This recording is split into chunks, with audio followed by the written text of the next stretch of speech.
Well, good evening. We're back in Virtual Pool 4 online, and we're here for Friday night 9 ball this week.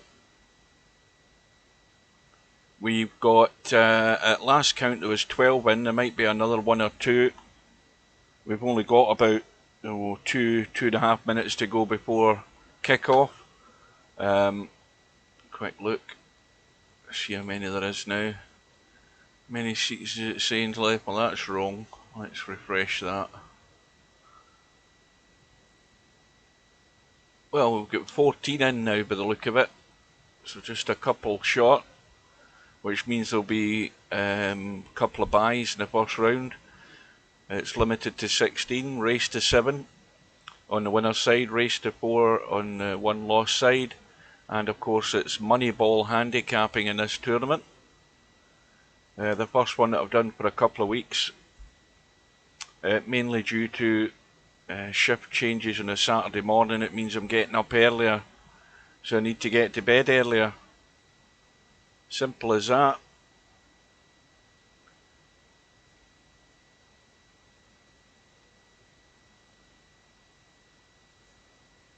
Yeah, just about nudging the top of the hour now.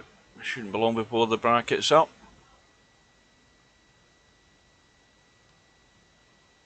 So we've got Bankster, Bedhead, Black Jagged, Charlie Bravo, DJ Redo, Houdini, Capo, Keezer, Christian, Larry, Snakes, Semi-Pro, Spectre Don and Tommy U are all listed.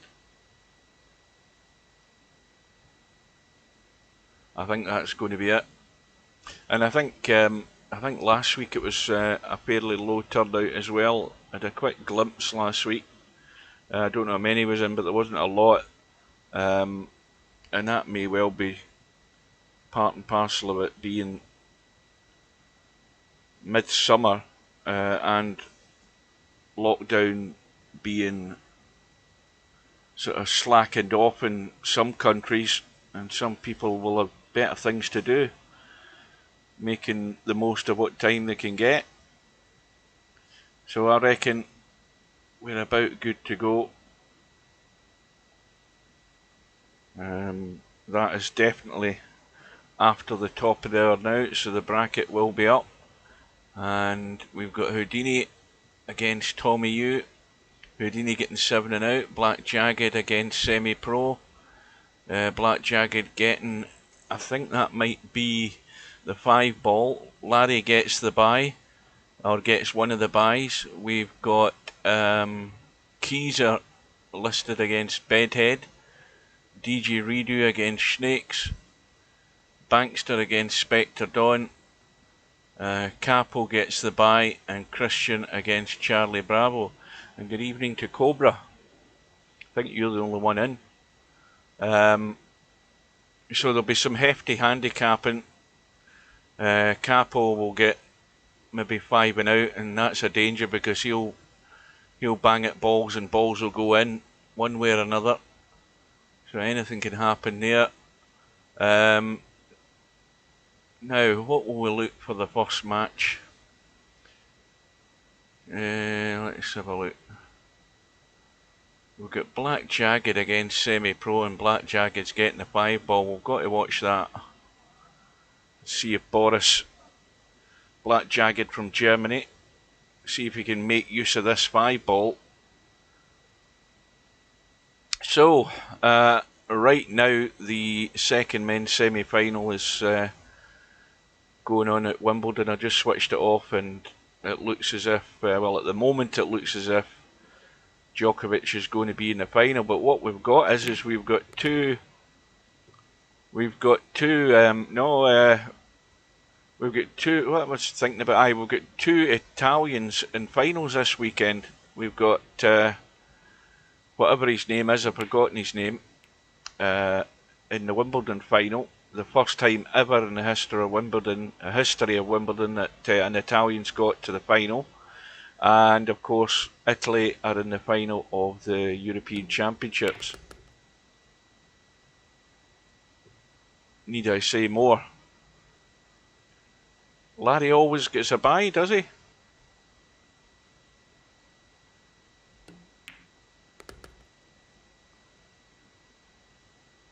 Semi-pro, wide open table.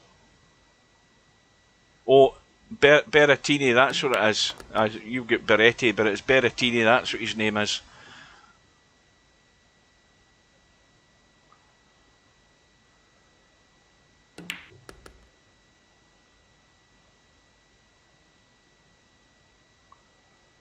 So, semi-pro, comfortable first rack.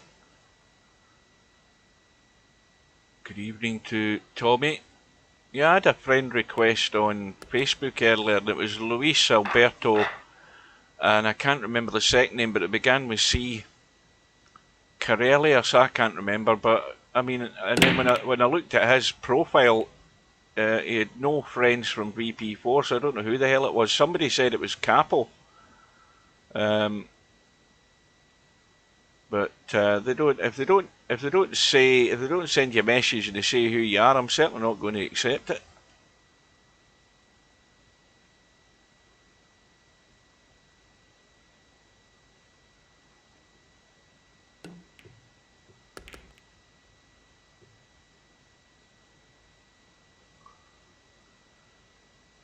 Good evening to everybody in Spain. So, Black Jagged once again in first. And, well, a shot in the two. But once again, you've got to get the first ball in the hole before you can get in a run. And this is going to be the big draw, and hopefully for a bit of luck to get down onto the three, and he's found a gap, and a nice little kiss in the nine will do very nicely, and a slight angle in the three as well, so he couldn't have asked for anything better there. That's perfect. So once again, when you're getting a chance, no matter how much of a chance it is, you've got to get the first ball in the hole, and Boris has failed already, and that 5 ball all of a sudden looks as if it's going to be very difficult to get to the 5 ball for Boris to win a rack. I most certainly am Scottish, and don't you forget it.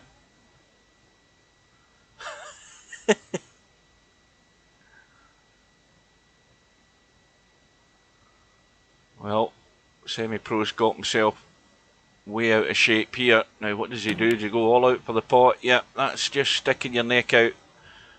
One's too many, but the one good thing for Semi-Pro is that Boris's 5 ball has gone. So now Black Jagged needs a good safety here. Now the safety's there, if you can get that thin enough just to push it to the rail and try and drop behind the 8 ball, or at least get over the other side of the table, but he doesn't want to hit this thick. He wants to just skim it to the rail, unless he's going to try something ambitious here. Yeah, well, he never even got to the 6 ball, so he's taken his eye completely off the ball altogether. There was no reason he couldn't get to the 6. You could have got a bust to that 6 ball. And,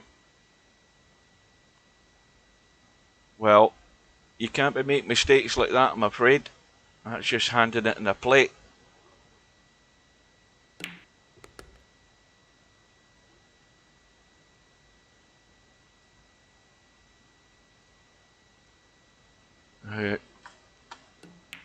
Just a nice line to get past that middle pocket. So a reminder to anybody that's watching, we are exactly a week tonight. I don't know when the tournament's supposed to start next Friday, but next Friday is the start of another 9 ball championship tournament. Not really a championship, we've just had that, and the less we say about that the better. But we have a 9 ball tournament set up. The difference is it's going to be alternate break, no jump cues, etc. And we've just got 32 in it. I think people have lost the notion of playing in these tournaments after what's happened in the last one. That could it could also be the tournament setup as well. The fact that it's jump cues, no jump cues, and alternate break, which a lot of people probably don't like. Anyway, the tournament's there if you want in it. Meanwhile, 2-0 to semi-pro. And, well, it's ended up sort of being a safety for Black Jagged, but he may well find himself in trouble in a minute. If semi-pro can get the weight of this shot right, and he has done, and he is in trouble.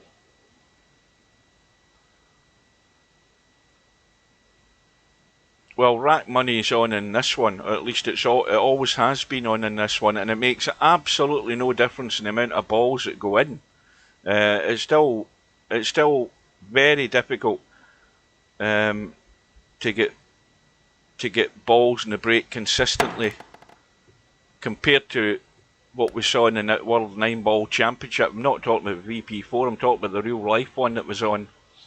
Those guys could break and pretty much guarantee the one ball in the middle pocket, but that was with the magic rack early in the tournament, and then they got rid of the magic rack and brought in the triangle, and then they couldn't get the one ball in the middle. So that just shows you the difference it makes, the way those balls are racked in real life, in the professional game. But in this game, you might feel it changes one type of break, but it doesn't make any difference. It's just as difficult to be consistent in the break with rack money on as it should be in this tournament. I'm pretty certain it is in this tournament, the Friday night 9-ball.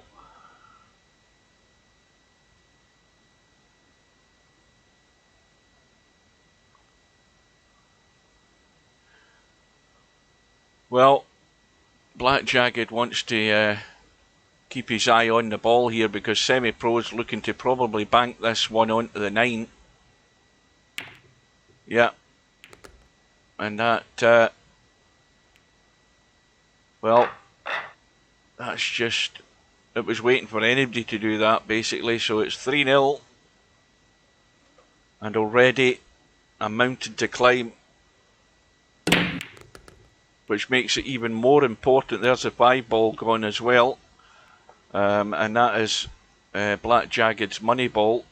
It's gone down, and it will stay down because semi-pro potted it from the break. The 5 has gone, which again makes it more difficult for Black Jagged to pinch this rack, and semi-pro has a problem with the 6 and 7. I don't know whether he's got a good enough angle to try and get in there to chip that. He's trying with the English and he's got it, but that's why he's ended up locked behind the 7.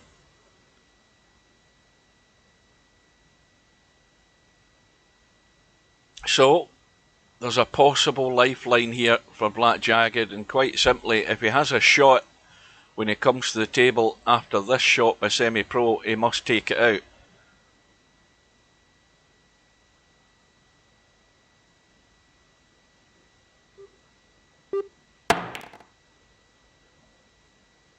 Well, it's going to bounce into play, but Black Jagged has got his chance.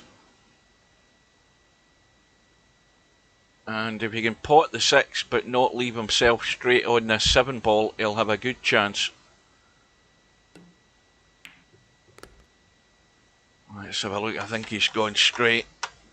Yeah, absolutely bolt straight on this, so he might be able to just run through and come back up the table. He might, but he doesn't want to try and cheat anything. You see, he's got far too much top on it, and that's the problem with it being dead straight.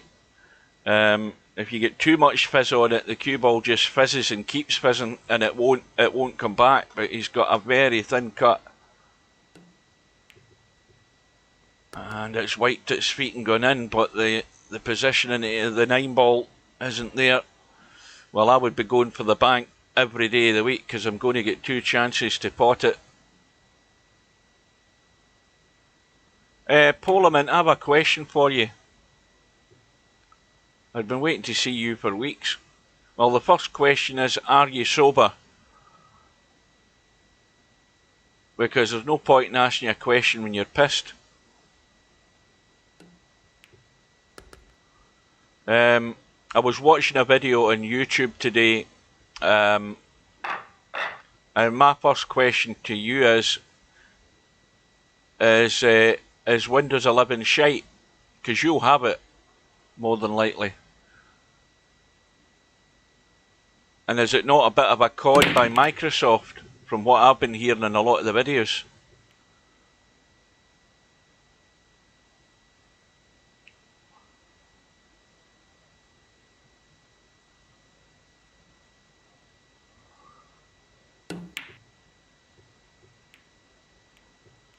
Well, you see, I just found out today from a YouTube video how to check if your PC would run Windows 11.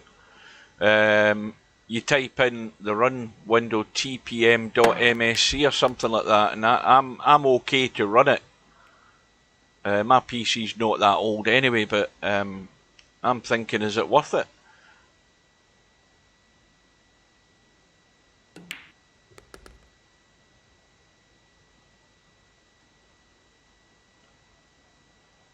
So 4-0 to semi-pro,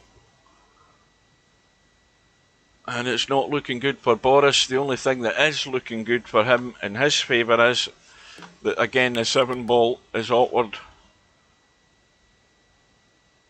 And if semi-pro can't do anything with the 7, he can certainly make it very difficult for Black Jagged and lock him up. Oh, I've got another question for you. Have you made any Android apps? Because I've got a new Android phone, in case you don't know.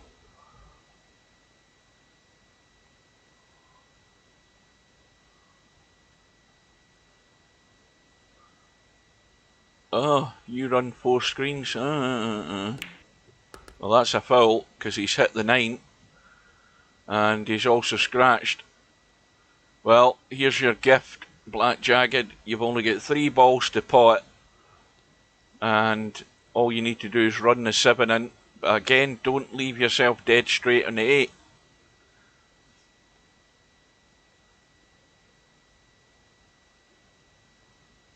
Because when you leave yourself dead straight in a ball, you can only do one of 2 things. You can only go forward and back. You can't do anything else.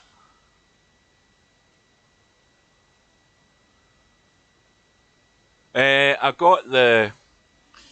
Because my one and only, my first and only, no, I've had mobile phones in the past, but my first and only phone that I got 7 years ago when I started in Tesco, and when I bought it then, it was out of date, and I knew it was getting really old when I no longer could run YouTube on it. So I got a, what do you call it again? What the hell's it called? Oh God, shows you much I know about mobile phones. I got a... Oh Jesus, I'm gonna have to... I've got it and it's fully charged. Hang on a minute to get the damn thing. Because I play Candy Crush on it. What the hell is it again? I've forgotten the phone. That's unbelievable. It's a Samsung Galaxy A71, that's what it is. Yeah, that's what it is. It's a Samsung Galaxy. It's a bloody good phone, by the way. Well, it's any phone's good, put it this way, compared to what I had. And I've got, I want advice from somebody who knows about Android, because first of all, nobody told me about muffled Larry. What does that mean?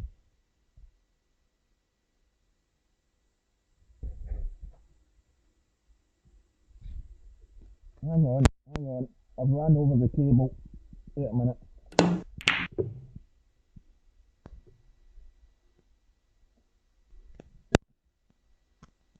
Right, that should be better because I've just I ran over the cable. Now it's a split cable. It's got, you know, it comes down to the mini jack and then it goes into the extension, and I just ran over it and it just came loose a wee bit, so it should be good now. What was I saying?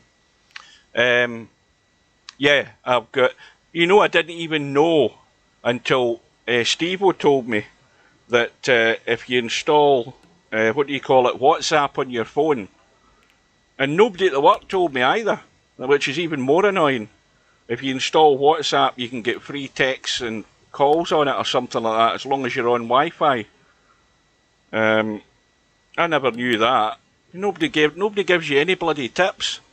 I mean, everybody should know that as far as me and phones go, I only bought one so I could take it to work and have something to call somebody in an emergency if I broke down or anything like that. And Mark told me about WhatsApp. I thought, oh, that's handy, but nobody tells you anything else.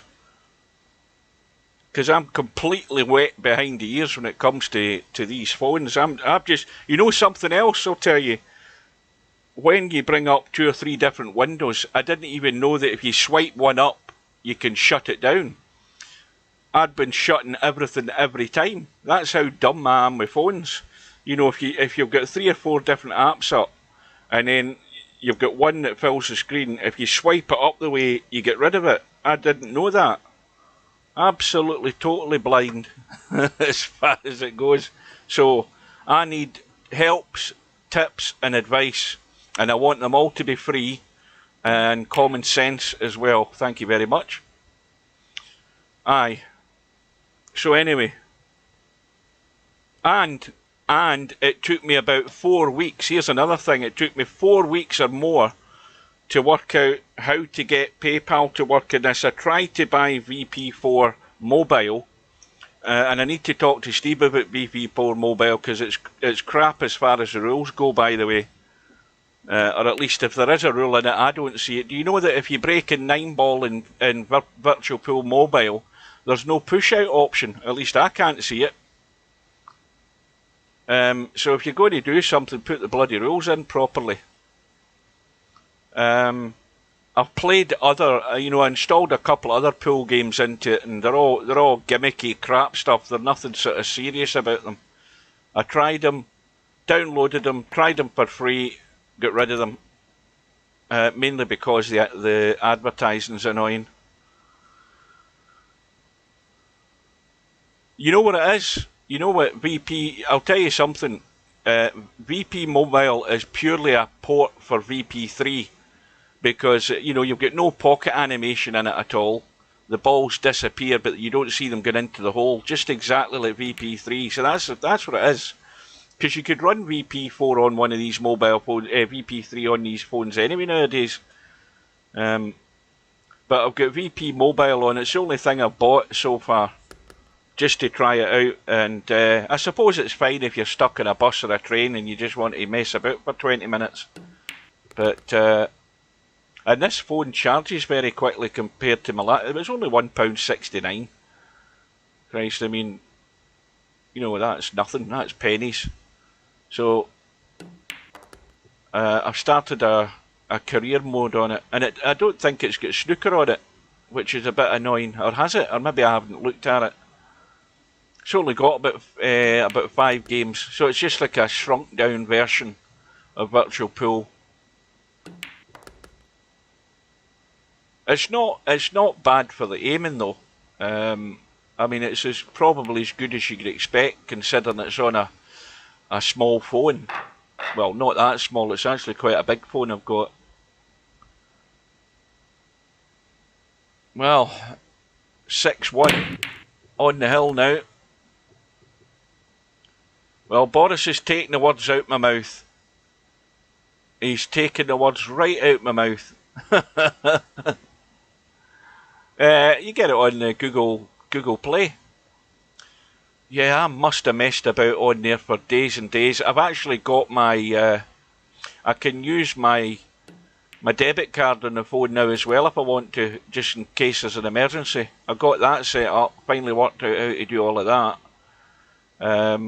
I've got the phone connected to my PC, so I can actually just play Candy Crush on the PC and everything off the phone. That's quite a handy feature.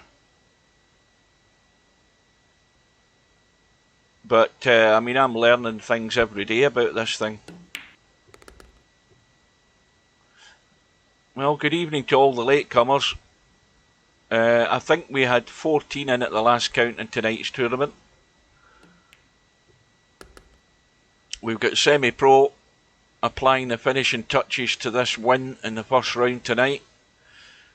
Black Jagged, he put up as much fight as a wet tissue in this match.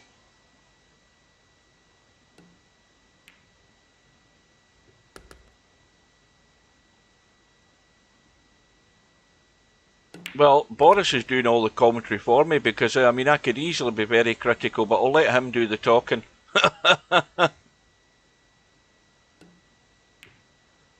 Yeah, you just your games are logged on the Google Play site.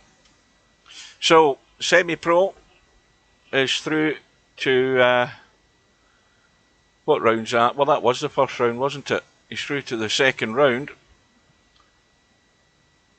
Yeah, and if you want my number, Polo, it's on my Facebook page. You can scan the QR code and you'll get my number. There you go. I posted it on my profile page on Facebook. It's there somewhere if you scroll down. And then I can send abuse to you. Right, so let's have a quick look and see how things are going in this bracket here. If I can, now this is me leaning right into the screen to try and read this damn thing. Houdini is 5-1 down to Tommy Yu. Houdini getting 7 and out. We saw that match. We've got Larry still sitting there waiting in the winner of Keezer and Bedhead. And Keezer is getting 6 and out, I think, and he's 5-4 up against Bedhead. Let's go in there because the match following will be the winner of this match against Semi-Pro. And Bedhead about to square the match. 5 racks all.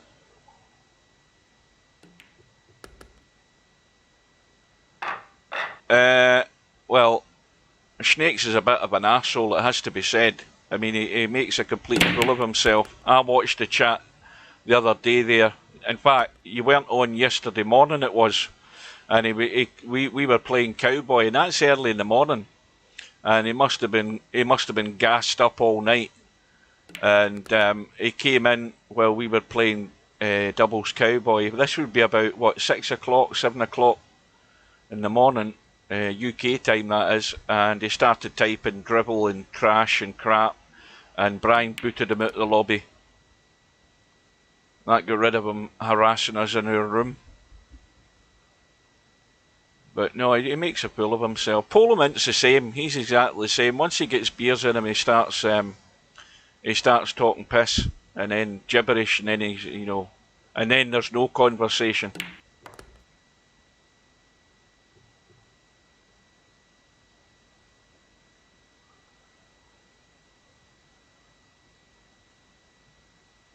Well, that's a bit like saying Stubbs less harmless than him, because Stubb doesn't type all of that in the lobby, unless somebody starts annoying him. Stubbs like that in a room when he's playing somebody. But no, it's the same as there's another guy in the lobby. Who is it? Him with the initials DCSS or whatever he is. All he types is 4 dots every half hour.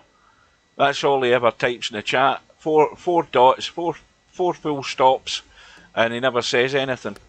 Aye, like that. That's all he does. It's as if somebody's his head's lying on the keyboard, and then he turns his head and he types the 4 dots, and then that's him finished. Anyway, Bedhead with a break, 6-5 up. To see who plays semi-pro in round 2. There's a result through as well. Tommy Yu wins comfortably against Houdini, 7 racks to 1. So, Polo Mint, how's it going to go tomorrow night? Bear in mind, I've already gave you a word of warning on Facebook. I typed that the other day. Mark my words, watch out for these Italians. They'll do everything it takes to win. No offence to the Italians, that is, but they know how to win.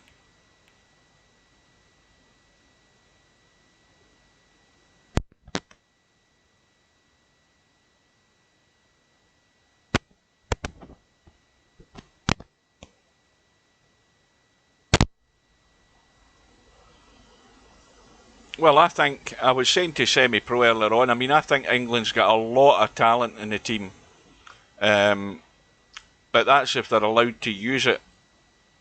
You know that young boy. What's his name? Him that got the penalty gifted to him. What do you call him again? I said his name earlier on today. Now I've forgotten it, but you know who I'm talking about. Yeah, Sterling. That Raheem Sterling. I mean, he's got lightning feet. That boy, and everybody's scared of him. All the defenders are scared of him. And if they can get the ball to him often enough, then they'll create a bit of havoc in the Italian defence. The problem is, though, England have to have the ball to be able to do that. That's the problem. The thing about the Italians are they're just as good, if not better, at keeping the ball off you. And that might frustrate England. And if the Italians can run England round for 60, 70 minutes, get them chasing thin air, that's where they'll pick them off. That's one scenario that could happen.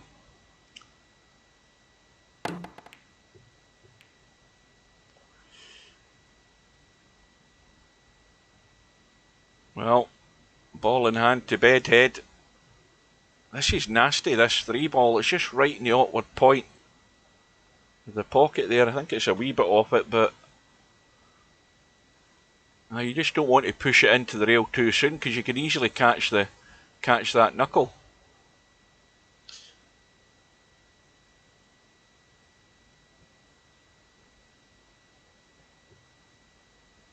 Did you say you can add people? I never knew you could do that.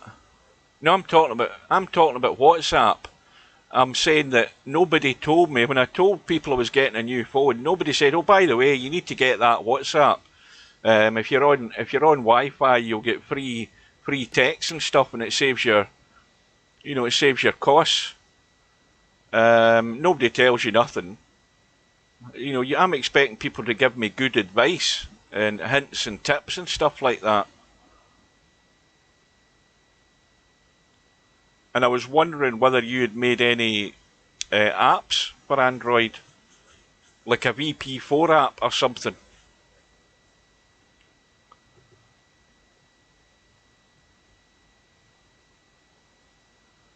Well, Bedhead's missed the 3 ball now. Keyser, I don't think I've ever seen this Keyser guy play. Where's he from? Let's have a look. Where the hell is that? That's some made-up country. Where the hell is that country? Giddy. Right, well, somebody can explain that to me, whoever the hell that is. I've not got a clue. Well, he's getting 6 and out, but the problem for these guys when they're getting 6 and out is, are they going to get to the 6 ball? Bedhead has to be careful here, and he's doing the sensible thing, and that has got Keyser in trouble.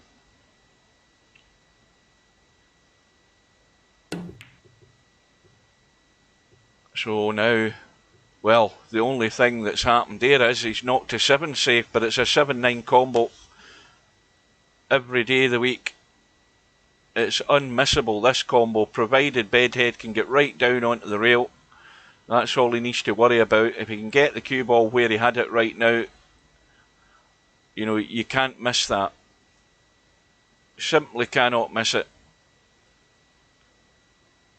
Or you have made Android apps. Well, it's Android. I had another update to the phone last night, an Android update last night that took about 10 minutes to install. That's he's hung the 6, would you believe it? Has he covered it? No, he hasn't, so it's a gift.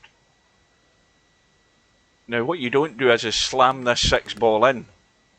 He's done the right thing there. Well, an unexpected miss keeps Keyser in the match, and it's a final rack decider. Now anything can happen.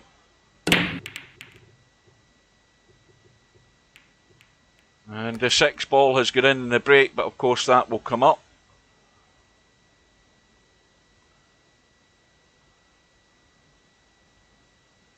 Let me check.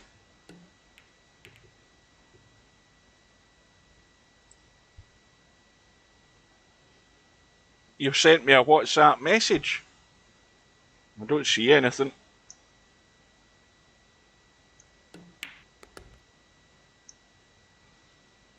I've got nothing popping up in the phone.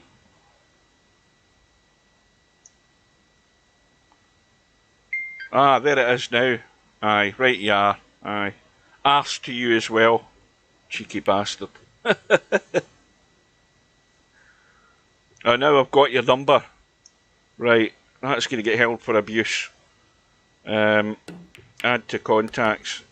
Now, what do I call you in the contacts? Do I call him Knobend?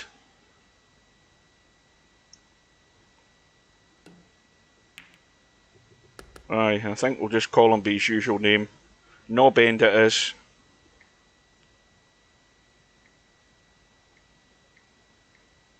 Right, that's that added.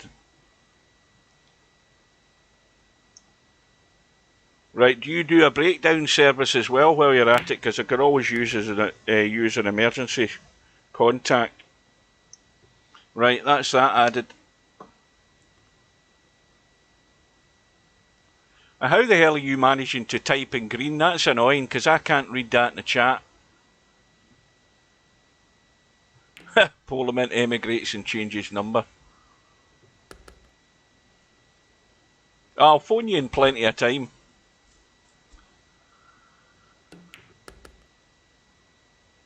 So, Bedhead, well, this is tough. This is not an easy shot, and I'll tell you something, the pressure's on it, because this is the money ball for Keezer. And it goes... Oh, put me before your message in the chat. Well, I don't do that anyway, that's all. Now you've told that to everybody, they'll all be writing in green. You watch this. They'll all be at it, then I can't read it. Well, again, Bedhead, he's in the Bedhead territory. Because he's got a pressure 8 ball here.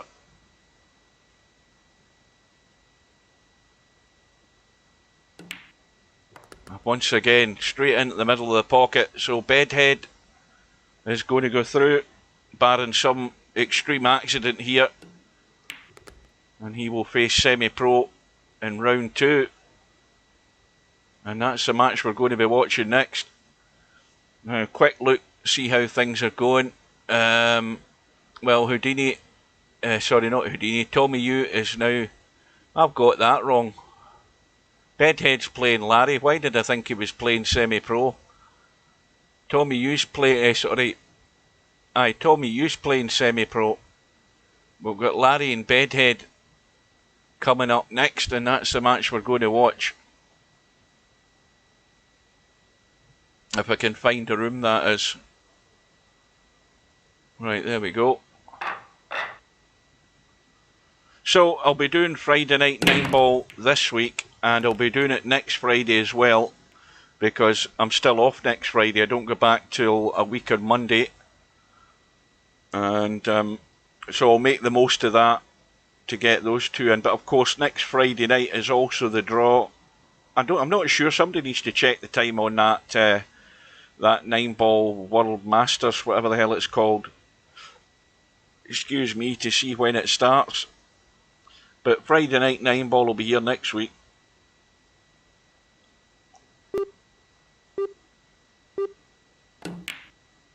And the combo on the 9 straight away from Bedhead. That was a good shot. So this is a scratch match. Oh, it's 3 o'clock in the afternoon. What a stupid time for that. It's usually like 7 o'clock at night it starts. Anyway, the bracket will be up next Friday afternoon then. I wonder who I'll get in the first round. I hope I get somebody like Cobra or Larry. That'll be a laugh.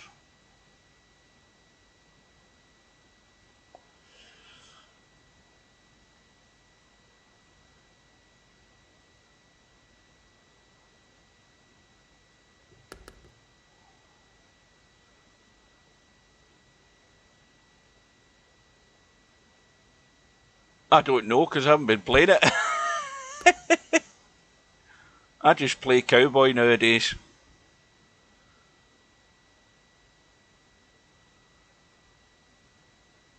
On the PC. That's clever.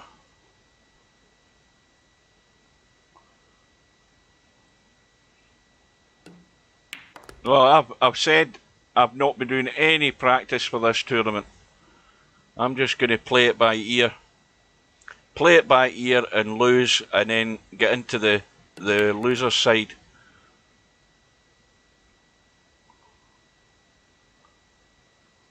I'm just gonna play it by ear, let my tactical genius do the work.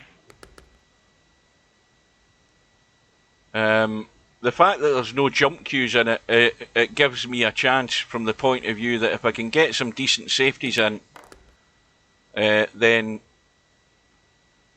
it may well create some problems for some whoever I play.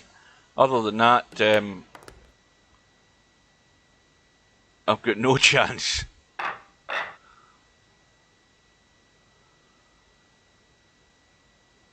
So, Larry's response is short and sweet. One rack all, and what looks to be 2 balls in the break. The 1 and the 2's gone. No shot in the 3. Now, what can he see here? Not very much, I don't think, but he might try and, if he gets this right, he can nudge behind the 9. He just needs to brush the 3, no more, with the weight of a feather, and he can drop behind the 9. Well, he's pushing out, but I mean, I'd be brave enough just to brush behind the 9 here. I don't know why he's doing that. To me, the shot, let me get my little doodle working, hang on a minute. The shot I saw was to maybe just nudge the rail, nudge the 3, and just drop down behind the 9. Or not even that, even if you brushed the side of the 3, still drop behind the 9, but I don't know why Larry didn't do it. But Larry's now got himself in trouble. Now, was that a legal shot? I think it was. I think it was just.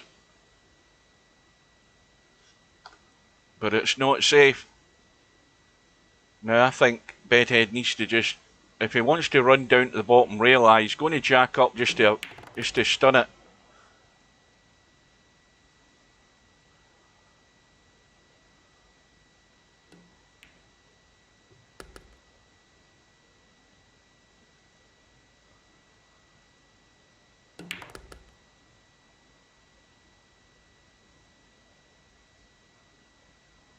Oh well, the thing is, it depends how. I mean, if I get out in the first round and out in the loser side, then I'll resort to commentary.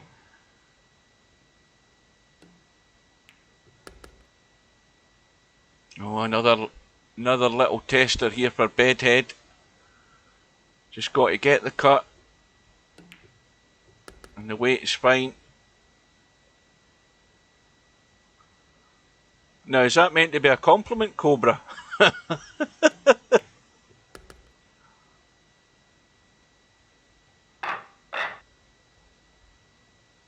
And well, Boris's night is over. Houdini has done him in the one loss side by 4 racks to 1. I get a little ping there on my phone. What's that? Is that somebody else sending me abuse? Or is it just a notification?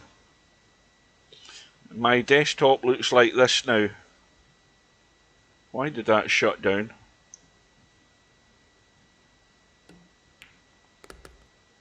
Oh, I've got a message from Popman. Luis Alberto is capo.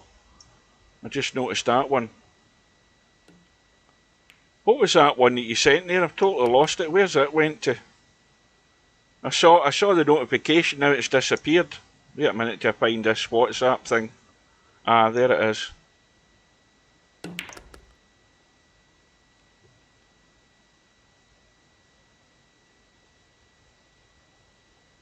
See, that's the only problem with updating the thing I don't like, if I was to update to Windows 11 as and when it comes around, the first thing I want to do, as I did with Windows 10, was get it back to looking like Windows 7.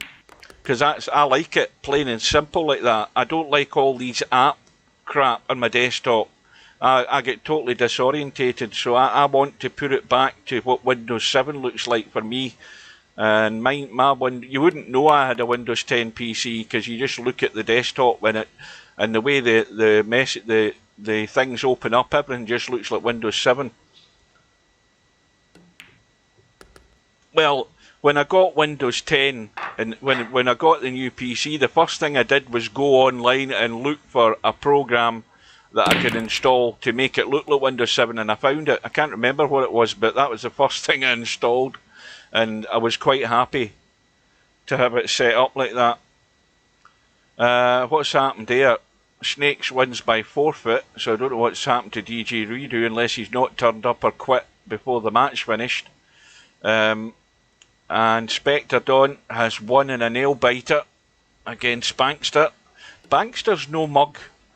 I've watched Bankster in a couple of Friday Night 9 balls, and he is most certainly no mug player. He plays with a fair bit of common sense, that guy, and he would have been getting a handicap against Spectre Dawn.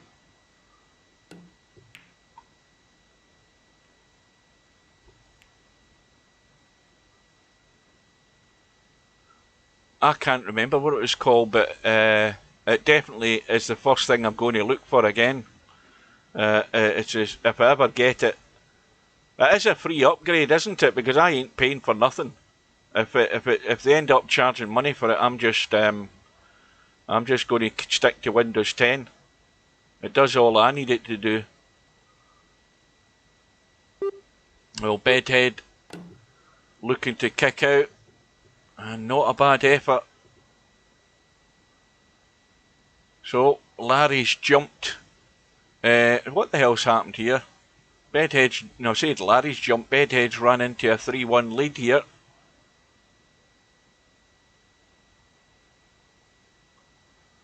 What do you think? People from Kuwait can't pot a ball? Or can't do anything else except pot balls? No, I'll tell you something, he's more than likely to have come from Kuwait than that other guy I was trying to find out where he was from. He had some weird country, I don't know where that is in the database and where it is in the world, let alone that. I couldn't even say the name of the country. That was weird.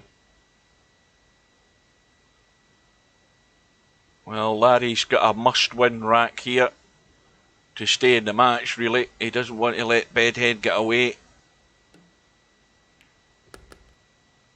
And he's just gone far enough through on this 5-ball.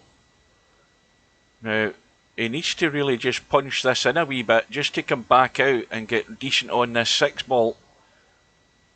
He doesn't want to be cutting across the 6. He wants to get out. See, he's just cutting across it a wee bit more than he would want.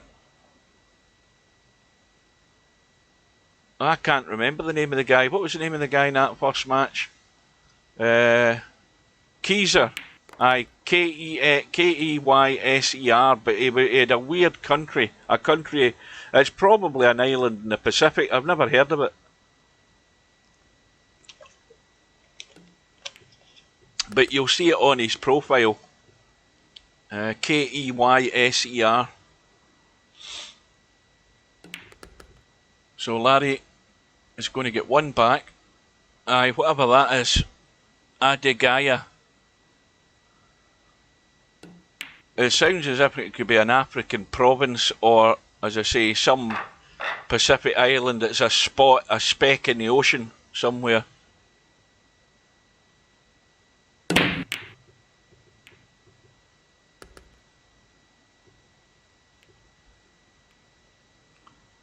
So Larry's break gives him the 3-ball but no shot. Now, is he going to put the bait out here for Bedhead? Yes, he is. And Bedhead's been left a possible bank or a double bank here. This looks pretty good to me for a bank or a double bank, this 1-ball. And if he can get the cue ball back over the side that he's on at the moment, it could be a possible run out here for Bedhead. So Larry's taking a big risk here. And I think Bedhead will take the bait. Yeah. And he's just missed it. And he wouldn't have been on the 2 because he didn't come around far enough. He would have been in trouble.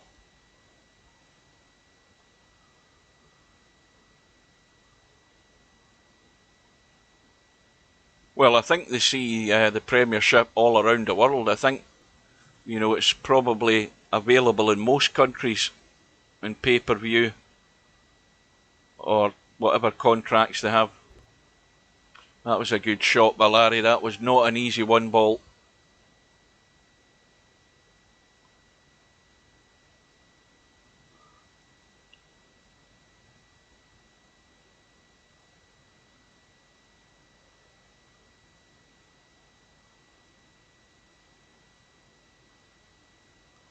Well, I think you're not on when he's fully loaded, if you know what I mean.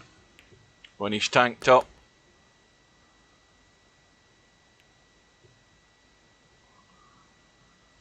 So Larry, trailing by 1. Table wide open. All the balls at his mercy. Now he's just gone the wrong side of this 5. Now does he want to check this up? Or does he want to run around the table and take the 6 into the middle? Let's see what he does. Or is he just going to run off the rail and leave an angle? He's just going to run off a rail and leave an angle. And once again, just a gentle roll in.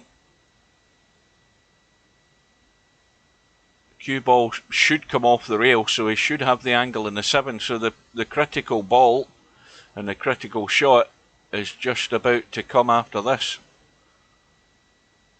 And a result through, Christian, 7 racks to 5 against Charlie Bravo.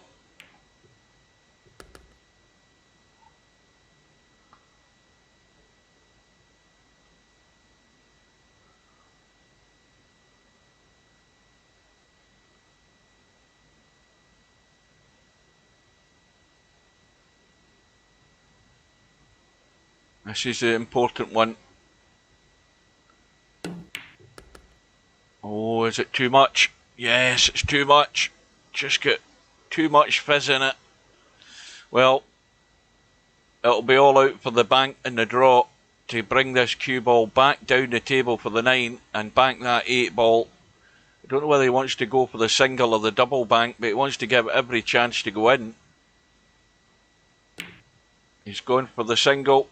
And he ain't got there, and that's a chance gone. You've got to hit it harder than that to give it the 2 chances. If you don't get it in the first one, you may well get it up top. Good evening to Miasma. And so that's one that has got away there for Larry. But it's all about just getting out of line on a certain shot that makes your next shots difficult, and that's what's happened for Larry there. He had a wide open opportunity to square the match, and all of a sudden he's trailing by 2 again. The 9 ball goes in the break. I think it's a 9, and it will come back up.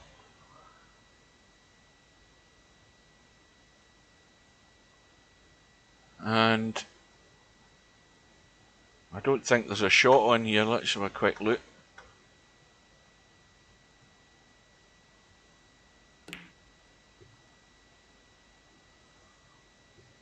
That's a good shot.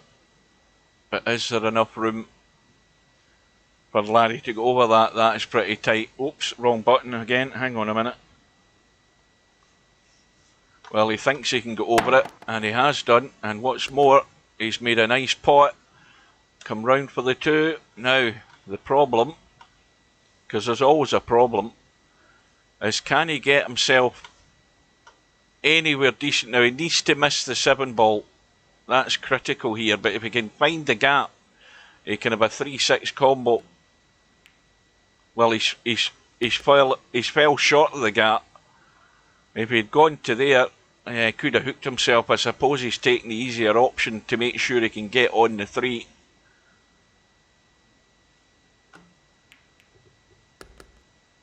And that's a nice pace. And he's got a nice little angle just to drop through the gap. Make sure he doesn't scratch the middle pocket, obviously. And he'll be on the fort.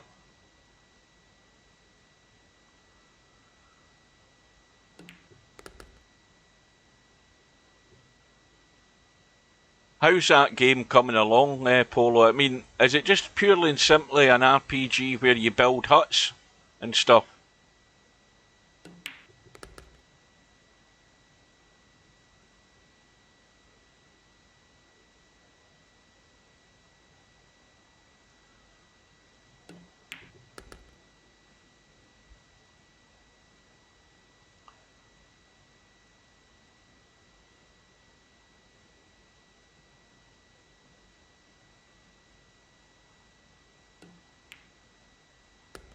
Oh, now, how is he in this 8?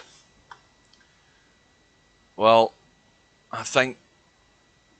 Does he go the short side, the shorter side anyway? Yes, he has. That'll do it. Get him back to within 1 again. Building, killing, looting, etc. Oh, you've got... Well, how many hours have I got in Eurotruck? I think I've got... Is it 4,000 hours I've got in Eurotruck? I might be wrong. I thought it was something like that. I think it's about... I think it's... Is it 4,000 hours? I mean, I did that Grand Utopia trip today, and that was... It was only 60 odd miles, and that took me about 3 hours. Mind you, I did waste time a bit because I was looking around at some of the little back roads and stuff like that. That's a brilliant little map. I love it. And Semi-Pro has come through 7-2 against Tommy Yu.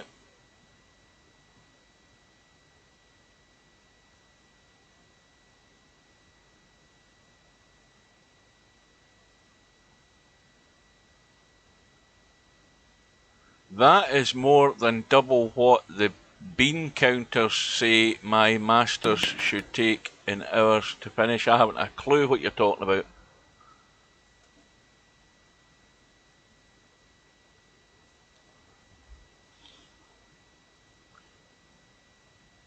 Is it 4,000 hours? I see. I don't know. I can't go and look at Steam, but I think I've played a fair few hours. I might be wrong. I can't remember.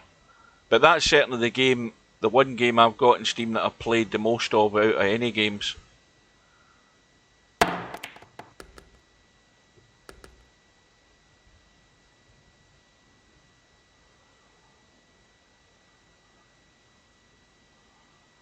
Well, you see, if you want a building game, No Man's Sky is the game for that, because I mean, I spent early on in No Man's Sky. I mean, when the game came out, I spent a long time. I built a pyramid. I built a big tower building thing, but I never really get into a lot of detail. I built a huge base. And you can build them even bigger now, and there's a lot more intricacy that you can put into it, but I just don't have the time. Plus the fact I'm about 2 galaxies away from where my base is. I've done an awful lot of travelling since then.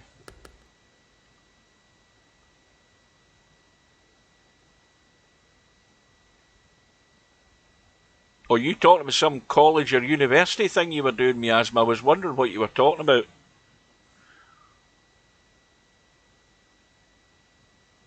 Goodness knows how. I mean, 4,000 hours in Eurotruck. I mean, Eurotruck's been out since 2012, don't forget. But if you count the amount of hours I've done in Virtual Pool over the last 20 years, goodness knows how many hours that is. I mean, I wouldn't want to know.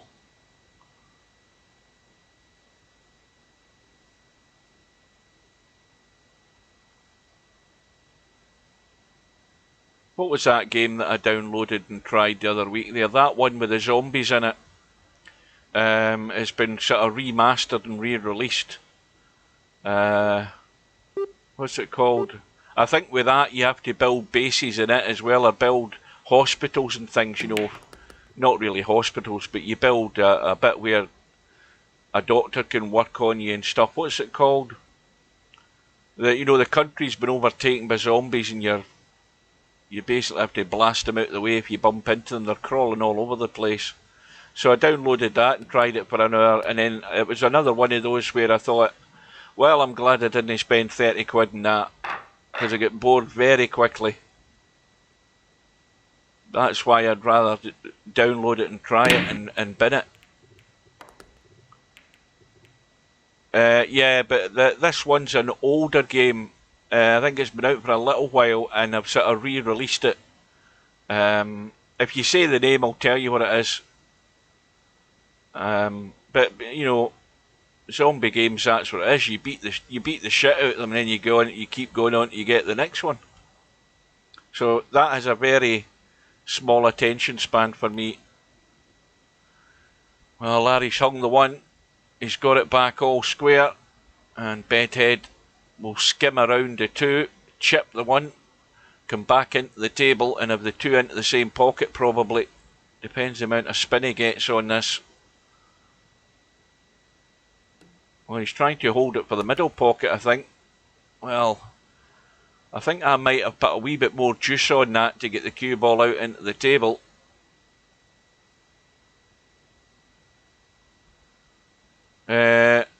That's not what that game's quite safe. What the hell's it called? Anyway,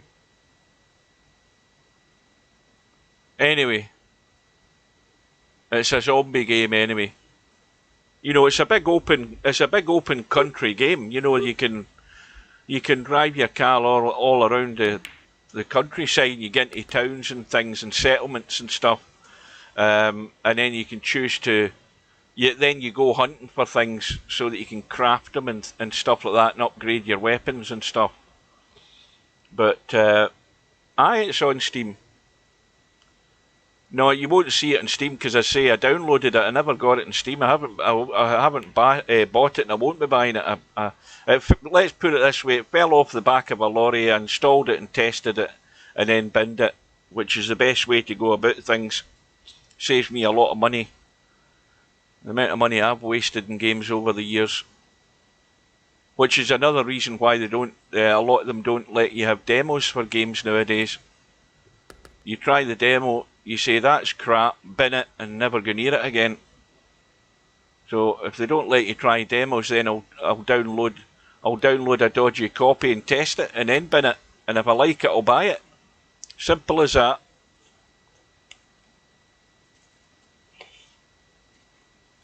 If they're not prepared to put out a demo to let you try the thing and see what it's like, then it's their own loss.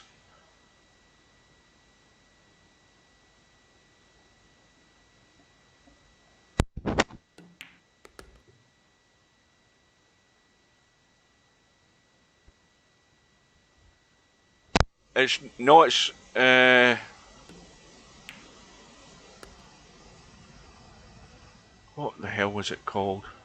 I'll never remember the name of it, but if somebody said it, I mean, if you go looking on Steam if you type in zombies or something, you probably find it.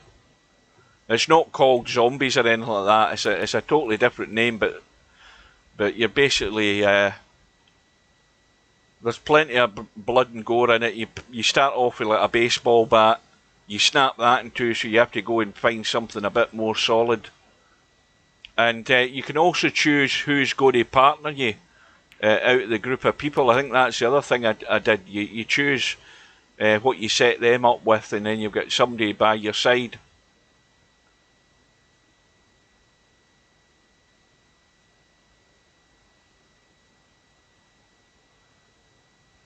Yeah, I can't be bothered with that hassle either on Steam. Buying it and then going through the process to get it refunded and all that, no. So, Larry's found himself in the lead here.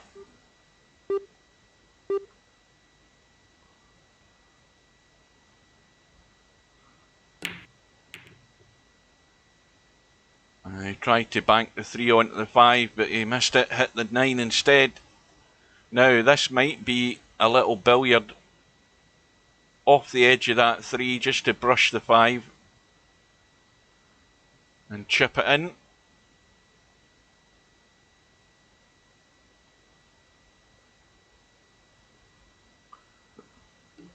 No, it's not that. It's not the Billions. No. If you say the name, I would know it. And this game was released like maybe a couple of years ago.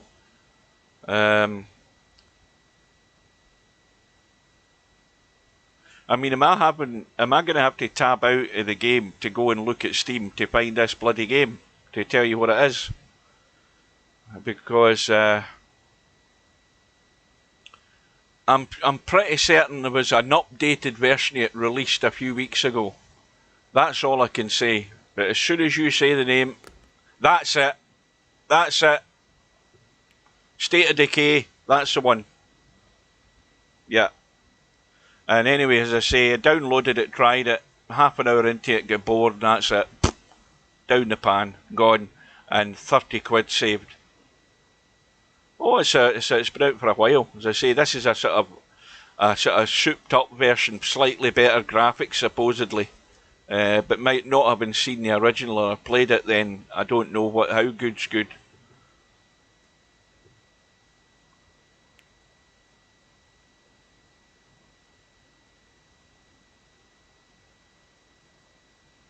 I'm waiting on Alaskan Truck Driver coming out. I'm waiting on Australian Truck Driver coming out. What else am I waiting on? Not really much, I don't think.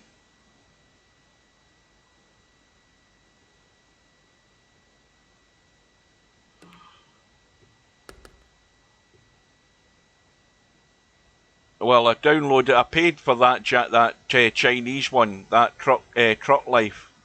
But if you compare it to Eurotruck, it's absolutely no comparison whatsoever.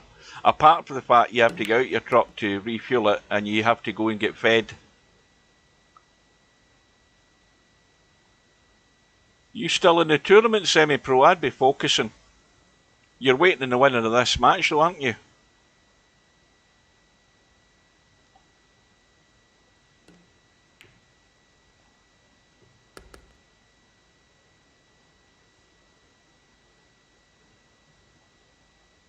Well, it's time that you all came off the fence, and I'm addressing the English members of the audience, and give an honest result for Sunday night. I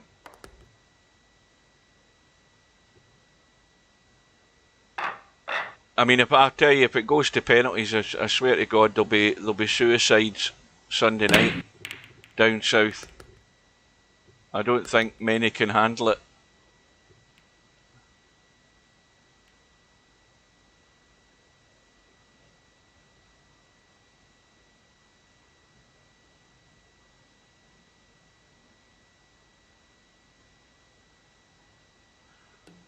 That's the thing.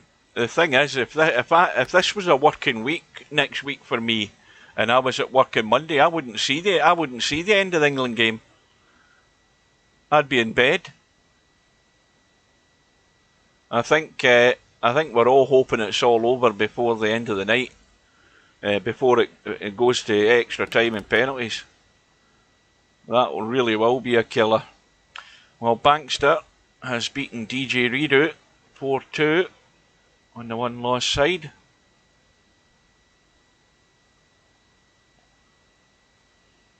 Now, here's another thing. Do you think England's had all their luck in the tournament?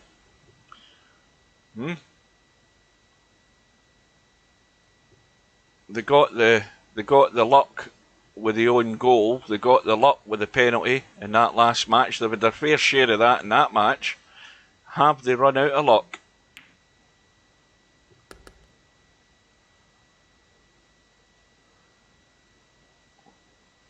Oh, I tell you. Watch out for these Italians. What do you mean luck? Well, it went in off the defender. He had no other option, to be honest with you, for the goal. And then they get gifted a penalty.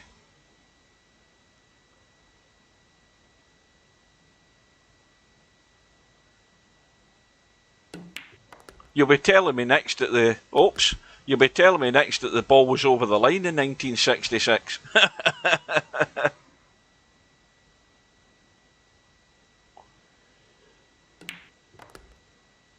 Well, that's right. The thing is, if Italy get a goal, they'll shut up shop. That's what they'll do, and they'll do that till the cows come home. And as I said as well, if they do that, the problem for England is they'll have to try and get the ball off of them. Oh, there's no doubt that England were the better team. Yeah, I mean, fair play, they were the better team. No doubt about that. But the Italians are far too experienced over the years in how to handle winning a match, especially if they get themselves in the winning position. England, you know, all that running that that young boy was doing, he'll be running all around the park trying to find a ball on Sunday night if the Italians score first.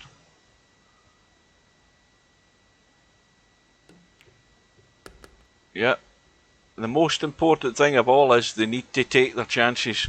They might not get many, but if they do, they have to put them away.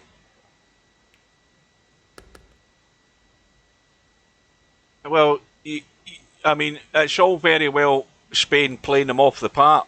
The end result is the Italians won. The Italians aren't scared to go to penalties either.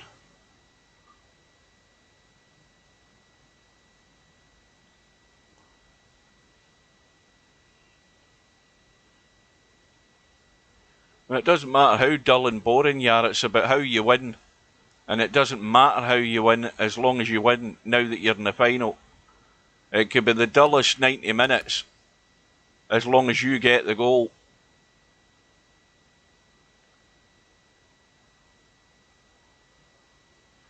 Well, Tommy Yu marches on 4-0 against Charlie Bravo. I mean, Italy, 33 match unbeaten run, that must be getting to close to a record, if it's not already a record in international football.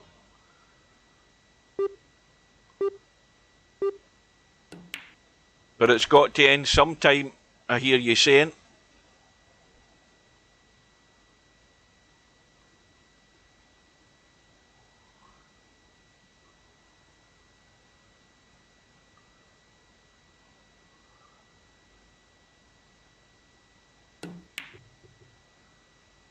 Well, Bedhead with a tough 8 ball, and he's left Larry no option here. He's got to go for the cut. I don't think he's going to cut it into the middle. No, he's going to go for the long cut.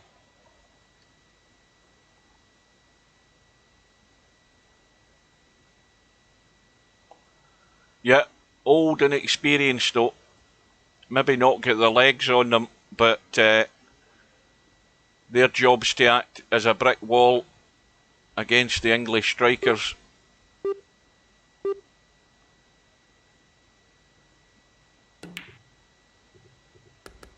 Needs to bounce, needs to get out.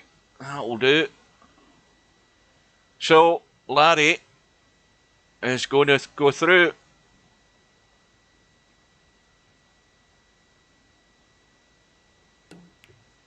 By 7 racks to 5.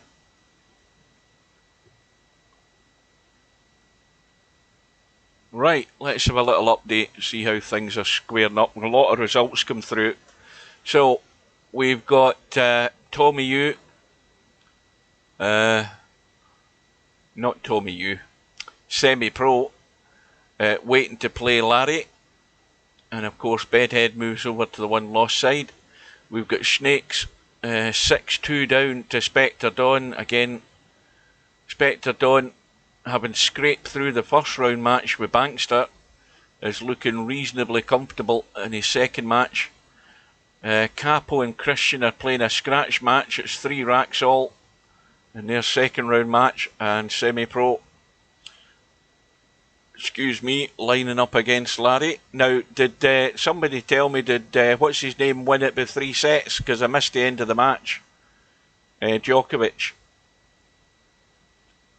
That boy was kind of losing the head a bit. The Aussie boy.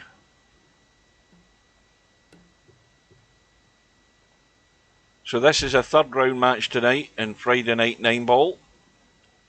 And it's a scratch match between Semi-Pro and Larry.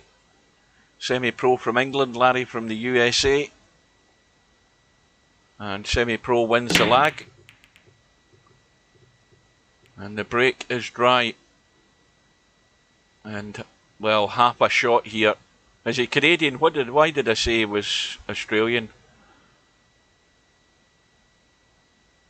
I don't know why I said that. Oh no, it's the Australian lassie that's in the women's final. That's what it is. I get mixed up. Yeah, what's her name? She's in the final. She's the #1 seed anyway. That's a good shot in the one. But it's going to have to be the jump shot bailout.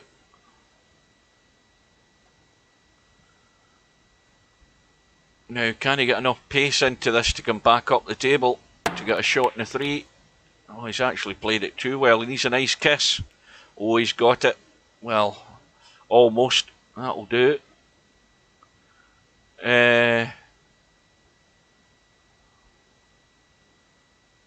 Barty or something. Aye, yeah.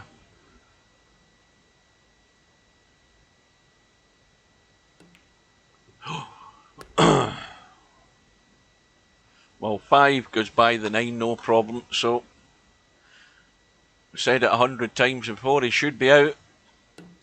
No reason why.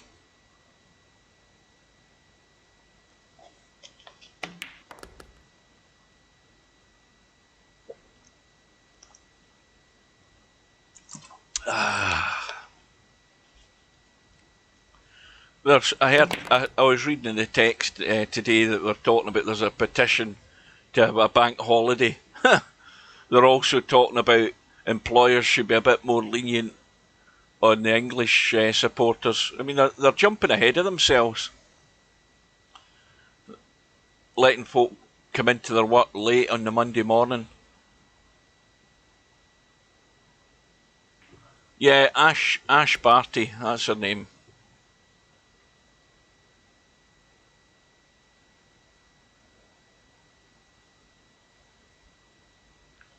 Spectre Dawn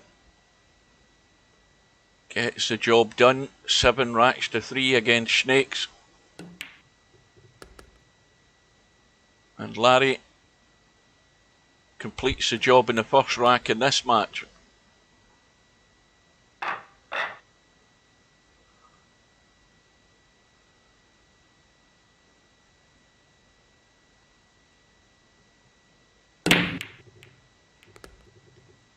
I think that was a 9 that went in again, so it'll come back up.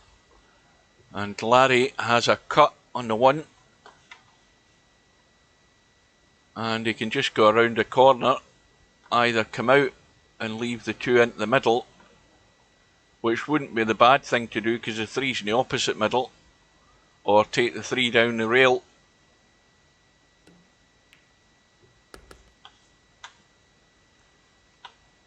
Well, he's going to obviously end up cutting it in the middle now.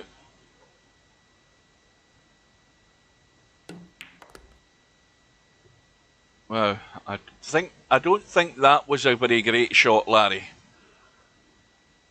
He killed it off the bottom rail. I think he tried to take evasive action to avoid the scratch off that too. And now he's made a complete hash of it. So there's how to get yourself in trouble from a shot that didn't look all that difficult on the 2. And he's given ball in hand to Semi-Pro to square the match. Now that 6 ball is frozen to the rail, and Semi-Pro is going to have to deal with that. That is not easy.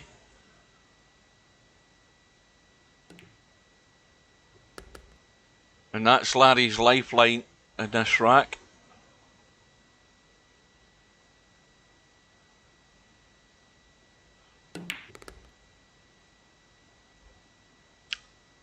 I don't know how I get round to it. I was talking to Tornado Tam the other night, the other day, and I don't know how I get round to it. But we were talking about. We ended up talking about fish fingers or something. Or we were talking. How were we talking about fish? But anyway, I said to him, have you tried? Bird's Eye's chunky fish fingers? They're delicious. And he stays in Fife. And I said to him, and then I realised, I said, oh, wait a minute, I've got the Tesco, I've got the app that I use at work on my phone, and I can check the stock. It allows me to check the stock in my store as well as any other Tesco store, as long as I know the branch number or at least the town it's in.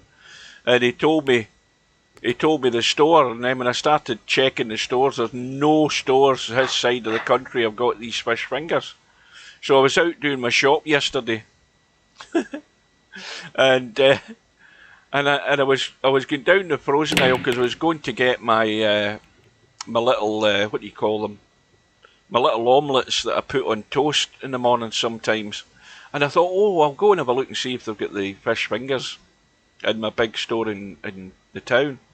And sure enough, they had them, so I got them. So last night when I was hungry, it was tea time. I thought, what will I have to eat? Because I'd forgot I'd bought them. And I'm looking in the freezer. Oh, there's those fish fingers. I know what I'll do. And I'm reading the box, and it says there's 3 portions in the box. It's telling you about the level of, your, what is it you get with fish? What's that? Vitamin or whatever it is. Anyway, it says 1 portion gives you this amount of stuff, which is actually 2 fish fingers.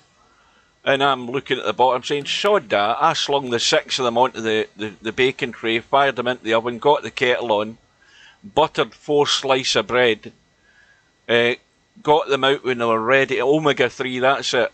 So I've took triple the daily intake of this omega-3 stuff because I lobbed 3 of them onto 1 slice of bread, 3 of them onto the other, vinegar on them, salt and pepper on them, and then the tartar sauce spread over the top of them, and then slap down the other slice of bread on top of each of them, and got a cup of tea and sat down and watched the tennis and scoffed those 6 fish fingers in one sitting, and my God, they were delicious.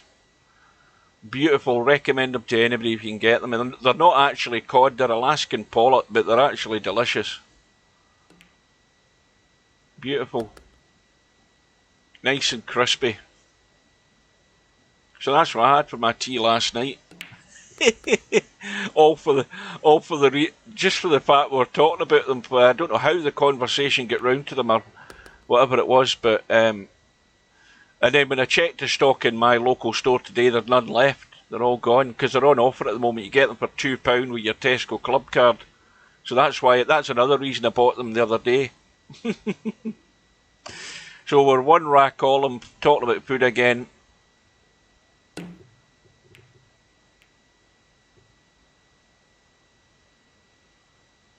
Oh, these fish fingers! You've got to have them in a sandwich. They're beautiful, big, and I didn't even cut the sandwich, so it was just a big slab, 2 slices of bread, 3 big thick crunchy fish fingers on the 1 slice, and then all your toppings on it that you want. You've got to have tartar sauce on it though, and it was beautiful. Or, I mean, if you get those Bird's Eye chicken fingers, they're just as good. Yeah, I think you need about at least 3 of them, if not 4, but you have to put them crosswise on the bread. So if you've got a normal slice of Hovis, the white loaf, I think you need to put 4 of them side by side, but crosswise on it. So if you get 8 in a box, you can have the whole lot of them just in 4 slices of bread. That'll fill you up. But then with that, then you also need your salt and pepper, and whatever your choice of sauce is, or mayonnaise or something like that on the top. Beautiful.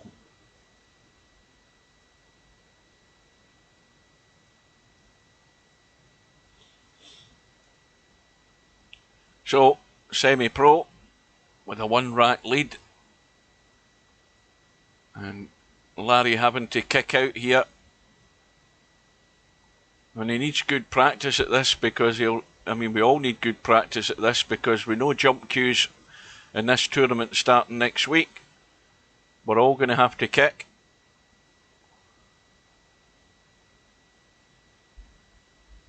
And Bedhead, having moved over to the 1 loss side, has taken care of Bankster by 4 racks to 1.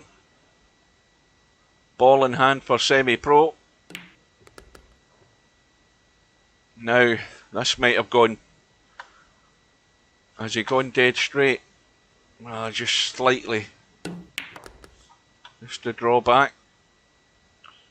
Well, now, again, does he just stun inside the 4 and play the 4 past the 8, or does he come up the table? Now, he has the decision to make. Yeah, now that he's now got a problem because he's now running into the 5. And he needs to hope this stays in play if he's going to do that. Or is he going to try and stun past it? Yeah, he's tried to stun past it and he actually ran into it at the end of the day. So that's also gone pear-shaped. But I think he's got away with it.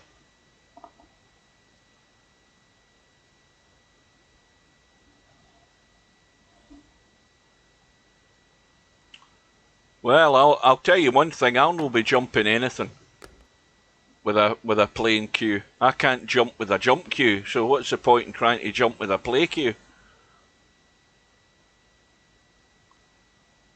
As I said, I'll just play it by ear.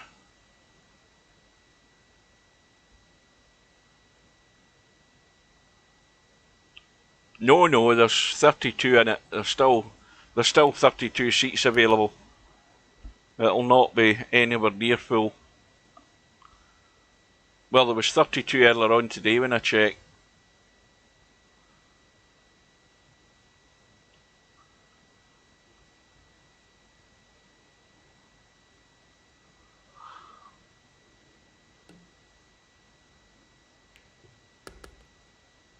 See, the only thing wrong with that shot there is Larry's just fell short again. Now, he's either going to have to play the long 8 up there to finish over here in the 9, or he's going to have to run it into the middle and run up here and come down. If he had gone here on the 8, he was fine, because he just comes across with the 9. Now he's in between shots here.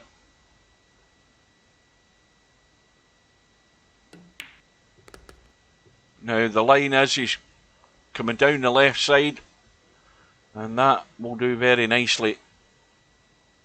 But it could have been a lot easier by just going higher up on that 8 ball so he could just run across to the right side.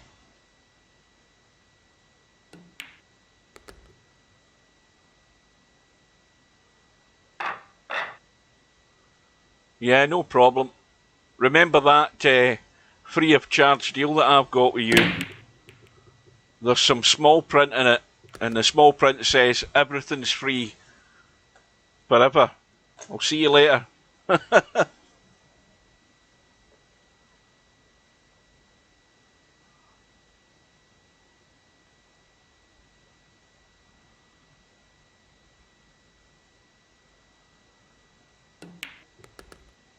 Well, 2 racks all. Wide open table for Larry again. Got to take full advantage. I'm looking to see where the problem will be. Now the problem can only be self-inflicted. He just needs to drop through for the 5 into the middle, and the straighter the better on this 5, because that means it's easier to get good on the 7. He doesn't want to leave any angles where he's running away off this 5, and that will do, because he can just kill this in.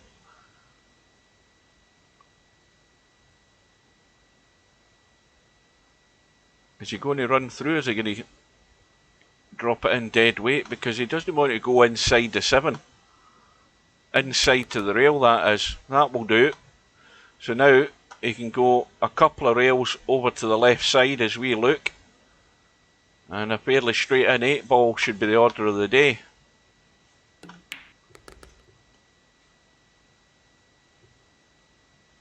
And that will do.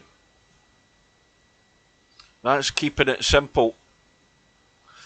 Every game that you're ever going to play in billiards or pool is simple as long as you get that cue ball in the right place for the next shot. When you do that, everything falls into place. But the problem with that is that's the most difficult thing in the bloody game. Is controlling the cue ball, controlling the pace, controlling the line. And there are days when it will work better than others. But Larry has got himself into the lead. And a ball in the break. Now, has he got a shot? Now, is that the one that went? It is the one that's gone. So he's on the 2. And if we plan ahead here, it's going to be an unmissable 5-7 combo. Because that 7 goes in every day of the week. Off the jaw, no problem.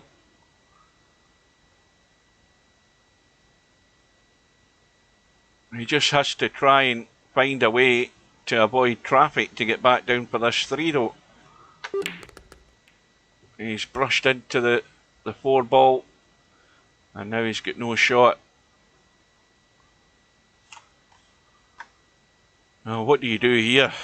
Do you just feather the 3 and no more and probably leave semi-pro a possible bank?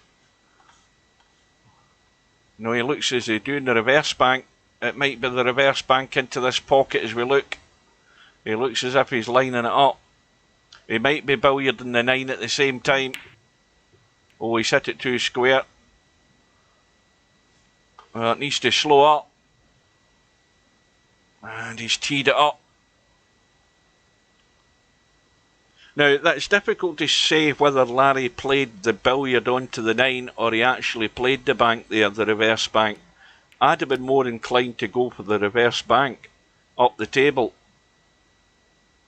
It could have been like a 2-in-1 shot where if you get one or you miss one, you might get the other or vice versa. But neither of them worked out.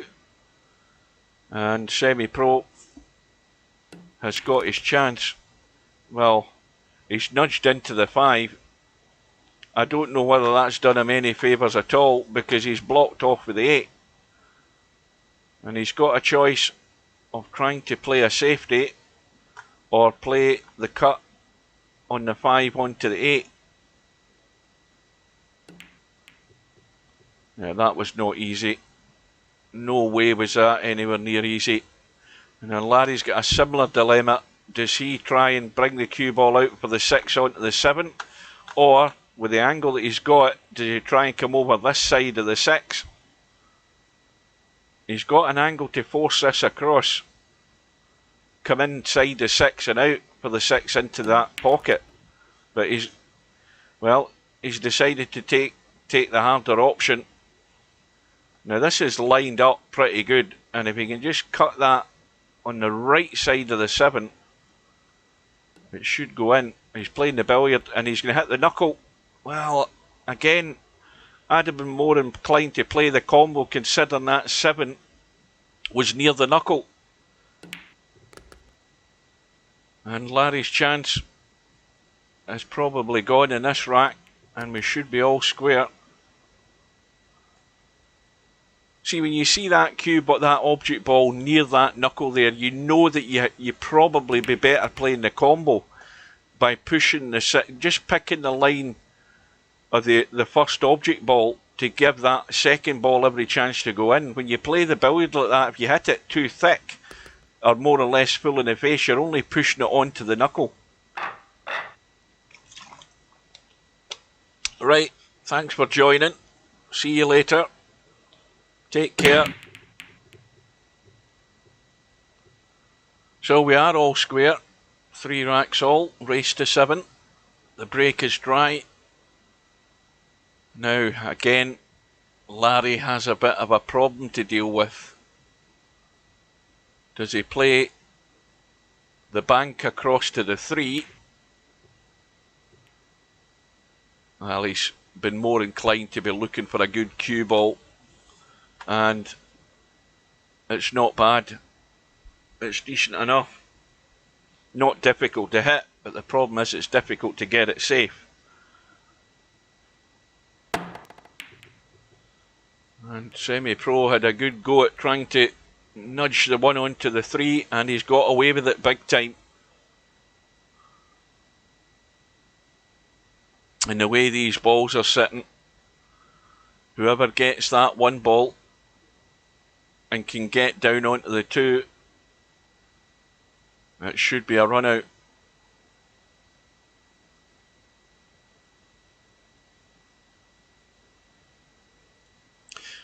For anybody, I don't know whether there's anybody still watching this, but by this time next week, we should have the draw for this 9-ball tournament that's starting. There's 32 in it, there's still 32 seats available. We might have 40 or so by next week. So by this time next Friday night, I'll be doing my second Friday night tournament, 9-ball tournament in a row, and I'll be able to get it all in because I'm still off on holiday next week. But after that, it'll be the same problem I've had the last couple of weeks, where my shifts on Saturday have changed to an earlier shift, which means early to bed, or earlier to bed, which means I don't want to be starting a Friday night 9-ball tournament that I can't finish. I did that in the past and I don't want to do that again. So until my shifts change again, I don't know when I'll be doing the next one.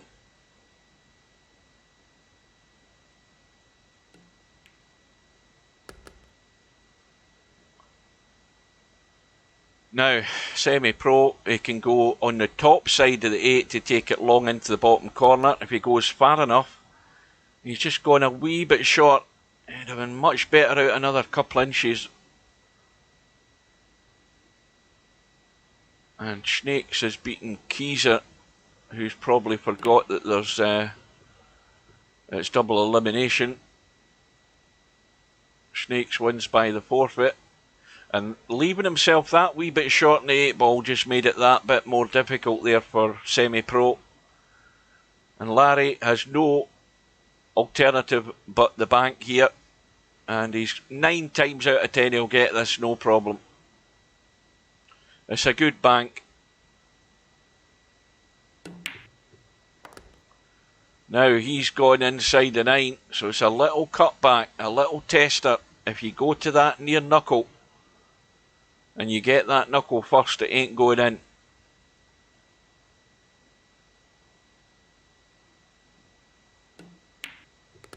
But it goes in clean, and Larry pinches that one. Semi-Pro had a gilt-edge opportunity there, but just getting a little bit short on that 8-ball with the cue ball is what made all the difference there.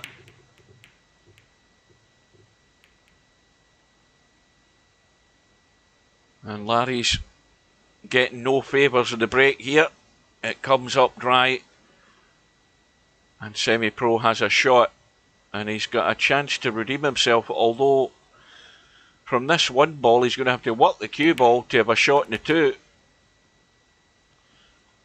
And he's not really got a shot. Now, what does he do to get a safety here? I mean, if he pushes the 2 towards the 9, he doesn't want to nudge it. He could nudge the 9 over the pocket. But he's got to try and run for cover one. Well, he's pushed it towards the 9, and he hasn't got the cover. And this is Larry going to try a delicate little flick here. Oh, this is not guaranteed to work out. If he gets it too thick, he'll go to the point, and he's got it thin enough. And that was a mistake there by Semi-Pro. If you push the 2 towards the 9, you're going to nudge the 9 into play. And it puts the onus on you getting the cover in the cue ball, and he failed to get that, and it gifted Larry the chance to stretch his lead to 2 racks. No, Stubb is not in the tournament. He's been banned from the tournament, remember. Yeah, he's not in Friday Night 9 Ball, if that's what you're asking. Stubb hasn't showed up.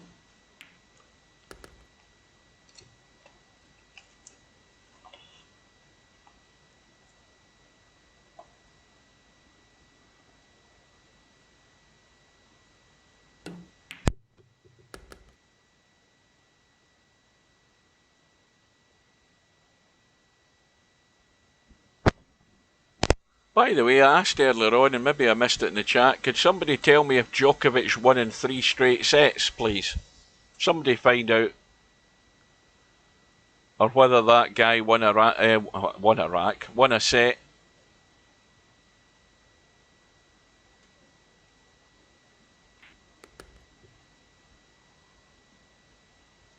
It's going to be an interesting final if Djokovic did go. I'm expecting he did go through, because that Italian guy, yeah, 3 sets to love. That Italian guy won at Queen's Club last week. He won the tournament at Queen's Club, and he has got a pile driver serve. But it shows that young boy that Djokovic was playing today. But Djokovic is just far too accurate in his game. It's all very well being able to boom the ball down the court on a serve, but you've got to have a bit more than that to win Wimbledon.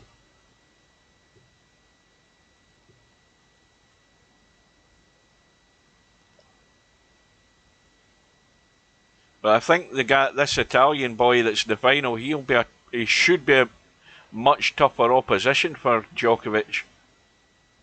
So he's got a chance to set a new record for Italy. The first time an Italian has won Wimbledon, if he can do it. So we've got Wimbledon men's final on Sunday, and then we've got the European Championship final on Sunday night. Yeah, he couldn't get the job done. Yeah, could not get it done. I think he had about 6 or 7 break points. Didn't get any of them when I saw it early on in the match. And then he sort of lost the head a bit. Meanwhile, Larry's trifling with that middle pocket, and it just holds up. And he's now on the hill. And it's a long road back for semi-pro.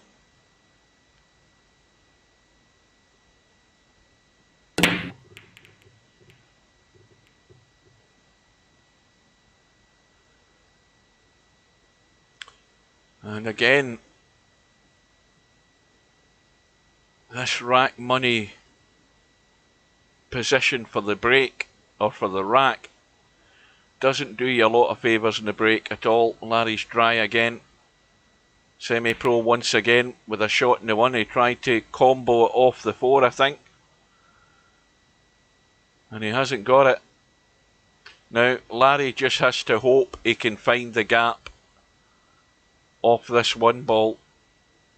There's 2 ways he can do it. He can take the risk of running down the table and cutting the 1 in the middle, or he can try and cut it down into the corner and come around behind the 2.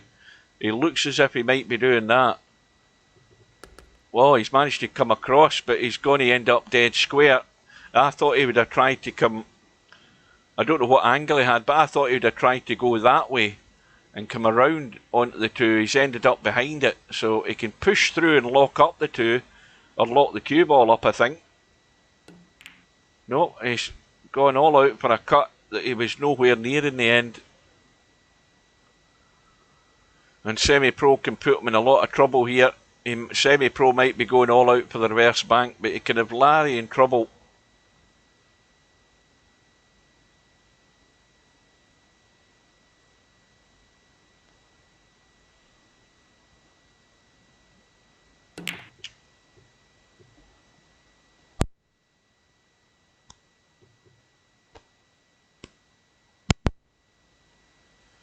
Well, the double bank didn't work. You can just get to it. I'm going to need a drink or the voice is going to go. Hang on a minute.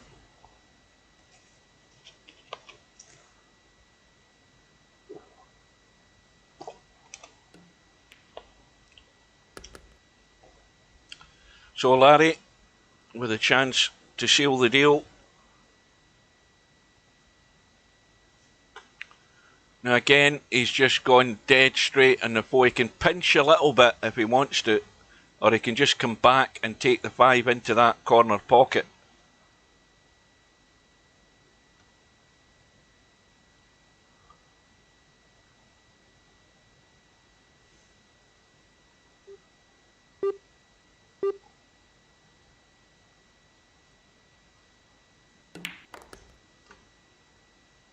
Now, a little soft draw to the right hand side. He doesn't want to leave himself too high on this 6 ball though. He's left himself a decent enough angle and he's guaranteed to be on the 7.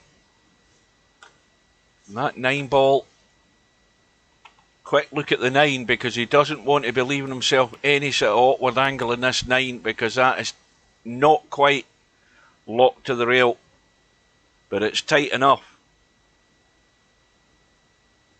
And he might be, well, he's actually avoided the 9, he could just drop onto the 8.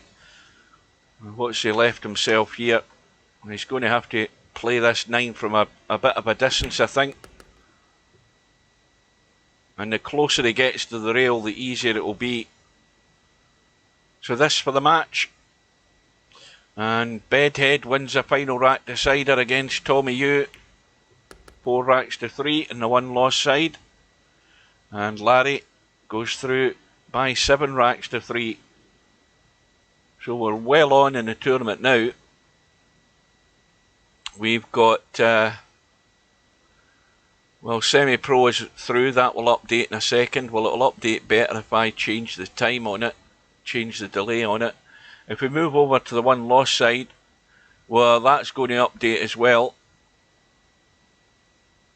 That match between Bedhead and Tommy Yu. And semi-pro will move through to play Snakes. I think that's how it should work out if it updates. It's taking an inordinate amount of time to update. Yeah, that results through between Bedhead. Right, it's updated now. Oh no, semi-pros moved beyond that. What am I talking about? Houdini's playing Capo. Well, their match is just about to start. That should be interesting. And Spectre Dawn is given 5 and out to Christian. Let's have a wee look in that match.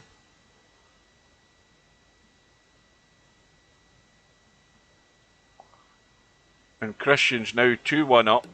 And that's the danger of a 5 and out handicap. Anything can happen.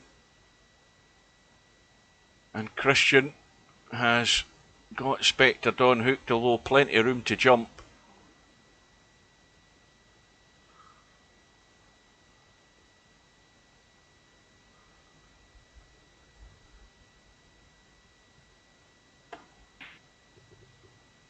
And the 1 just drops in, but he's finished awkward in the 2.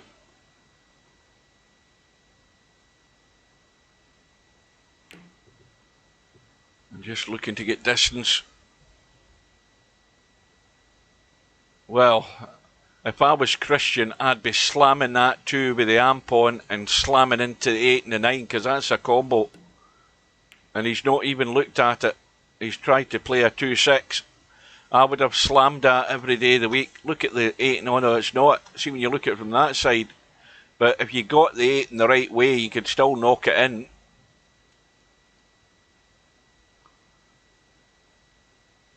But semi-pro, not semi-pro, what is it? Because it begins with an S. Spectre Dawn's played a good safety there, using the blocking ball, either the 8 or the 9, but the 9 was the perfect one. to just kill that cue ball right behind the 8. And I'm sure Spectre Dawn's expecting to have ball in hand after this shot.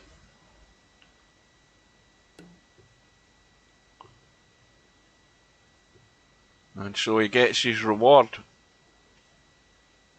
It's going to be the 5-6 combo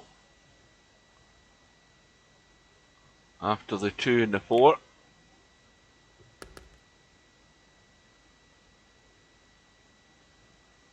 And in this situation, the higher ranked player is always under pressure, because you cannot afford to make any mistake from here on in, because every ball is an opponent's money ball.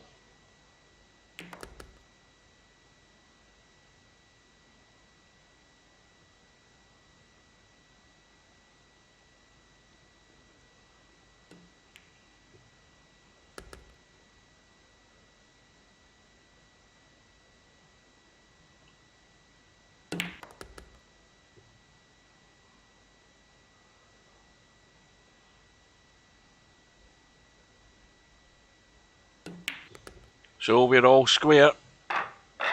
2 racks apiece. And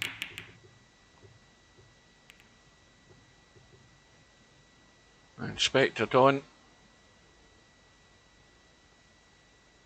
got the same problem Larry had, coming up dry.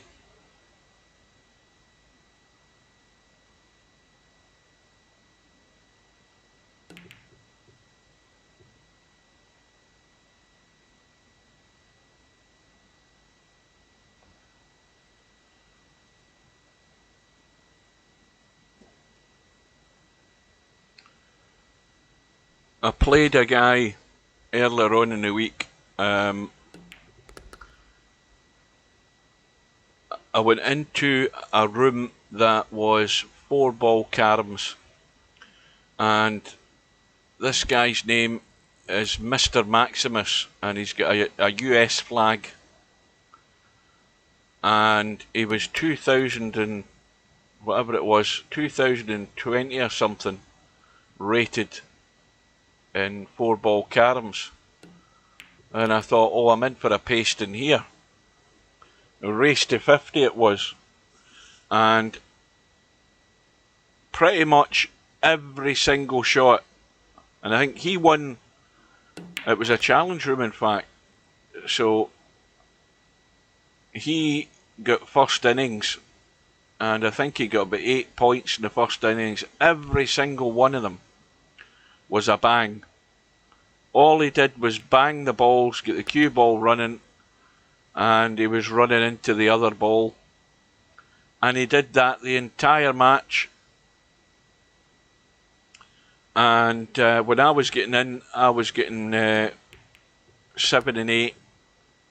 Little 7-9 combo for Spectre Dawn. I was getting 7 and 8 runs. I think I got a run of 13 or something. And basically, whenever I had a chance, I scored more than him, but he just continually banged balls. And then he was complaining about the physics. He was complaining about this and that, and I typed in, I said, the problem is you're banging the ball, and you're not letting the cue ball do the work for you. If you're putting any spin on the cue ball, it ain't going to do anything when you're banging at 100 mile an hour. And needless to say, it got down to the last point, and he disappeared out the room. He disappeared out the room. And I thought to myself, I don't know why this guy hasn't got enough common sense to try and at least think about what they're doing. I keep going on about it. I say it every week in this game. Why do people not think about what they're doing? So you just continually blasted the ball. Now, if you haven't played, on the carom table, it's a fast table compared to what we're playing here. But his idea, in principle, was if you bang the ball hard enough and get the cue ball running long enough, it's bound to run into something. And if you ride your luck long enough, you'll get points on the board, and that's what he did. But showed not a single ounce of common sense whatsoever. None whatsoever.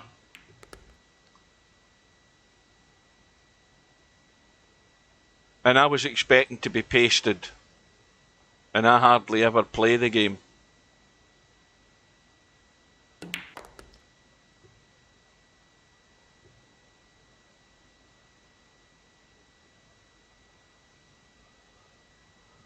What's Popman saying? That's because they reset the ratings. Reset the ratings and what?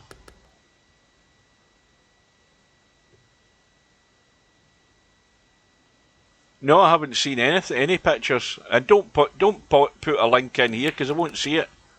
You could send a link to me on my phone if you have my number. My number's on my Facebook page. Go to my Facebook page and scan the QR code. You'll get my number. You can send it to me, or give me a link that'll let me see it. One of the two.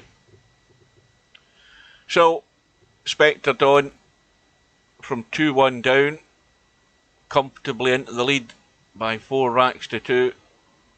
And in a situation like this, all that players, or all experienced players do in this situation is just bide your time, because you're going to get a shot.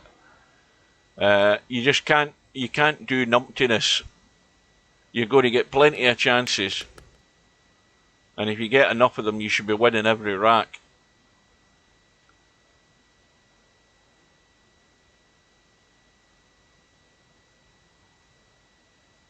I'm pretty certain that QR code is still on my my Facebook page.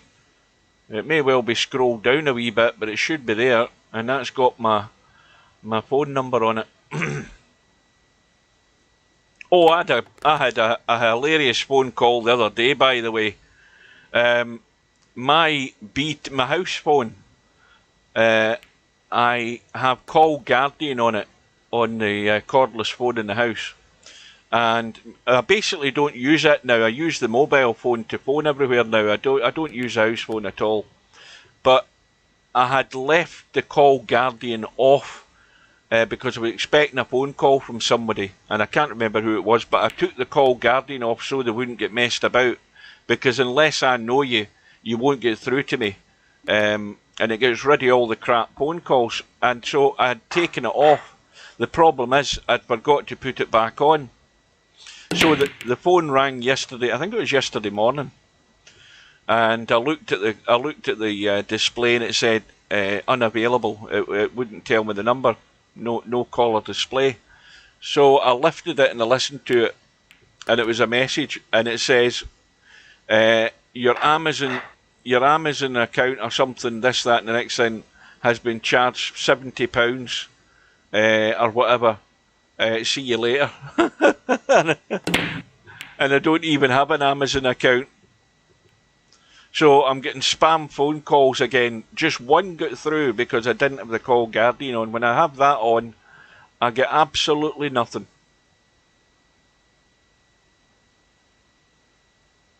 And I don't know where the hell these people get the pleasure out of sending stuff like that out to people.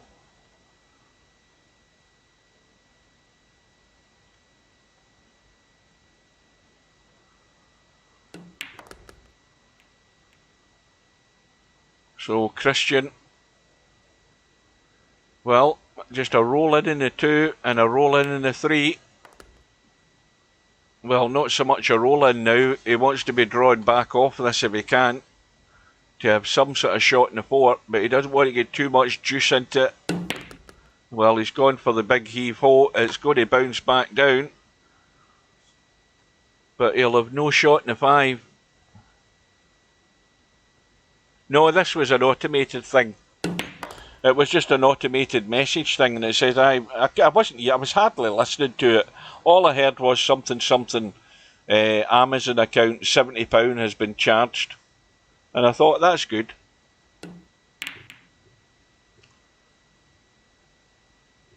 It's good considering I don't have an Amazon account and I've never had one.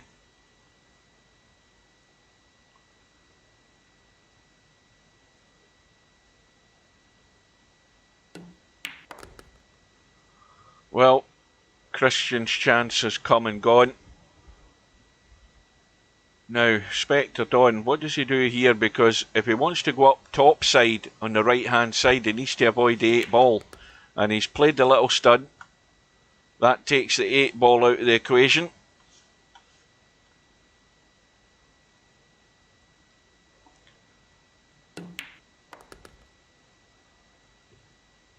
And now, well, the simple shot is the roll through, because that way you're not doing anything awkward. He's drawn back, he's just not quite come back far enough for comfort's sake here. He should have just rolled through and rolled that 8 in, the 9 into the middle, but he's fine. And now he's 1 away.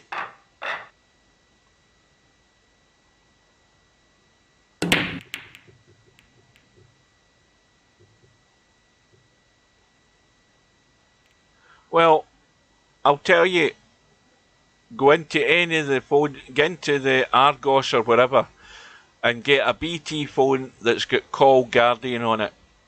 The only thing you need to have is caller display, which is what, £1 odd or whatever it is a month with BT, and that will save her a whole lot of heartache and headache. You won't get any calls like that coming through whatsoever. Absolutely none. That's the whole reason I got that phone, because I was getting these shitty phone calls in the morning, the afternoon, and about 7 at night I was getting them. And now I get absolutely nothing. Not a single one gets through to me. Best thing invented yet. It's the second best thing to Sky Plus, and I don't have Sky Plus anymore. But it's a great thing. The feature is, if you go onto Google and you go to the BT store, or just Google BT phones and type in Call Guardian, C-A-L-L, and then Guardian, G-U-A-R-D-I-A-N.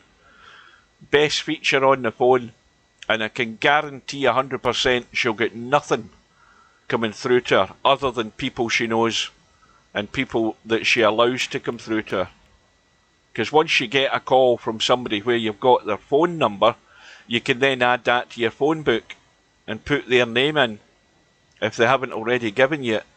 And then anybody else that phones you, you leave a message on the phone. You know, I just put an answer, you know, the usual message. I just said the usual message into the answering machine on it. You know, I'm not available to take your calls at the moment. Leave your name and number and I'll get back to you. And that's the message that goes out to anybody that phones you when you're not in. But if somebody phones you that you don't know, the Call Guardian kicks in, and it'll say your calls are being restricted in this line. Announce your details, and they'll take your call or they'll get back to you. And all the crap phone callers, they all disappear. They don't. As soon as they hear that, they shut up shop and go. You never get any trouble from them. I mean, since I got the phone, I've never had one.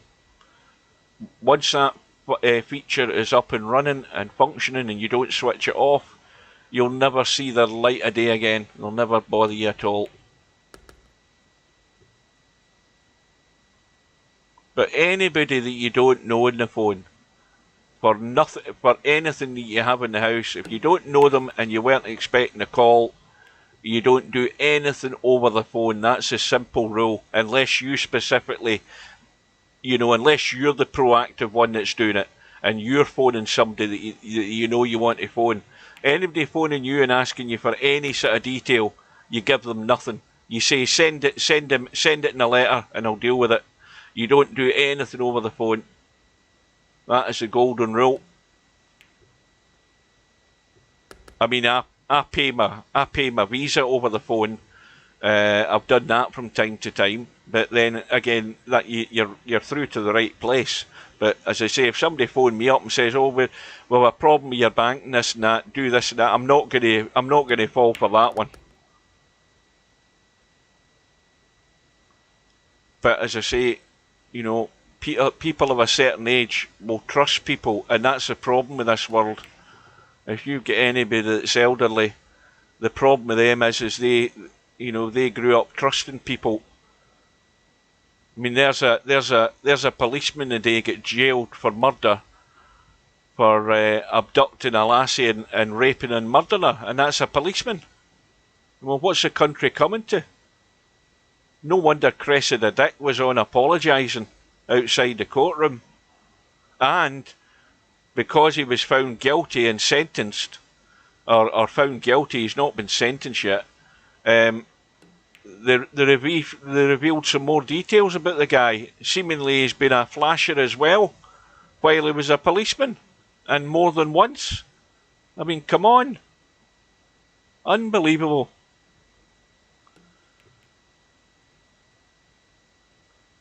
Well, Spectre Don's on the hill. He'll probably just roll up to this 5-ball. I don't think he'll slam it. Well, he's brought it out into play. It's gone past the middle pocket.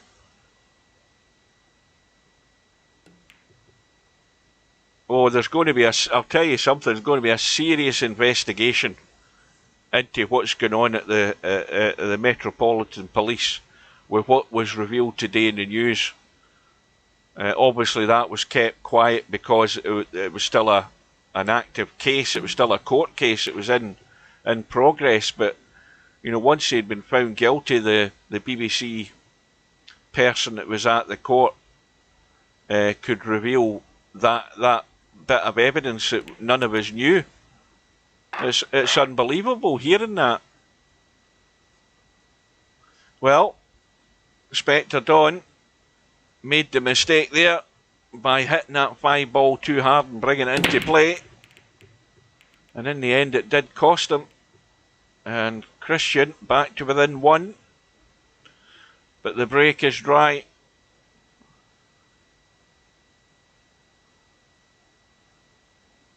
Well, I mean, let's be honest, they will throw the book at him. No doubt about that. But in the sense that, you know, he's guaranteed to get a sentence, but the judge can only go within the bounds of the law. So he'll be jailed for like 20 odd years and be out after 10. Something like that.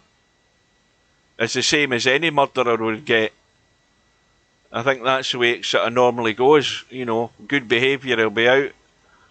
Or they'll wait for results from psychological tests to come through and all of this stuff before sentencing. Like, you know, before he gets properly sentenced. But probably 20 odd years in jail. And then he'll be on parole in 10 or 12 years.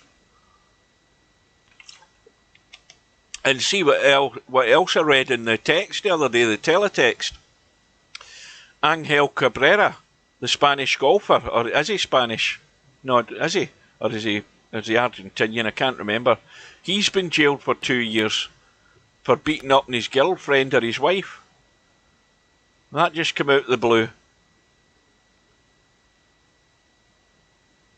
I think, did he not win? He's won a major. He has kind of quite a hefty build, well, not fat, but a kind of stoutly built guy. And he hits the ball for miles. He'll not be doing that for a couple of years. So he's in jail. And now Spectre Don is in a bit of a knife edge here because he's played a duff safety. He's left the 3-ball wide open. And if Christian bides his time here, well, he's got to pot the 3-ball. I mean, you've got to get yourself lined up and pot the 3, Christian, I'm afraid. Because the 4-ball was wide open, look where the cue ball is, and the 5-ball's over the middle, and it could have been all square. And that's a fatal mistake by Christian. Or is it? Because that 6-ball isn't going anywhere. The 6-9 combo, however, is. But you've got to get this side of the 6 in a very short amount of space to play a shot. Well, Spectre Don, I think, is going to try and run into the 6 here. Or is he going to try and drop really right down on the short side?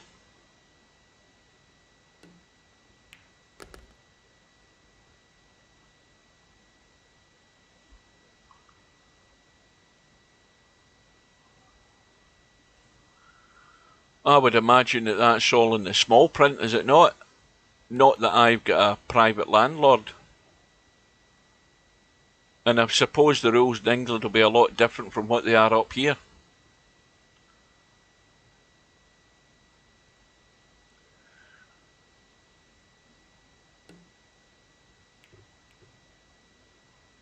Well, now Spectre Dawn has a dilemma. He has a possible bank on the 6 ball, but he's also got a thin edge in the 6 to leave this cue ball up the table and put Christian in trouble. And that's a good shot. That's an excellent shot. And the right shot to play.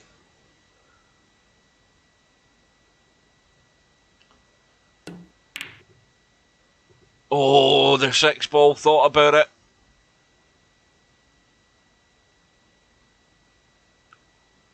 Well, Spectre Dawn has another go. What is Has expecting to be evicted, is he? That's a good shot. Needs an angle. Oh, he's not got a lot. This is not easy. He's going to have to try and squeeze this and force it. Big draw. Botman left English. Oh dear. Well, Christian lives again. It's amazing what can happen. And Spectre Dawn, well, he's going to try and just brush the 9. He's got to try and brush the 9 onto the 8. And he hasn't hit it soft enough, and Christian can get the cue ball in there. And we're going to a final rack decider. This is crazy, isn't it?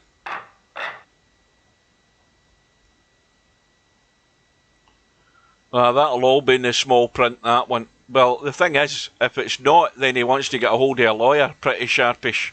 That's my advice. So he shouldn't be asking around, he should be reading his contract, checking the small print and grabbing a lawyer if there's nothing in it. And getting that sorted out. That'd be my advice. Not that I'm an expert in law, you'll understand, but certainly if anything like that crops up, you want to be looking right into the... Oh, of course it is. Can you not get legal help down south? You can up here, as far as I know.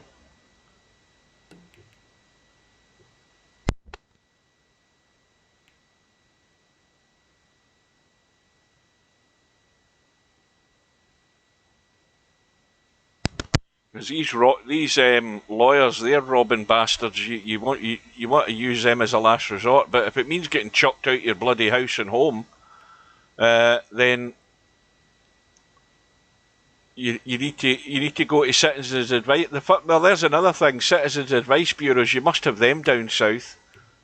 There's got to be places that will look at the document, look at the tenancy, and read the small print, and they'll give you the best advice. That's what I'd be doing.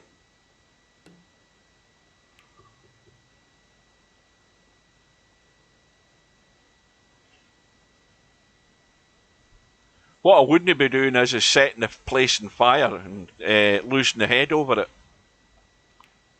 It's not worth the trouble.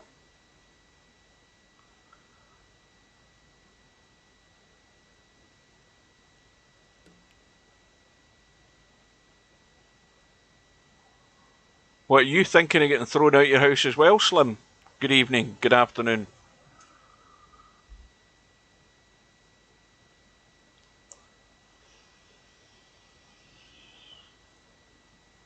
Yeah, the problem is that would, if I took in a lodger, that would affect my council tax. So the answer to your question, Slim, is no.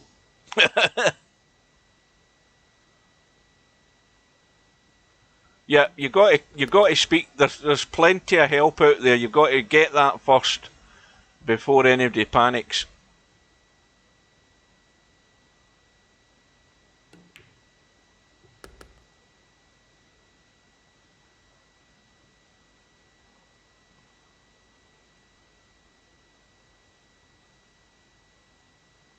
Well, this is no miss time now for Spectre Dawn. 6-all. Christian with 5 and out. And Spectre Dawn can't make a mistake.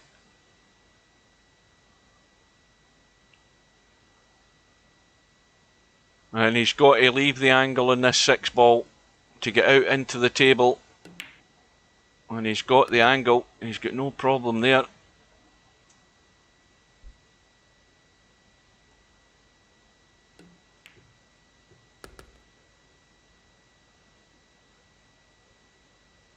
And now just a draw up past the middle pocket, unless the line is taking him to the middle pocket. He's got to be careful. Yeah, he's not risking it. He's going to round the corner. He didn't want to play the draw. Oh, he's ended up. He may well have to. I don't know whether he might just wants to run straight across and follow the 8. No, he's going for the jack up. Has he got the pace? Pretty much. It's not a bad effort. So this to scrape through. And good evening to Bedhead.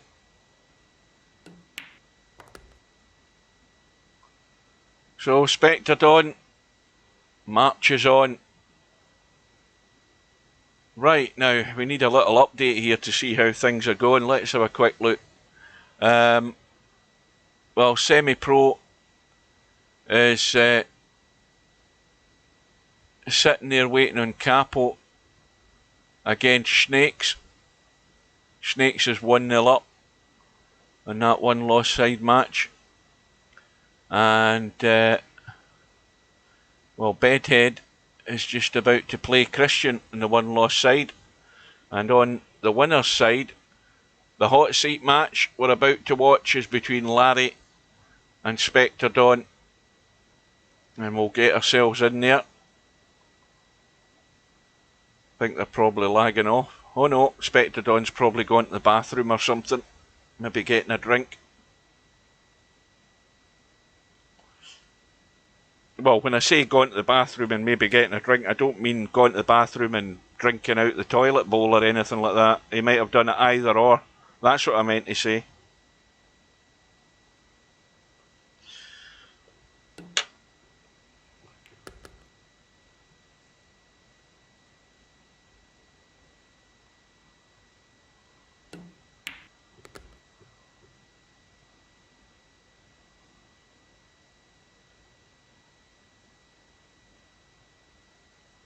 So the tournament has been on for 2 hours and 2 hours and 16 minutes. And I don't have to go to bed early.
And there's another thing as well.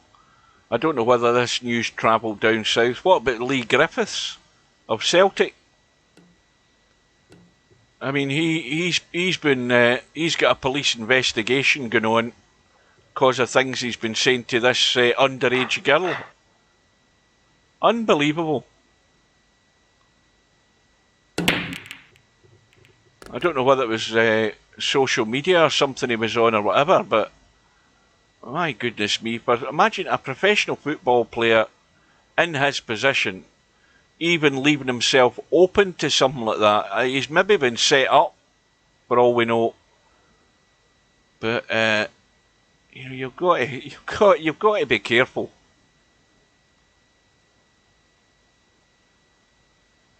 He's a complete numpty if he's fell for that one.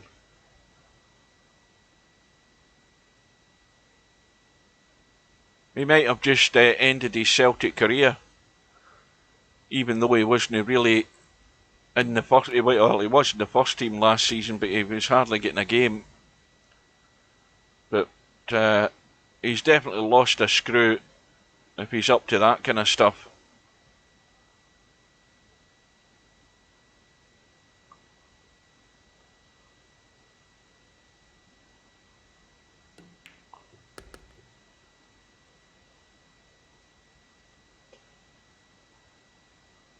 So, we are underway in the hot seat match.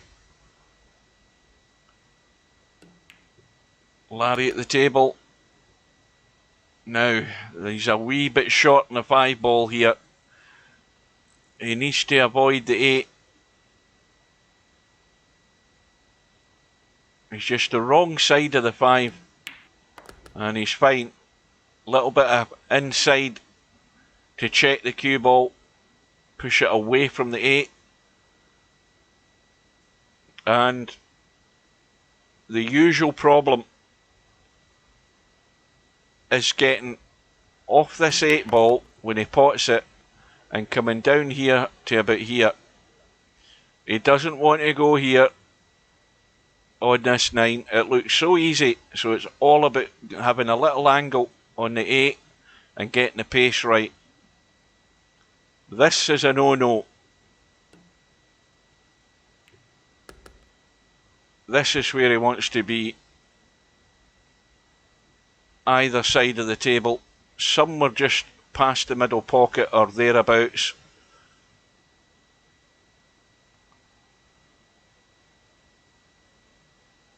Now, is he going to go up and down the table here? He might, well, or down and up the table. Depends on the pace he plays this at. He might have no option.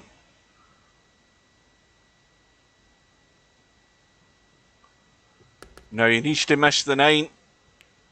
Well, I suppose it's worked out not too bad, considering.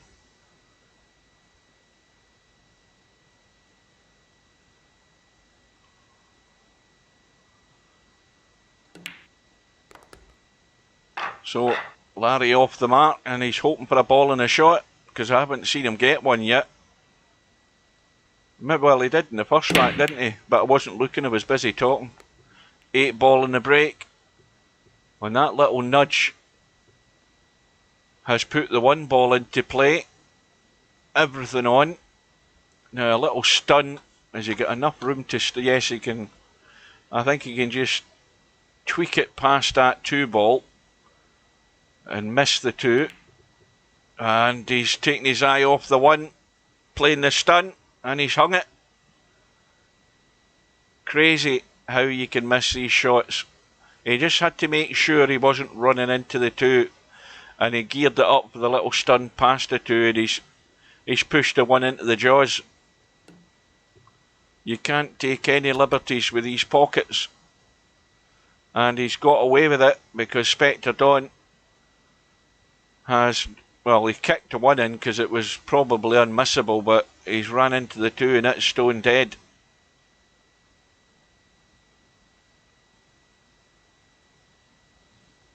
So Larry's... well, he's got out of jail there in one sort of way of thinking, but he's going to have to kick and hope he gets safe. Oh, it almost went in.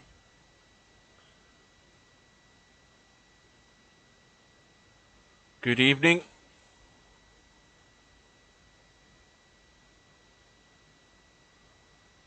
So for any latecomers, we will be here next Friday. Next Friday afternoon, as I was told earlier on, will be the draw for the 9 ball, the big 9 ball tournament that the sign-ups are available for. And by this, well, by the start of this tournament next Friday night, we'll know what the draw is. I'll know who I'm going to play in the first round. Maybe I'll be one of the lucky ones and get a bye.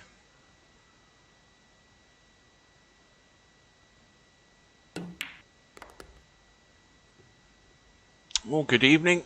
We've got another viewer. That must be 2 now.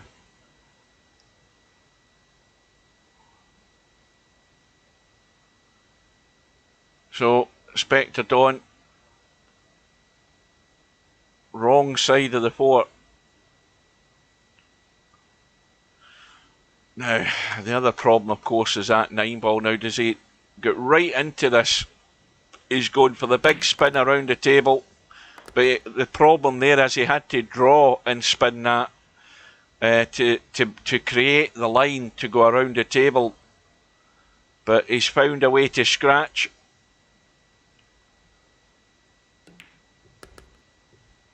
And Larry has a good chance to be 2-0 up. Well, once again, he doesn't want to go short on the short side of the 9. He wants to stay the top end of it. He's going to keep running. He's going to keep running. And he's gone to where you don't want to be. This is a testy one. And he has to just watch the pace. He has to play this just to pot it and nothing else. He doesn't want the cue ball running. And he's hung it. And that is the problem. Just too much pace, going in the short side of the 9, leaving the awkward cut. And what was 2-0 has instantly gone 1-1.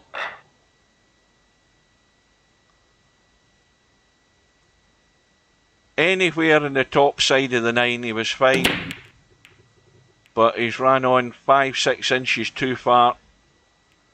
And his chance has gone with a tough cut he had left himself. Meanwhile, Spectre Dawn has broke dry again, but he's got away with it. And the problem now is everything is wide open again from that break. So Larry's going to play the push, and it needs to be a good one. Now, I know what I'd be doing here. I'd be locking the cue ball onto the 9, because this is perfect for that. You can run the one ball into the 7 and nail the cue ball to the 9. Well, he's not nailed it enough, but it's good enough. It could have been tighter.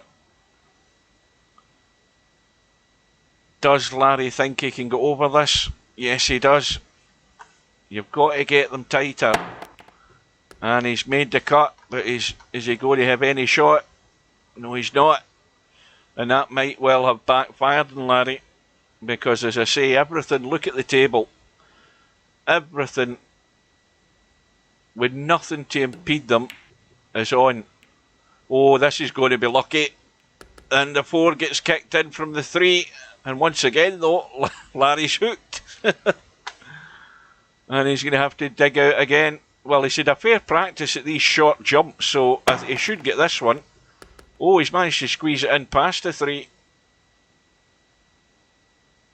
I think Larry's get the measure of the short jump now. When I say short jump, I mean fairly tight to the object ball that he's trying to go over. And he's played them all pretty well so far. But now he's in no man's land. And this is not a follow. You can't do the force follow in the 5 ball because the 9 ball's in the way. So he's going to have to go for the cut into the left-hand corner pocket. Not easy. You just got to have every faith in your eye line that you're picking that right spot to get this in. He's going the other way by the look of it now. He's going past the 9. What a shot. Needs a bit of luck. Oh, and again, he's not getting it. He's just gone outward. But that was a cracking shot on that 5 ball.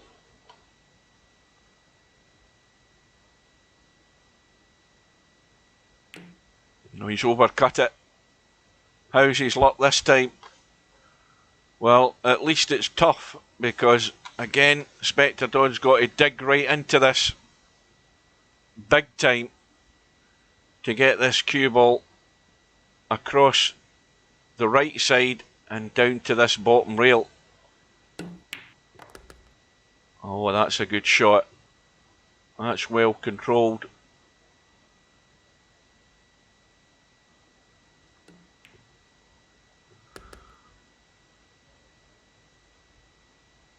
Well, he can just stun the 8 and leave the cue ball there or thereabouts for a fairly straight in 9 for a 2-1 lead. So this is a hot seat match to decide who's going through to tonight's final. And meanwhile, while Spectre Dawn's breaking off, we'll have a quick look and see what's going on over here. Snakes and Capo are still at it. It's 3-1 to Snakes. He looks favourite to go through. And Bedhead, who's given 5 and out to Christian, Bedhead's 3-1 up, so those results should be coming through in a minute or two. And meanwhile, Spectre Dawn's broke off, potted a ball, the 3 ball has gone, played the push out, and I would reckon that, well, I would have thought Larry would have put him back in. Well, it's not bad. He's not left it on. Good evening to Matt. Welcome aboard.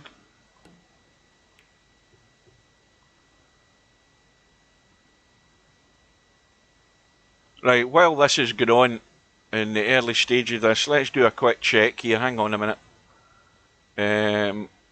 Let's go to the home page and go to this World Series thing to have a quick look. We've got 32 signed up and 32 seats available. So there's been no additional sign-ups on that. So there's plenty of room for anybody that wants to go in, and this bracket for this tournament will be drawn at well, next afternoon for some strange reason. Middle of the afternoon. It's normally like 7 PM on the Friday that it's drawn, but they've set it for the afternoon.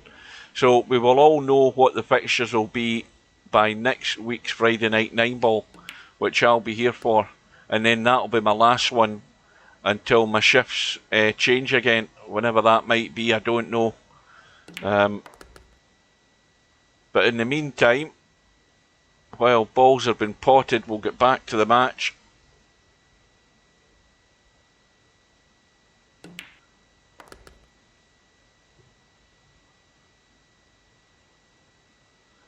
No, my intention is to play in the tournament, so I'll at least have 2 matches, and then after that I might do some streaming. I'll certainly not be streaming anything that I'm playing in. That's what I don't do.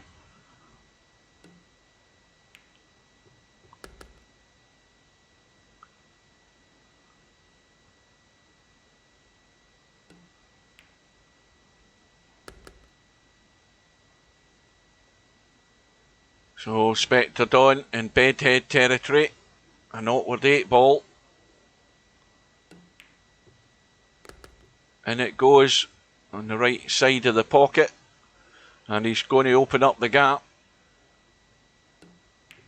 And Bedhead has gone through against Christian, 4 racks to 1.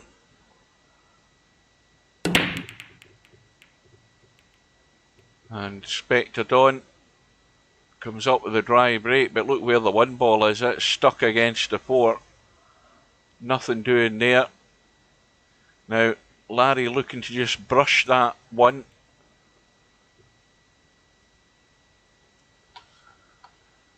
Well, that's got Spectre Dawn in a whole heap of trouble here. He's going to have to pick the line next to the 5 ball on the top rail and put the left-hand English on it if he's going to run down to hit the 1, because he's not getting to it any other way.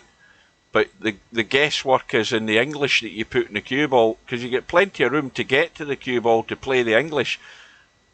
He's decided just to lock a ball up, probably the more sensible shot. But he's leaving himself open to 3 fouls if Larry can get this tough. But at some point, if Spectre Dawn does end up being in the 3 fouls, he's just going to bank up and down, but it's going to be guesswork, and that is a good shot. That has got him in back to the wall now. And there's the other result come through, and Snakes has beaten Capo, 4 racks to 1. And Spectre Dawn's now, well, he knows he's still got 1 ball locked up, the 2 ball still locked up, and he's made the 1 ball more difficult to get a good tight safety from. So that's good thinking. And this is where you have to use your head. Matt says, finish work and cooking some bacon, eggs, sausage, bean. We were talking about food earlier on. Don't talk about all of that stuff, man. And he's watching me on the phone. I was talking about bird's eye chunky fish fingers earlier on. And, well, Larry's in a commanding position here because Spectre Dawn is completely locked up again. And if he tries to hit the 2 and he gets it, he's going to maybe split open the 2 and 3 and give Larry a chance. And he's just missed it. But that is the 3rd foul. So Larry had everything under control in that rack. And it gets him back within 1. And he gets a ball in the break. And he's going to have a shot in the 1. But the problem with the 1 ball is he's going to have to dig into it to come down south. He's going to have to come back this way to get a shot in the 3, because the 3's going nowhere else unless he wants to play a combo onto the sorry, not the 3, the 2 onto the 3. Oh, and that's what happens. He had to dig down and play the shot. No, not battered breadcrumbs. Crispy batter. No breadcrumbs on it. They're absolutely delicious. They're on. If you've got your Tesco Club card, you can get them for £2 at the moment. But most of the stores up here haven't got them. I think I must have bought the last packet in my store the other day. And I was saying earlier on, there's 6 in a pack, and I had the 6 of them. I had 4 slices of bread buttered, and I had 3 in each of the slabs of bread. So I had 2 big sandwiches with these chunky cod, not cod, they're Alaskan pollock, fish fingers on them with tartar sauce, salt, pepper and vinegar, and they were beautiful. And they're even better when you're starving, when you're really hungry and your stomach's rumbling. They didn't last any more than 5 minutes. By 5 minutes they were gone and I was already on to my first cup of tea.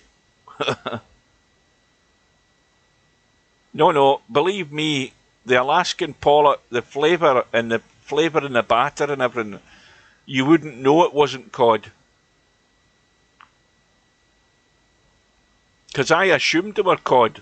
When I was talking to Tornado Tam the other day, we were talking about fish fingers or something, and I don't know how, as I say, the conversation got to that point, but I told him they were cod.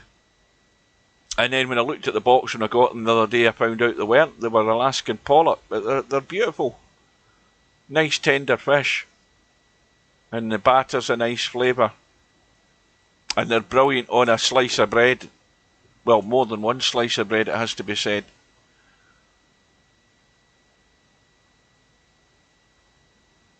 But now somebody comes in, Matt comes in and talks about bacon and egg and sausage and bloody black pudding. I mean, goodness me. And that's 9:30 on a Friday night.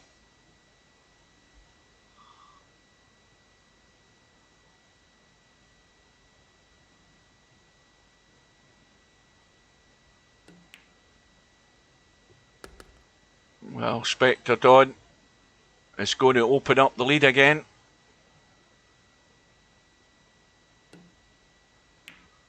Well, this is going to be a battle, this match, to see who gets to tonight's final.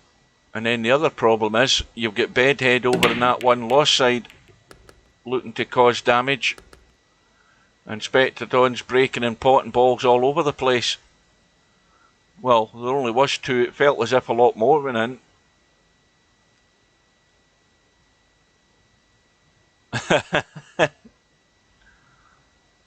Oh, I would Chinese later than this on a Friday night. And then I've not ate all of it and I've had the rest of it for breakfast, nuked in the microwave the next morning before I went to work.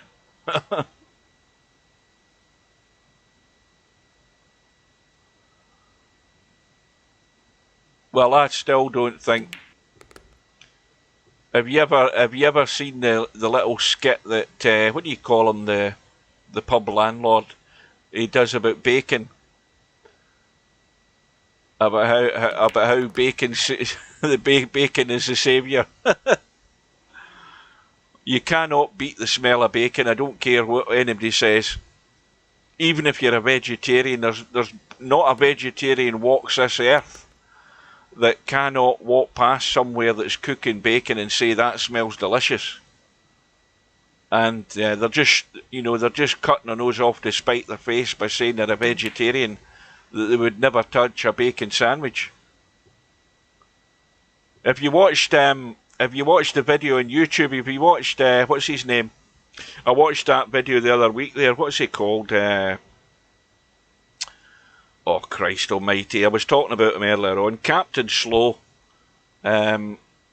James May, where he makes his own bacon sandwich, and this girl makes hers with fancy bread and all of that crap, and she enjoys his sandwich more than she enjoyed hers. You watch that. The video's on YouTube.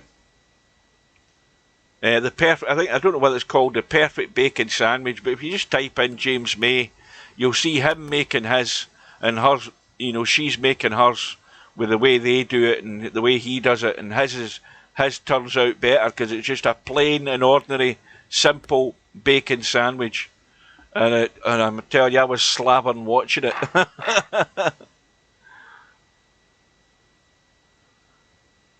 Good evening to Mooncake. Welcome aboard. Well, there's one rack in it, and Larry got a ball in the break, and he's got half a shot in the one ball, but if he can get this one ball and get that shot in the two, he could well be out, and we're all square, but this is a tough one to start with.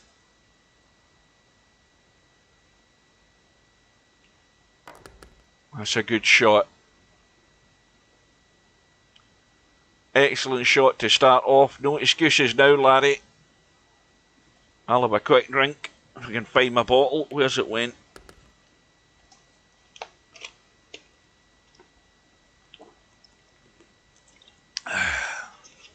Oh, that's what I was thinking. I've been trying to remind myself to ask you guys.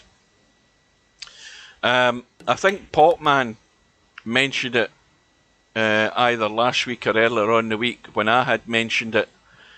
Has any of you guys had VP4 crash on you and just kick you straight out the game entirely when you've tried to join a room, maybe a challenge room?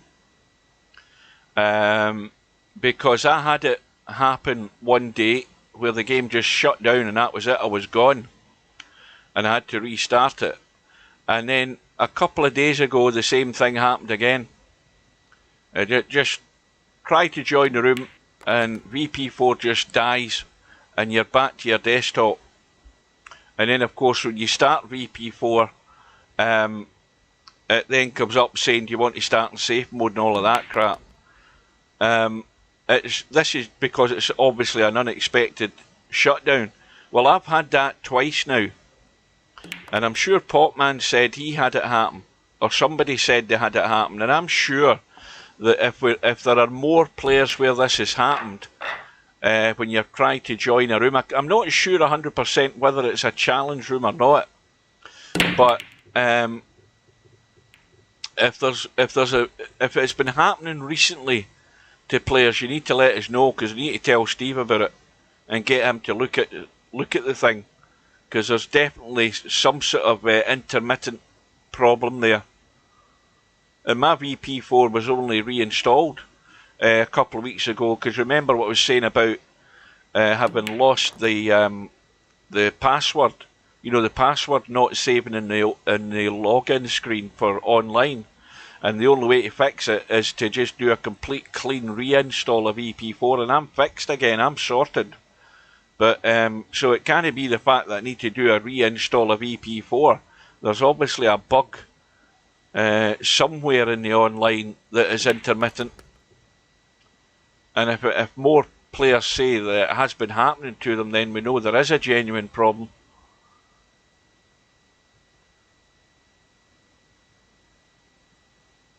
Well, I seen Steve in the lobby. I don't know whether he is in the lobby now, but I don't know whether he's back yet or not.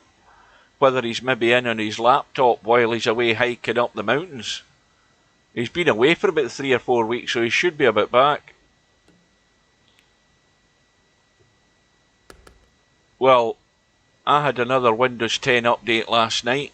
I'm pretty certain it was an update, or was it yesterday afternoon when I restarted the PC, it came up and completed the install, whatever it was installing.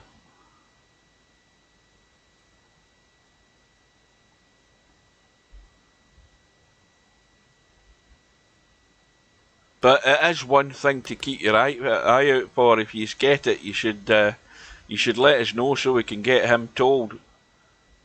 But the first thing he'll probably say is when it does happen, you need to get your crash log thing. And you know, you don't restart VP4 before you get your crash log folder, whatever the hell it is again. That way he can look at the data or whatever he needs to look at. Anyway, back to the match. Larry now back into the lead. Or is he in the lead for the first time? I can't remember. But anyway, he's 5-4 up. And the 4 ball thought about it and it has gone in. And he's got a testy 1 ball. And not only that, if he gets the 1 and can hold there for the 2, which is next to the 8, he's going to have a bigger problem getting to this 3.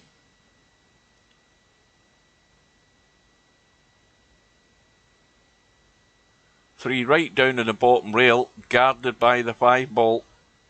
Well, he's brought the 2 out into the table, and now he has to just hope that he can somehow find a way to see this 3 ball, because if he just ran forward, he's going to run straight into the 7. He's trying to check this cue ball up to hit the 7 and run up the table. No, he's avoided it. That's not bad. And that is pretty good. It looked odds on he was going to run into the 7. But it's a good outcome. Now just short on the left side. Little angle.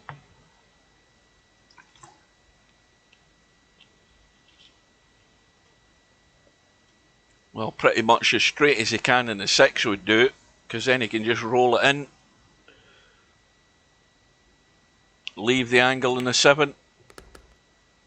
Oh, he doesn't want to go there though, Larry. Well, there you go. He's found it. Well, he's had plenty of practice with the jump cue, so the only thing that can go wrong here is jumping off the table. And he's missed the cut.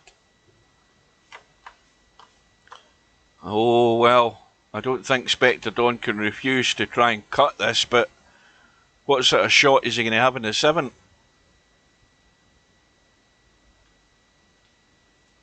Well, it's bad enough having to try and pot the 6, but he's going to have to work a miracle with the cue ball here, I think, to somehow get anywhere decent on this 7, unless he leaves the height. Well, he's gone across the table twice. What a shot. Excellent shot. That was all or nothing there.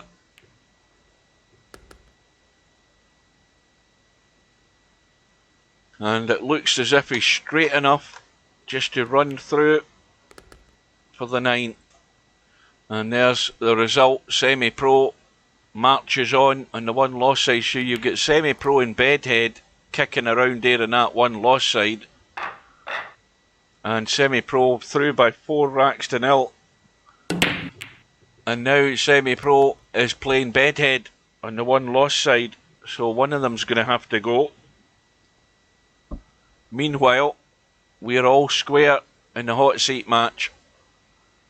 And if we're lucky enough, we'll see the end of this and then jump straight into that Semi-Pro Bedhead match. Well, this is another testy shot, I think. Oh, he's got to get this just flush. It's off the rail. Run into the 3, how's his luck? Well, that'll pretty much do it. I'd be happy with that.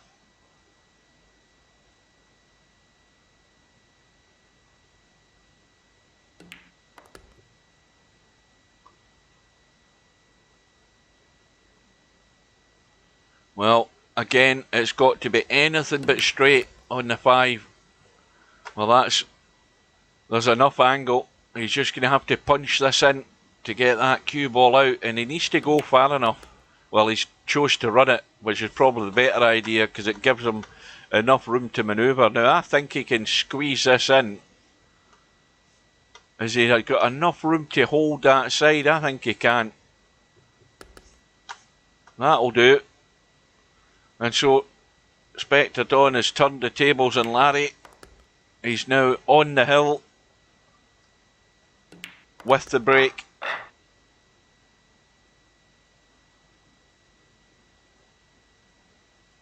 And of course, whoever goes through to the one-loss side from this match is going to be playing the winner of the Bedhead semi-pro match. So it's the cream of the crop that's got to the business end of the tournament tonight.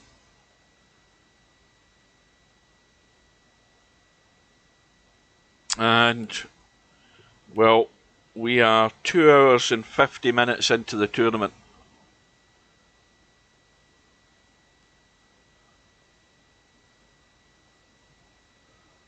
And Larry playing the push out. And that is not a good shot, Larry. He hasn't got the cover.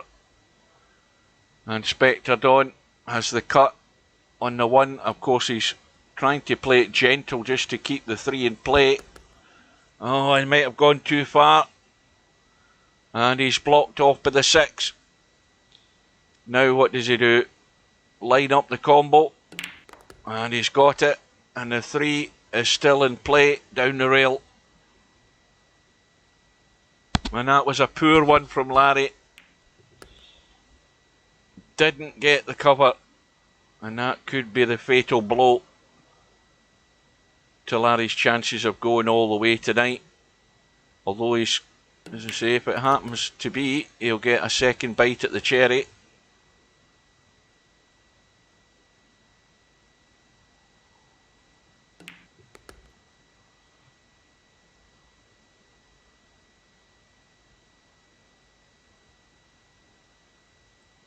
Well, the rule of thumb here is get the cue ball over to the right side of the table to get a sight in the 9. That's all he has to do. Doesn't want to get into this too much. Doesn't want to dice with the middle pocket. Just get the cue ball out. And that will do. And so Spectre Dawn, once again, is in the hot seat for this week's Friday Night 9 ball. And he can now go and have a break and wait while they battle it out on that one-loss side. So straight out of there and straight into the match with Semi-Pro and Bedhead. And Bedhead is 1 rack to 0 up. And remember, we're only a race to 4 on the one-loss side. And Bedhead's, what's that? He's got the 5 and the 8 and a shot in the 1 and everything on. And it should be 2-0.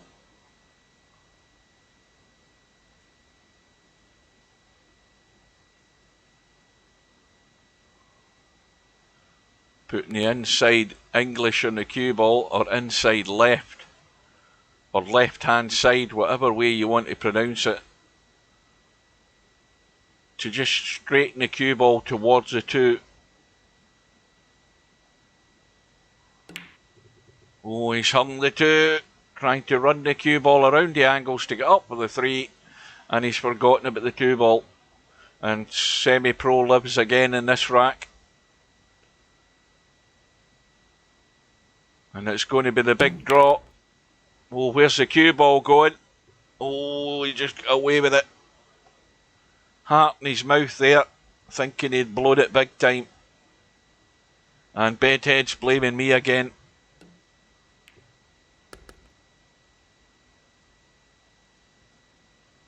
Well, this has gone straight. He's absolutely poker straight on this 4 ball. He's going to have to pinch a little bit here. Well, in fact, he's not risking it. He's just leaving it run through to find the gap. Now, the 7 ball obviously goes past the 9. Does he want to drop it in dead weight and play the 7 long down into this pocket here? Or does he want to run it out? Looks as if he's running around the corner. Yep. The pace is good. Just a wee bit further than he would like. And this means that it just slightly brings the 9 ball into play from this angle. He's got to be careful. Far jaw. And there's plenty of room. And that will do. And again, quick look at the 9 just to make sure it's off the rail.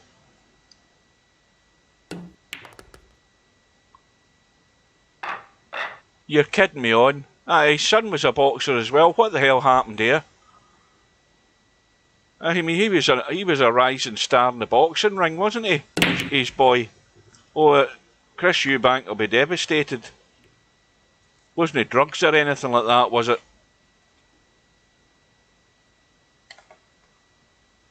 Well, he was his pride and joy, his boy. He'll be absolutely torn to shreds with that.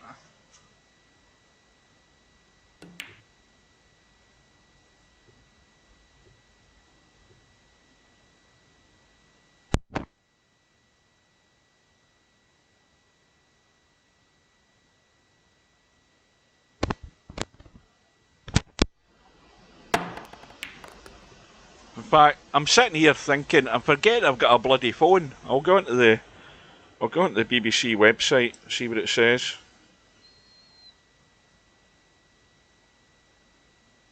In fact, why was it asking you guys earlier on what was the score in the tennis? I could have bloody found it out myself. I'm forgetting I've got a bloody phone.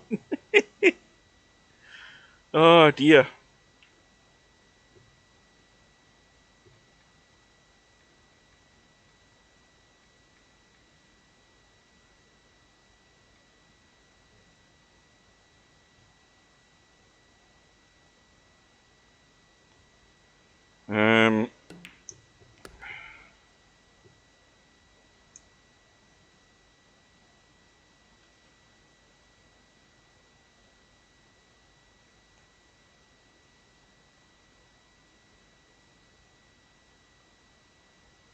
Is this on? Oh, there's nothing on the BBC News website.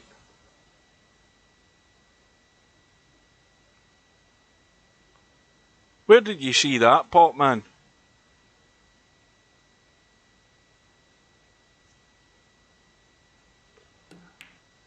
Was it announced on the news, Sky News, right? Yeah, there's certainly nothing I can see on here. Let me go to the sport. Where the hell's the sport?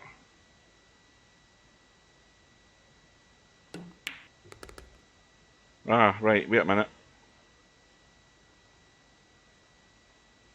Djokovic fights past Shapovalov, or whatever his name is. Rio Ferdinand, Cavendish equals Merckx record.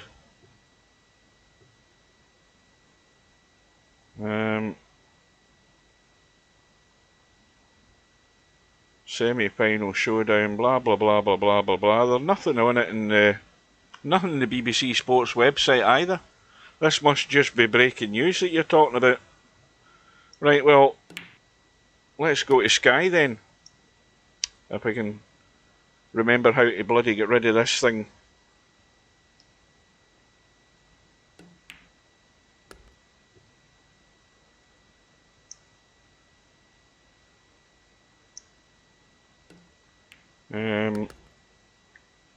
Sky News.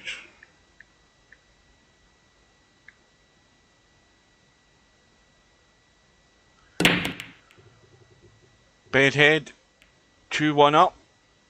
I'm paying no attention to it. I'm too busy looking to see this thing, see what it says.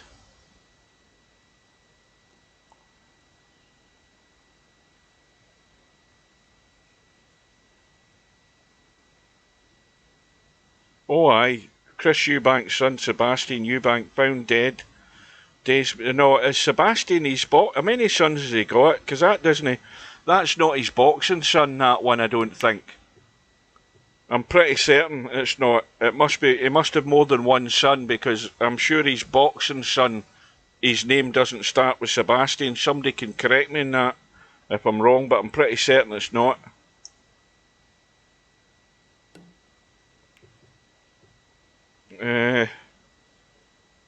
Chris Eubank's son Sebastian Eubank has died, his father has said in a statement. The 29... Oh, he is a professional boxer. Ah, that's right. The third oldest of Eubank's children was reportedly found dead in Dubai, where he lived.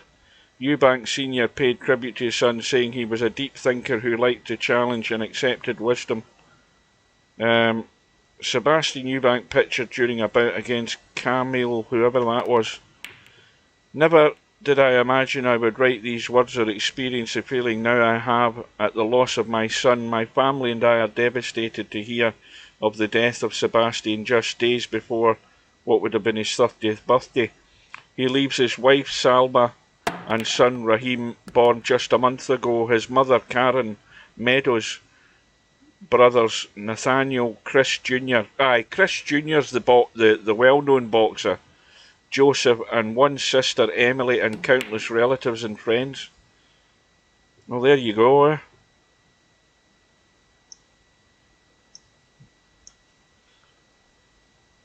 That's terrible. But I knew that. I knew he must have had more than one son, because Sebastian is not a name that rings a bell in terms of you know, being the sort of the big name boxer. It's Chris Eubank Jr., isn't it? That's the one.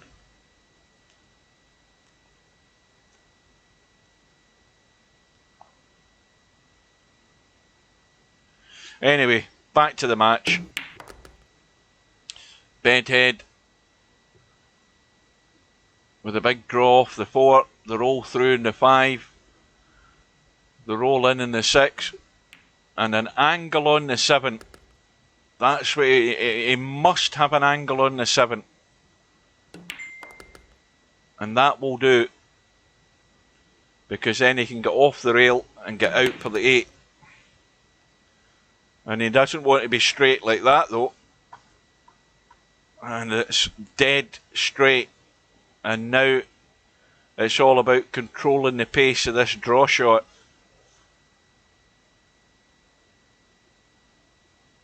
And these are the ones that test you, because you have to get the pace right to give yourself a half decent chance. And now he's in between. And semi-pro. Oh, I thought I was going to say she get ready to pounce here, but Bedhead holds his nerve. And he's 1 away. And the 9 ball is kicked in. I think it is, or is that the 1 ball? Oh, that was the 1 ball. Not only that, Bedhead's got a shot in the 2, but look where the 3 is. Right behind his cue, top end of the table. Cue ball's running. Has it gone too far? Yes, it has. And semi-pro does live again at the moment.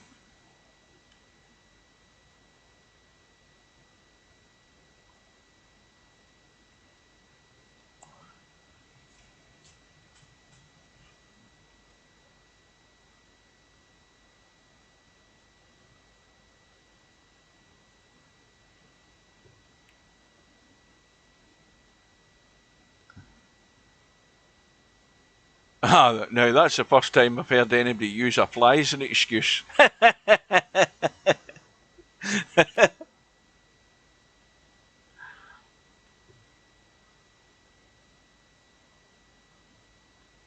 Semi-pro now has attempted Bedhead for the reverse bank. This is a good reverse bank down to this right hand bottom corner pocket, this 3 ball. Is he going all out? I think he is. Perfect. Now he can lock semi-pro onto the 6. Absolutely nail him to it, he can. As long as he's brave enough to get the 4 to the rail.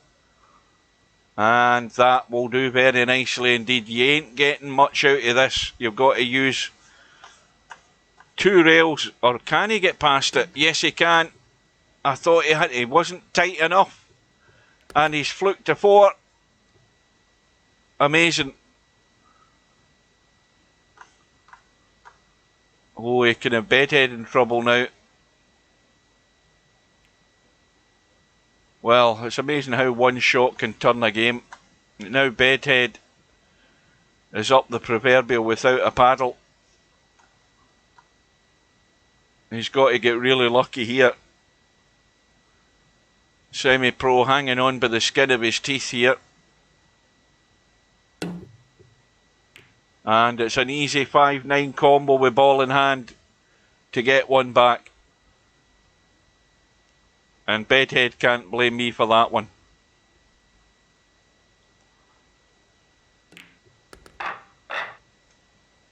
So, Semi-Pro wants a ball and a shot.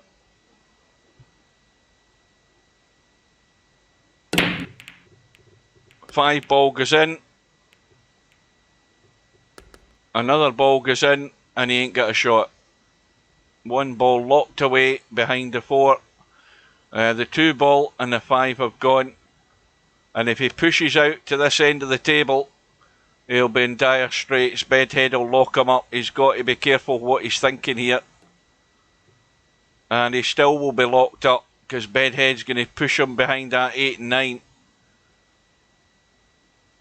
He'll just run off the rail with the cue ball so that he touches a rail, I would think. But he's got, if he gets the pace right, he'll have Semi-Pro in trouble.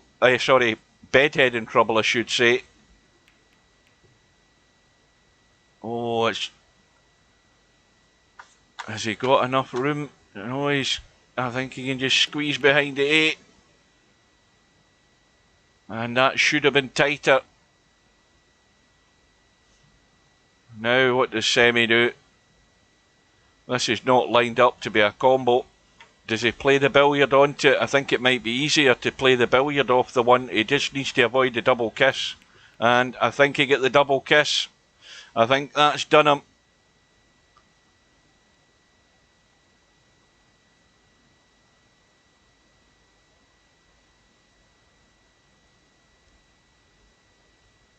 A little draggy draw shot off the 1 just to try and stop the cue ball skidding away too far, I think. Well, he's gone all up and down.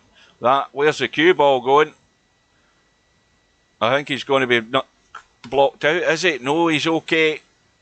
He's got away with it big time. And Bedhead now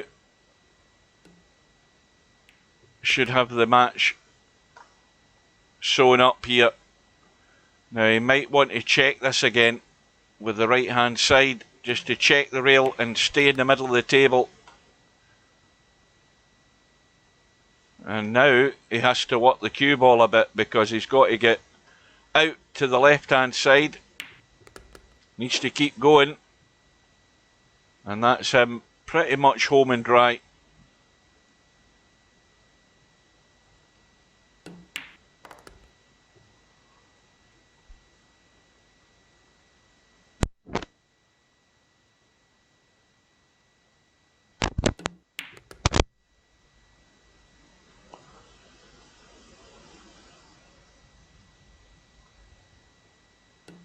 So Bedhead is the winner by 4 racks to 2.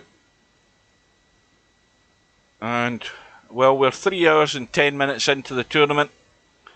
And Bedhead to play Larry to see who goes through to play Spectre Dawn in tonight's final.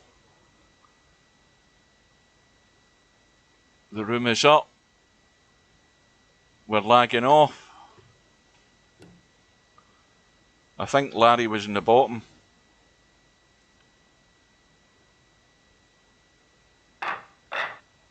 Larry wins the lag. So here we go. Race to 4. And the break, like many others, is dry. And Bedhead with a shot in the 1. Now, I think if he went to run around the angles off this 1, the 5 ball's in the way. But if he found a line he can get round, well, he's avoided the 5, but he hasn't got the pace. He's again, if he'd gone too far, he would have been maybe blocked out by the 4, but he's left it way short.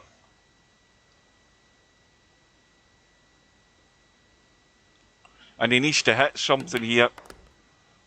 Well, if he'd hit the 4, he would have had a good shot in the 3, but he's avoided the 4, he's had the pace, he's avoided the 5 at the top end, and he's got a cut on the 3.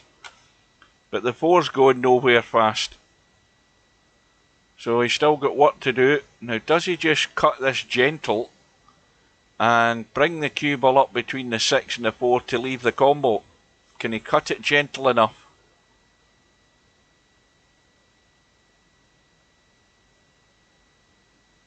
Nope, he's going the same path up and down, but this time he's run into the 5. And now, well, it's a long, and of course the 8 isn't lined up to the pocket, so he's tried to pick it out, but it was not easy, and so Larry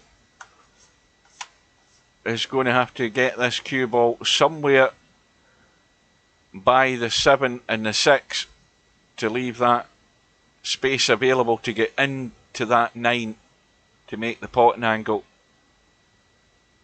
Plenty of room to do it. Just doesn't want to come over this side and end up hooking himself.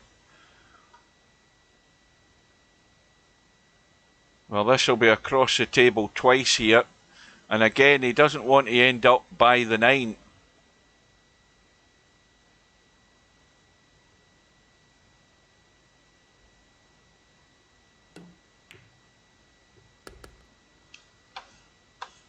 And the pace is good enough.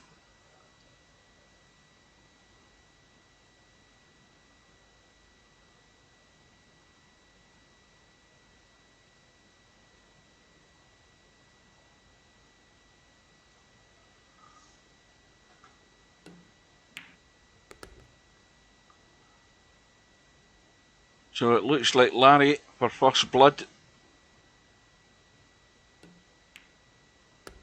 Should be fairly straightforward.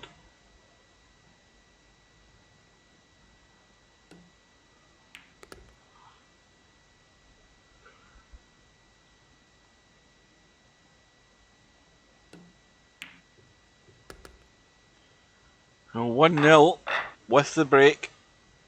Race to 4.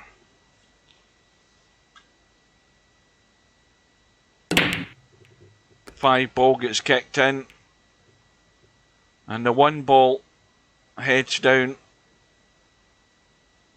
to give Larry a shot on it, but he's well, he's going to have to let the cue ball run and hope he gets lucky again, because he needs to get up the top side of the 2 to play it down this right rail. He needs to get into this area. He hasn't hit it. And he's gone on the wrong side of the 2. He wanted to come up into that area there. And now he's going to have to just run for cover. But if he hits this, he doesn't want to hit the 2 ball too hard, so he's pushing it down towards the 6. But that has now nudged the 6 out of the way. And would you believe it, he's left enough of the 2 for Bedhead to make the cut.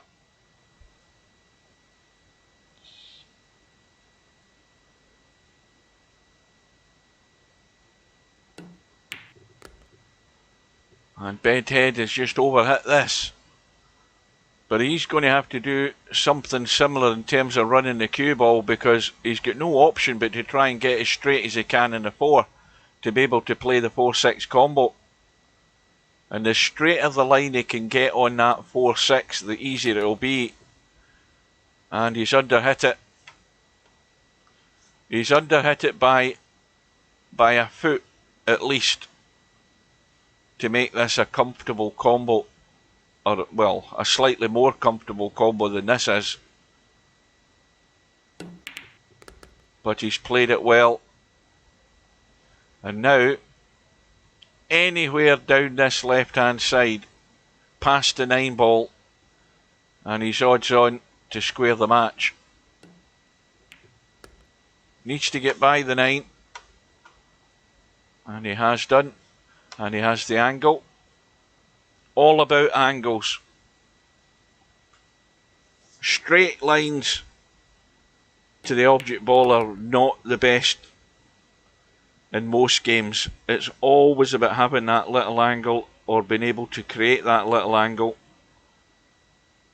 It's all about getting your lines right. And the better players that do that more often than others are the ones that will run tables every day of the week. So we are all square.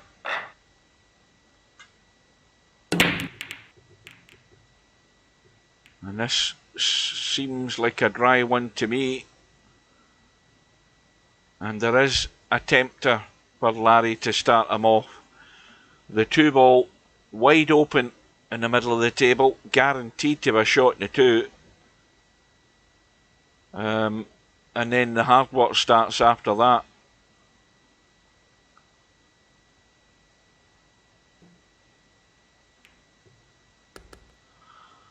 Now, he's perfect in the 2, just to drop it in, stun across to the short side of the 3, so that he can play it in, and if he gets a nice angle, he can come up for that 4-8 combo. That's the plan. Needs to get there, and that will do. And now it's just about controlling the pace, and he wants to be up here. This is where he wants to be.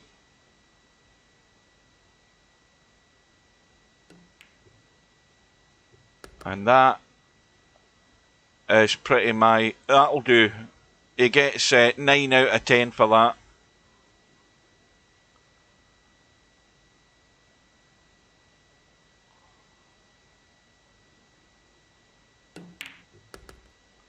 And the 4 ball stays in play as well, and he should be out. Everything's there, and it should be a 2-1 lead.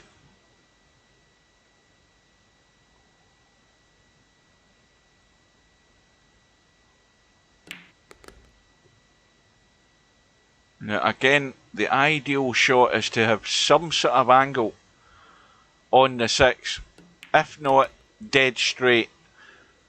Now he's given himself an angle, but he's given himself just slightly too much for comfort here. Now he could come back across to take the 7 into the same pocket, believe it or not, but he probably just wants to hold off the pace in this and stay in the middle of the table.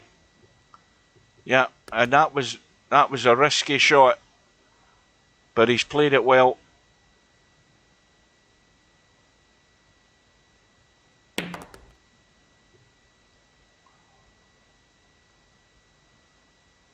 So the final is a race to 9.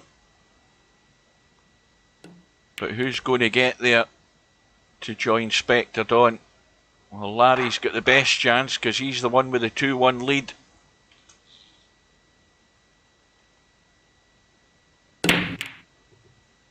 And he's got a ball on the break.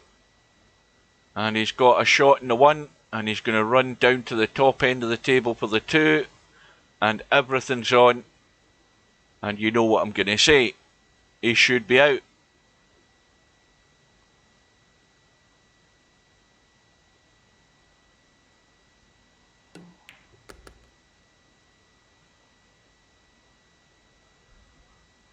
Now with this shot, again he's got a choice. Does he want to run to the right hand side? I don't think so. I think he wants to come up the left and leave that 3 ball into that top corner pocket in the right hand side. If he went the right hand side with the cue ball, there's a danger of finding something behind another ball. So he took that out of the equation.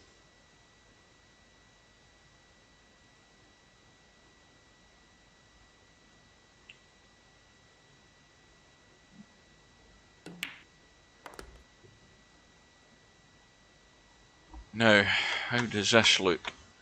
Dead straight, so just kill it stone dead, and you're looking at a straight in 5 into the corner. It's like join the dots. Just a little soft draw off the 5, nothing much. one of those stunny draws.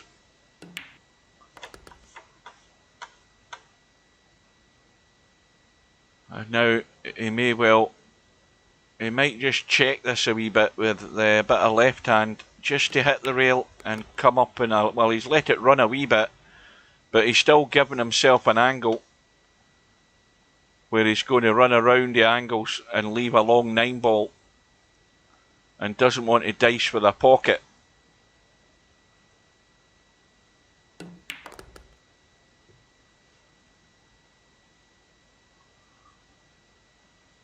And that's just a fairly simple roll in.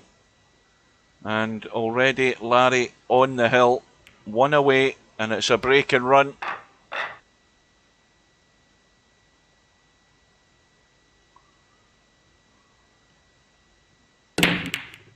And again, a ball in the break.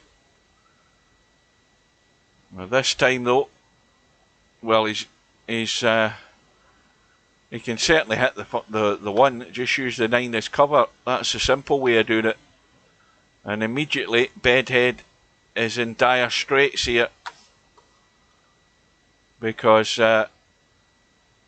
he's going to have to use at least 2 rails to get to it, or he's going to check, I mean, the one shot would be to go to that short rail and spin it towards the one, but again, that's just a lottery that you can pick any line off that rail with English.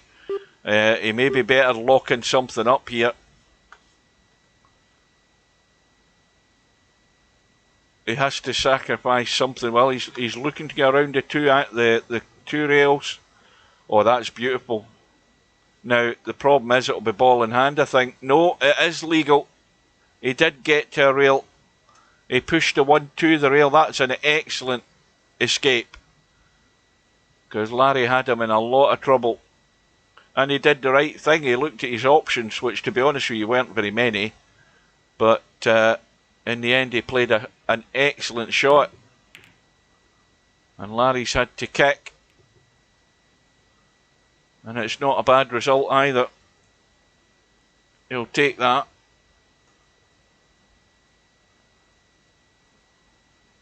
I've just realised here, I never noticed that Ron was here. I was looking at the link. I've been looking at the link for the last half an hour or more, and I didn't pay any attention to who posted it. Well, if you're still there or not gone to bed, good evening.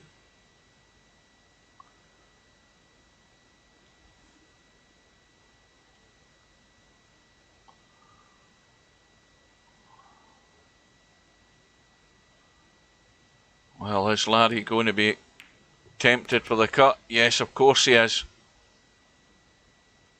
No, that's... oh, well, he scratched. That was unlucky. No, that's free ball.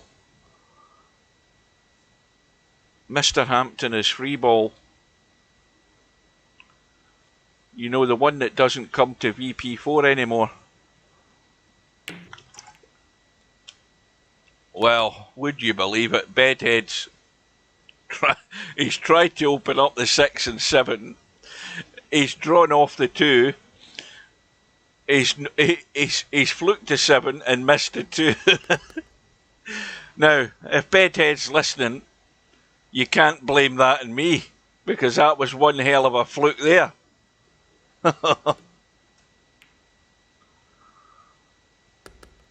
Oh, he's got out of that big time.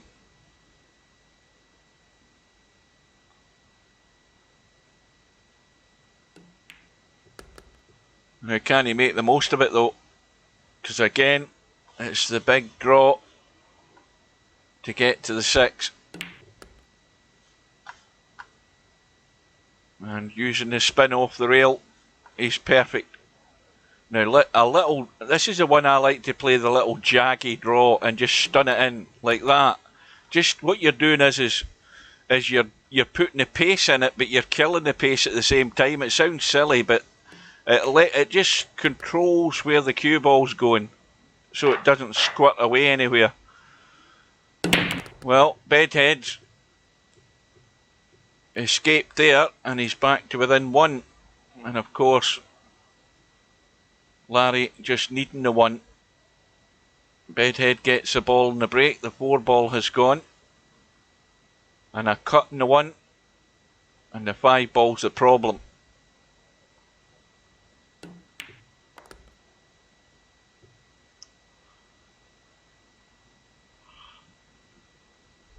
Now the thing is, had he controlled the pace better than that, had he say finished here, he could have potted the 2 and maybe drawn into the 5 to open it up and still maybe have had a cut shot in the 3.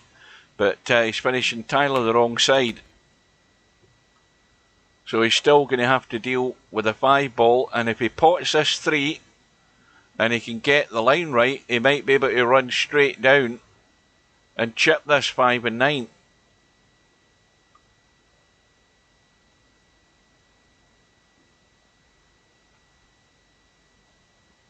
Because it looks as if he pots the 3, the cue ball will miss the line to the 8 ball, and he could get lucky and just chip this 9 and 5.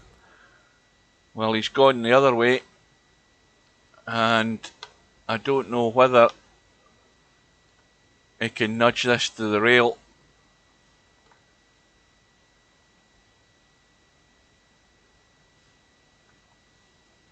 No, is there enough room to just brush it to the rail and just run to the 9? No, he's gone for the combo that I never paid any attention to.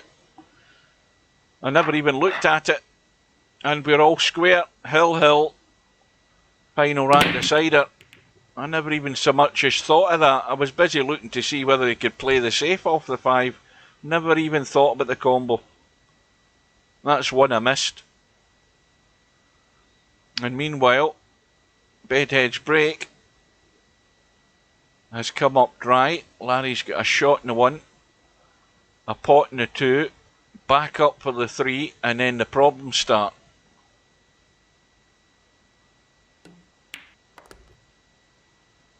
Well, Larry he's got an immediate problem here because he hasn't gone far enough in the 2. He's going to have to dig right into the cue ball to avoid running into the 4 and 5. Big meaty draw. He's going to need to do that.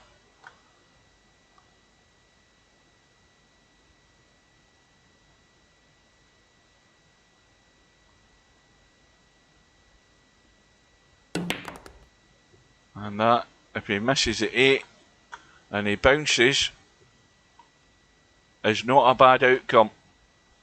But as I say, the problem is that 4 ball. I mean, it doesn't really go anywhere and blocked by the 5. He's going to have to get lucky. Can he get to the bottom side of the 4 and give himself at least one go at a shot? He's missed the 3. And at least he hasn't hit the 4 and 5, because that now leaves Bedhead with a problem to deal with. And you're focusing so much to get the cue ball into some sort of position to at least get to the 4, maybe not pot it, and Larry's forgotten about the 3 in the process. But Bedhead is dead straight on the 3. You've got to just get the amp on and dig in. He's trying to pinch it to let the cue ball run, and you know what? I don't think it could have finished up any better than that. He can cut the 4, and he'll be out into the table for the 5, and the 6 ball is also locked up. But there's a gap behind the 9. And let's look at the angle he's got. I think he can stun that in and get on the 6. And that will do. That is perfect. The 6 ball goes no problem.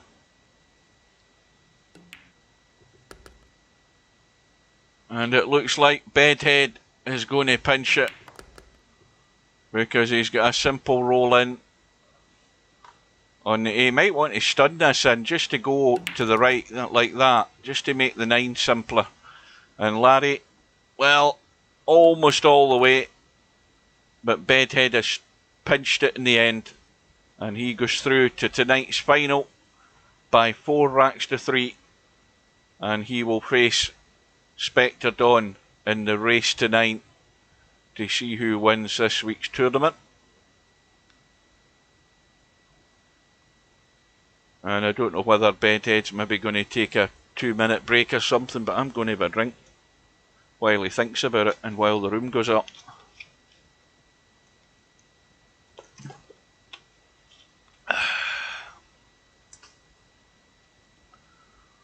And the room has gone up, we'll get straight in. Well, Bedhead's keen to go.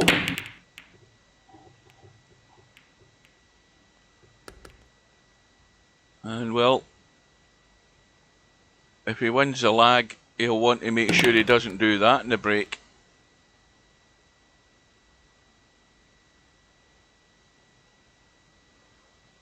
And we've been on the go for 3.5 hours. We started at 7 o'clock. It's now 10:30, or just 30 seconds off it if it is. So there's the lag. And Bedhead has won the lag, so now he doesn't want to do what he did there in the little practice and scratch. He's managed to keep the cue ball in the middle of the table. Got a ball or two in the break. What went in there? The 4 ball's gone. He's got a thin cut in the 1, but he can get the cue ball right over to the right side, and he should have a decent enough shot in the 2. Well, he's missed the cut in the 1. And he's got away with it though.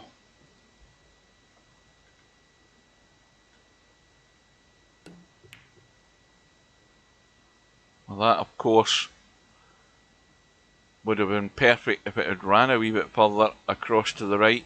He could have used the 7 and the 2 ball as a blocker, but the 8's acting as a blocker because the 1 won't squeeze past it. So in the end it's not a bad outcome.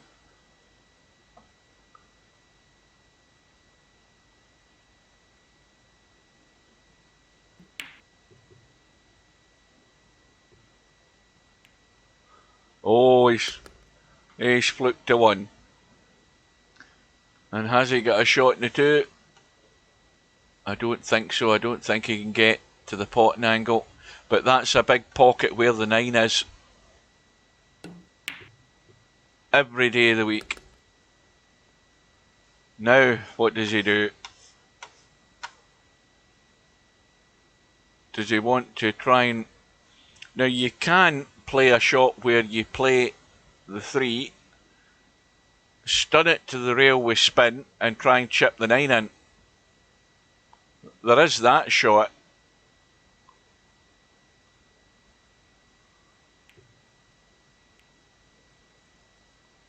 I just think he's trying to get nasty, and that's nasty enough.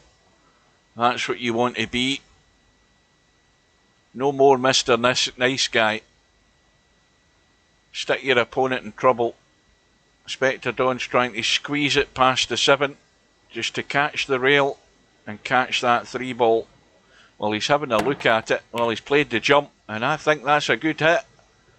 And what's more, he's got away with it.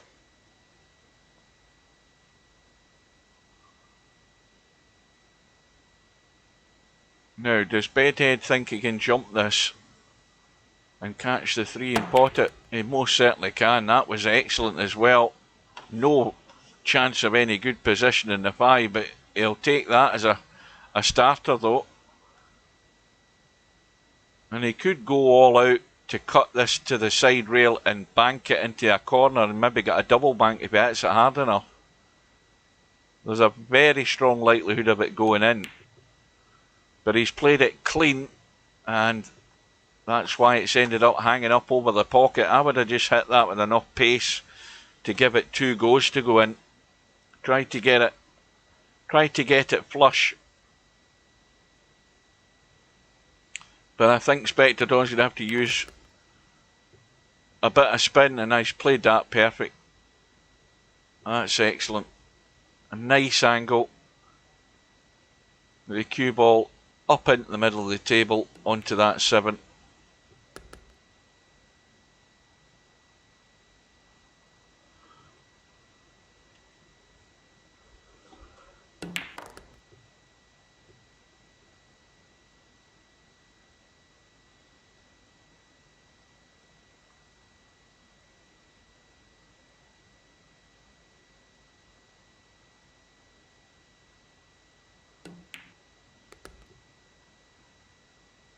a simple 9 for the first rack on the board. Remember, the finals are race to 9. And we may well be, well, I'm expecting us to be over the 4 hours tonight, because we've got another 25 minutes to go until the 4 hours comes up in the clock.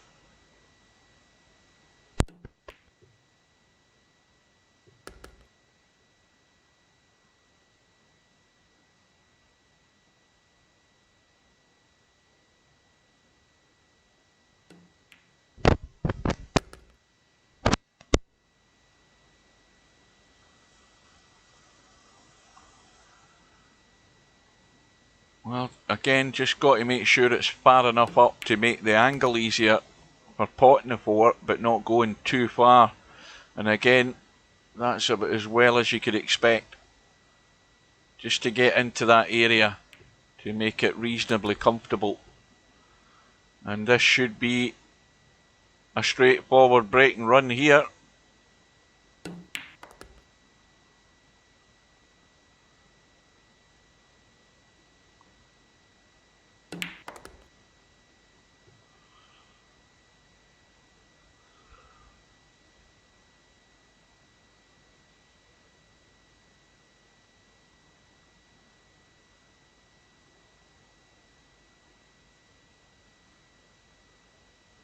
Is he dead straight? Yes, he is. That's the problem.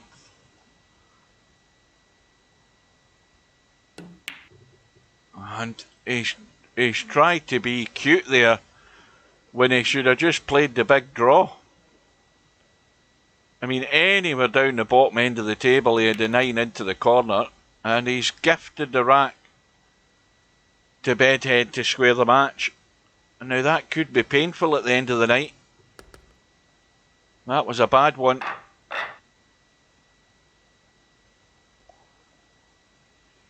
You know, if there's a wide open space to draw that cue ball that can give you the freedom of playing the shot into the corner pocket, then that's what you do. You don't try and get cute. And he's paid the price big time there for that one. Meanwhile, Bedhead's broke, got a ball in the break, 6 balls gone and no shot. And choosing the push out option. Well, if he goes up that top end of the table, he's leaving himself open to a whole heap of trouble. He wants to give a shot that'll at least allow him to kick at the one if Spectre Dawn puts him back in. But he certainly doesn't want to go anywhere near that top end of the table if he can help it. And that's not a bad choice, because Spectre Dawn may well put him back in, but at least he can get a hit on the one and just ride his luck. Sometimes you just have to do that. But he did the sensible thing in not going anywhere near the top end of the table. That would have just opened the door for Spectre Dawn to lock Bedhead up. But unfortunately for Bedhead, he hasn't got it safe. He's nudged the 9 over the bottom corner pocket. And, well, Spectre Dawn has the easy opening shot. Should be down in the 2. Does he want to try and get to the left side of the 2? No. He's going to leave it high for the cut and try and run the table.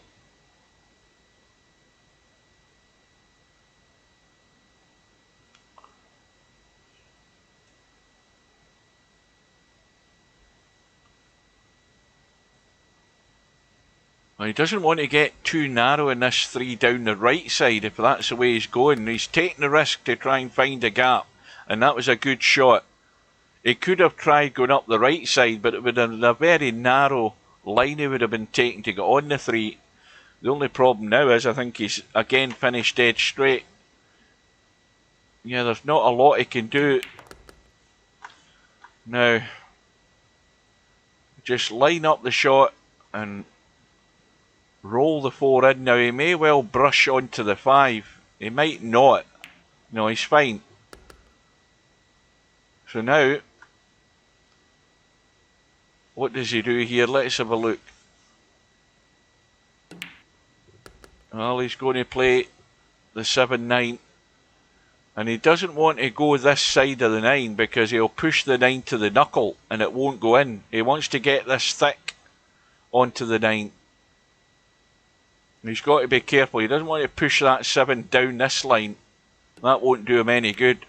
And he's played it well. And it's a single rack advantage for Spectre Dawn. And I think that one's dry as well. And it's going to be a simple enough 1 and 2 for Bedhead. A 3-6 combo to follow. The 4 is over the other corner pocket in the bottom. 5 in the middle. Oh, goodness me. That is unbelievable.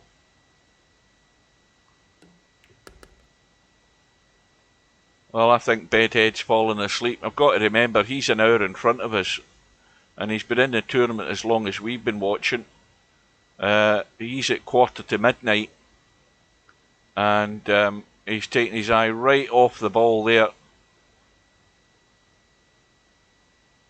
I mean, I'm getting ahead of myself. I'm giving him the rack. And Spectre Dawn has hung up the 2. And what's more, he's now nudged the 3-6 combo out the way, so now Bedhead doesn't have the combo.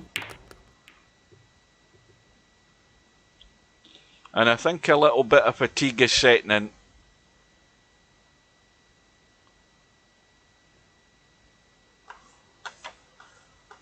Now, is he trying to just catch the edge of the 3 and brush the 6? Yes, he is. No, and he's missed it completely. And it's all gone pear-shaped here for Bedhead. I think he needs a quick coffee here for an injection of caffeine to restart the engines here, because he could very quickly fall out this match. It's only 2-1 at the moment, but it's looking very likely to be 3-1. He needs to give himself a shakedown here.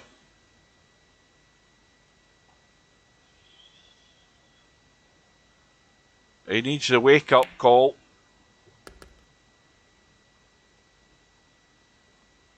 But that is the problem that every player has that goes deep into these tournaments on a Friday night. Is that it's a 4-hour tournament, or nearly 4 hours most weeks if there's pretty much a full house. Now, we didn't have a full house tonight, but such as it's been with the length of matches, it's gotten to this point where we've played 4 racks in the final, and it's between 20 and quarter to 11. So we're 3 3/4 hours into the night's tournament, and it's a long time just to be sitting down. Sometimes you're obviously having to wait for a match, and it's even longer if you've been in the one-loss side for most of the tournament.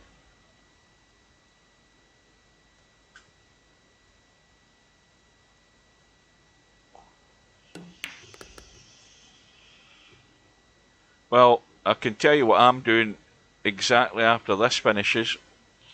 I'm heading downstairs, kettle's going on, coffee's going into the cup, the Tunnocks caramel wafers are coming out. Do you get Tunnocks caramel wafers down south? You must get them down south. And the Tunnocks tea cakes, they've got to sell them in England. They're a delicacy. So the caramel wafers have already been opened, so I'm going to have another one of them with a cup of coffee, see what crap's on the telly.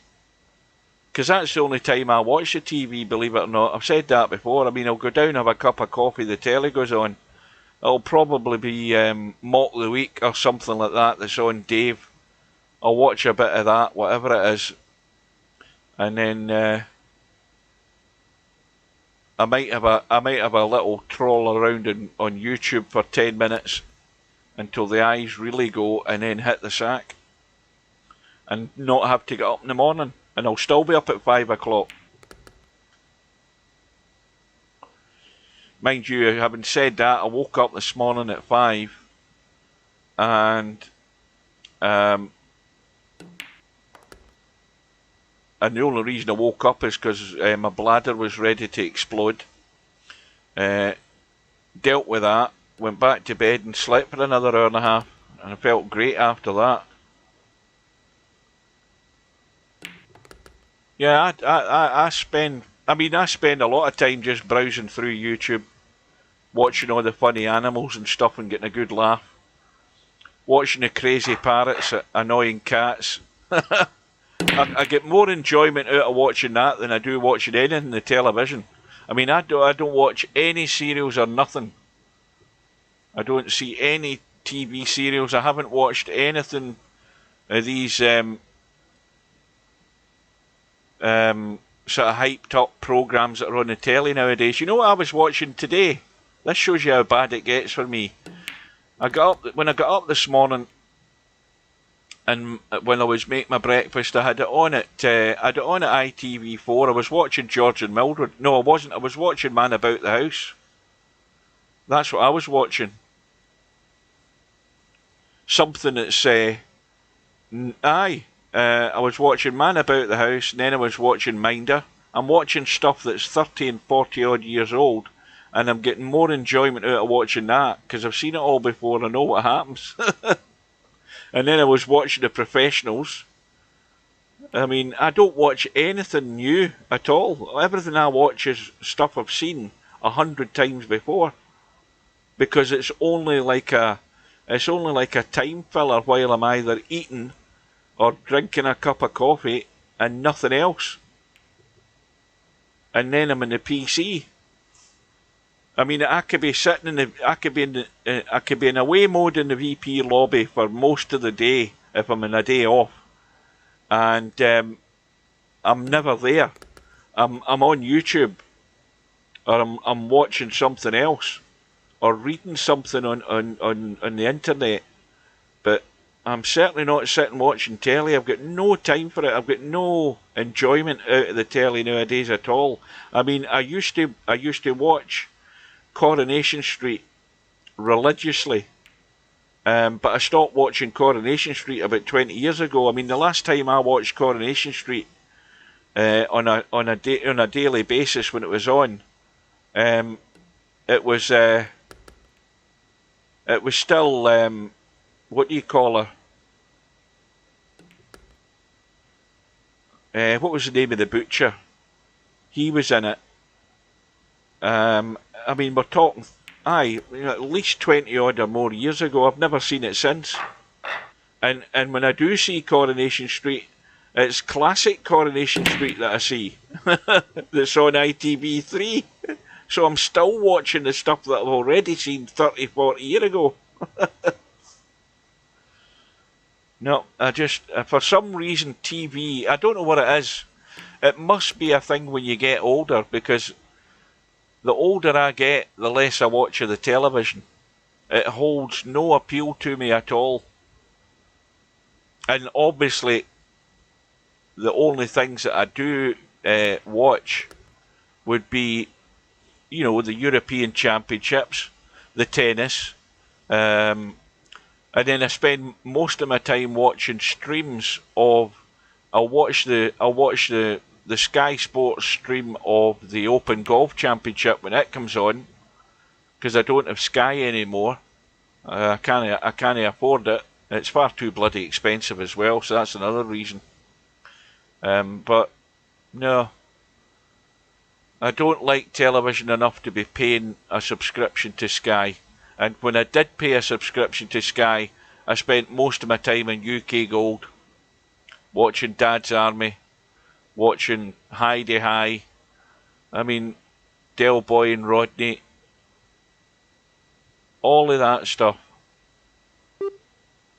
And people will probably turn around and say, oh, you didn't watch, you mean you've never seen this series, you've never seen that series? No, I haven't seen anything. anything that's been held as a classic in the last 15 years I've never watched. And I don't, and any films that I watch tend to be films that were made like 50, 60 years ago. I've always been into watching older films anyway, which is probably because when I was a kid, and I'm talking back in the days when we only had the one telly, you know, you were stuck with what your mother and father were watching, so they were watching, you know, Humphrey Bogart, Clark Gable, all of that stuff, and that's what I get into. And when I say to people, well, there's some brilliant old films you have to watch, but there's a lot of people, they've never even heard of the people I'm talking about. But that's the sort of stuff that I like. Anything with John Wayne in it, I'll watch. Because I've seen pretty much most of his films that he's made over the years. Anything with you know, Clark Gable, any of those films that I've seen probably 3 or 4 or 5 times before, I'll still watch because I enjoy watching them.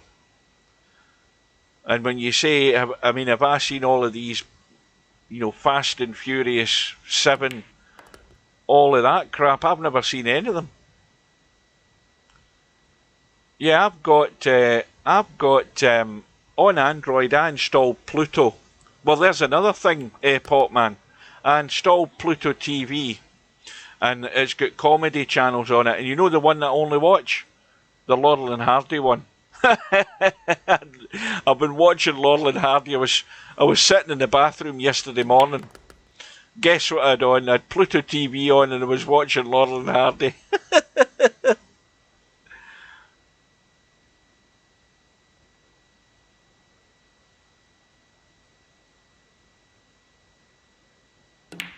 Well, I mean, there's all the old comedy series. I mean, like Only Fools and Horses. I can sing every word of Only Fools and Horses theme tune. I mean, I can do that. I know it word for word. You know, Dad's Army. I know it word for word. It ain't half hot, Mum. Now there's a very good comedy series that they'll probably not show again. Again, because of political correctness, and that's where political correctness has gone wrong, in my opinion. But we won't want to get into that argument. But it's a thing that they won't show on TV for fear of upsetting certain parts of the community because of the words that they used in the series back in the day. And it was a good laugh. Well, that was, as I said before, that was never repeated, that series, even back in the 70s. It was shown and it was never shown again.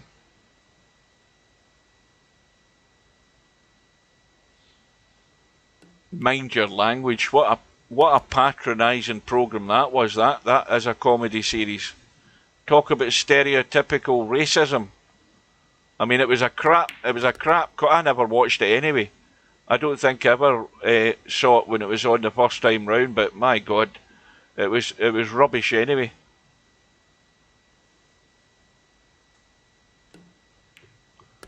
So Spectre Dawn building up a comfortable lead. It's 5-2 at the moment. Now, what's Bedhead going to try and manufacture here? Oh, he's managed to squeeze it in, get the cue ball out. You're certainly looking favourite to pinch one back.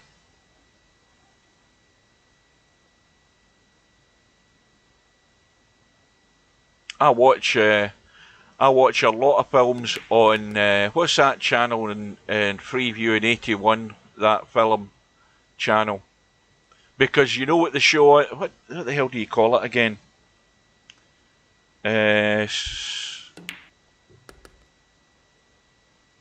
Again, that is politically incorrect as well, Rising Damp. Again, because of the stereotypical attitude that Rigsby had against his lodger and things in general. It's a thing that they don't generally want to show nowadays. Although they were showing it on ITV3 recently. But they tend to want to steer away from that now.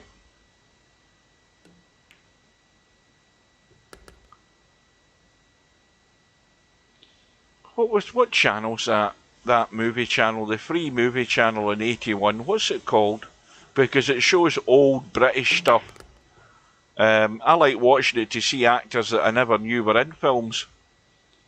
But what they actually do on a Saturday is, it's like we used to go what we call the miners on a Saturday morning. I don't mean miners down a pit. I mean miners as in, you know, kids. And on a Saturday morning we used to go down to the cinema. That was when it was the old ABC cinemas, and we had one of them in the town.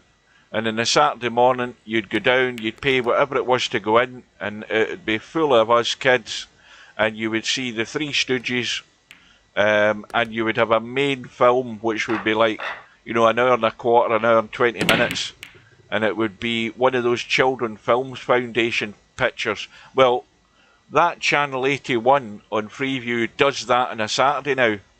It's exactly like going to the miners. You've got all those old films been shown, and I watched them as well. Good evening to Semi-Pro. Well, you weren't getting a great deal of luck, Semi. Bedheads got it back to within 2. Oh, where's the cue ball going? Straight onto the knuckle. He's got away with that one, Spectre.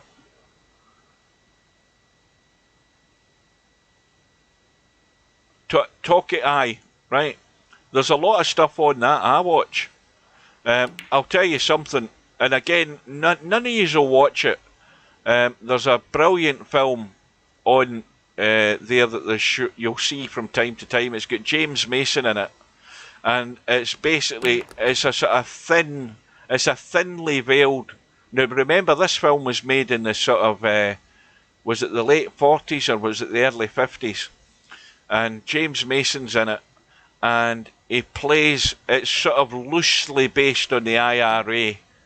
Although there's no mention of the IRA, but that nowadays you understand that's what it's about. And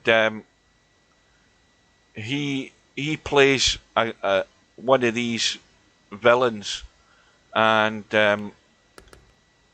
he ends up, I think they try and rob a bank or something, and he gets shot and he's badly wounded. So for the whole film, most of the film, he's at death's door, but those around him are trying to protect him from the police who are out hunting for him. I can't remember the name of it, but it is a brilliant film, and none of you will watch it because it's in black and white. Simple as that, and because it was made, you know, 60 years ago.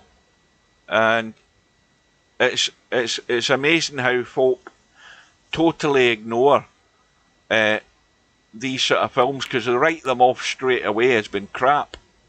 And that's a brilliant film, and I wish I could remember what it was called, but it does get shown on that channel.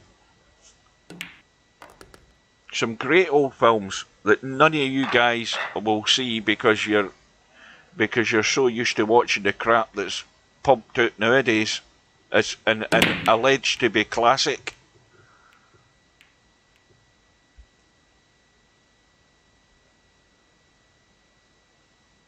I was watching. Has any of you ever watched Shenandoah?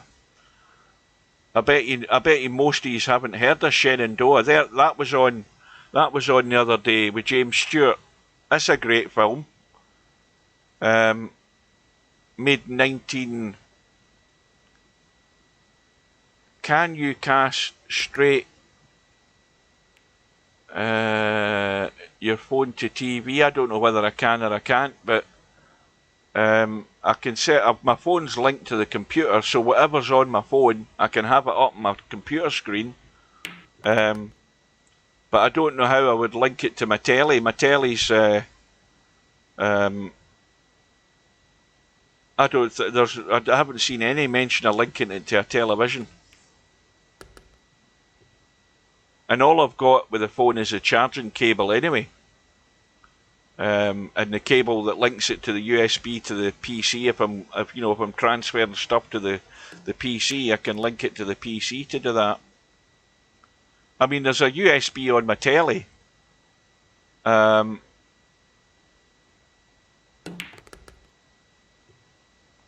my telly hasn't got Wi-Fi in it because it was before Wi-Fi was built into tellies. It's a Panasonic. I mean, my Panasonic telly's got is linked through my router at the moment, and I can go downstairs and hit a button. I think it's the Viera button in the Panasonic telly, and I can, if I wanted to, I can watch Russian stuff on it. I can listen to foreign radio stations on it. There's not an awful lot on it, to be honest with you, but again, I never sit and watch the big telly half the time. But what was the film I was talking about there? Aye, Shenandoah. Do any of you know what I'm talking about with Shenandoah? Shenandoah is the name of a river in Virginia, I think it is, in the United States. Well, it's a film. It was made in 1960. What was it? Was it 60? Maybe 65, 60. It was either it sounds more like 65. And it was based around. It's got James Stewart in it. He's the father, and he is. They have a homestead, a farm in Virginia, and he's got 6 sons, and all the sons work on the farm. So, they look after the farm, they build up the fences and everything. So they've all got jobs to do. But the basis of the story is that he's a widower. His wife's buried up below the tree with a fence round the grave, and he goes up and he talks to his wife, his late wife. But he's got these 6 sons, and he, as far as he's concerned, even though the civil war is going on, it's going on round about his land, and he doesn't want involved with the civil war. And that's the gist of the story as the film starts. But then he finds, or we find as we watch the film, that the civil war is all around him and it's encroaching on his land. You can hear the explosions of the cannons. And then, as the rest of the film goes on, it's how the war affects his family. He loses like 3 of them. His youngest boy, who's only 16, he gets taken away by the Yankees, or that's what I call them anyway. The blue coats, if you want to call them that. He gets taken away by them by accident, and he has to go and try and find his boy. And while he's away, 2 or 3 of the family get killed, and so the war affects him. It gets to him.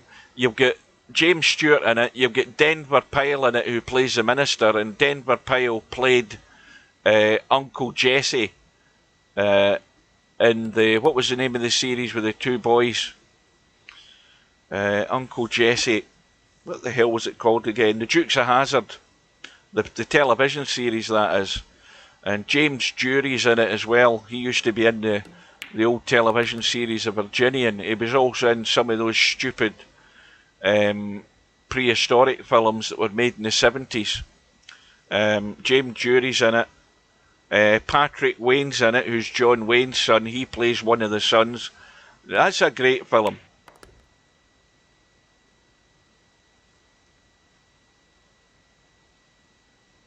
And there's some great old westerns are shown on Film 4 in the afternoon. I watch them as well.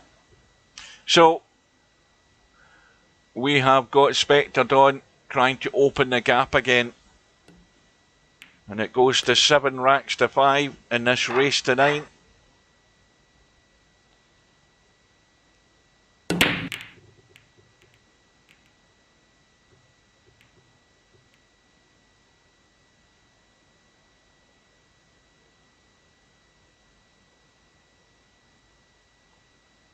Casablanca was on the other day as well, and I've never seen that. That's a film I've never seen all the way through, but I watched the last sort of 25 minutes of it, and then I actually understood the story. You know, and that's got Humphrey Bogart's classic lines he was saying to Ingrid Bergman at the end of the movie, while he puts her on the plane.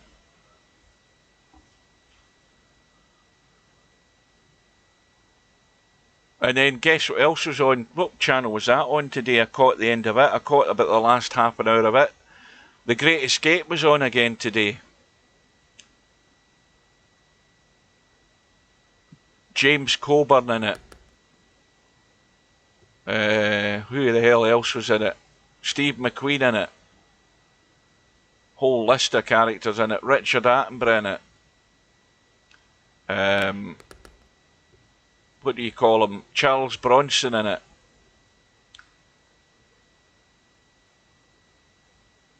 Rockford Files was in it. What's his name? Yeah, James Garner was in it. And also, what's his name that went blind? Donald Pleasance. He was in it.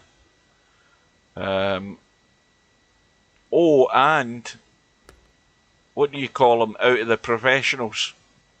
The butler in Upstairs Downstairs, he was in it. Oh, and that's another thing I've been watching in that old TV movie channel I was talking about. Upstairs Downstairs, I've been watching it again. The old episodes of it.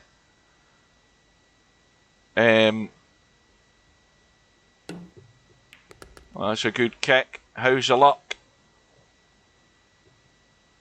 Well, at least he's got a shot and he's got a line to run up and down the table.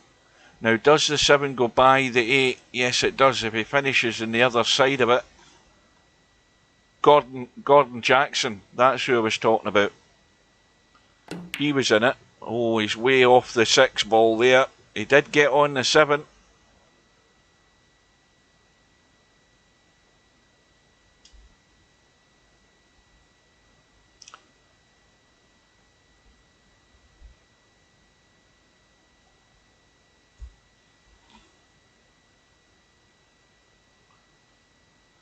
Now, what's Spectre Don try to do? Try and get in behind the 8.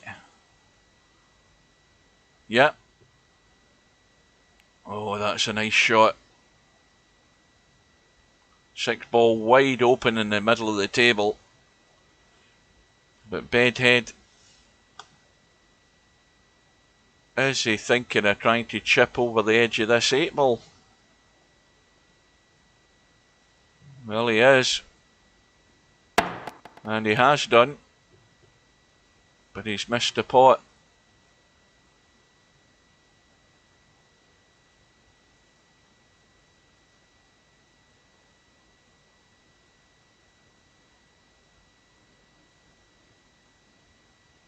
Well, in the end, you know, there was all of them that get caught in the film, and they were all loaded onto a truck, taken out into a field in the countryside, and they were all shot by the Gestapo. 50 of them were all shot.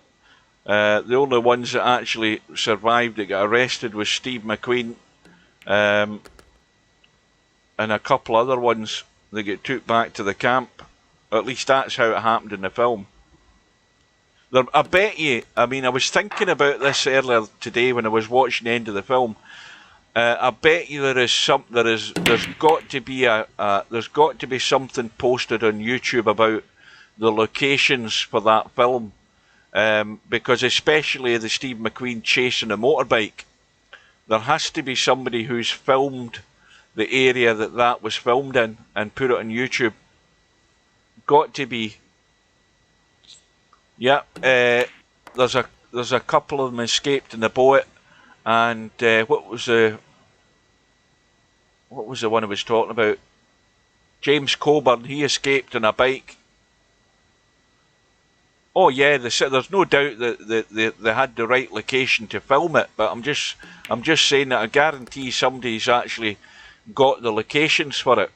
I was watching a video on YouTube a few weeks ago about the locations for Smokey and the Bandit, where they did the original certain scenes for Smokey the Bandit.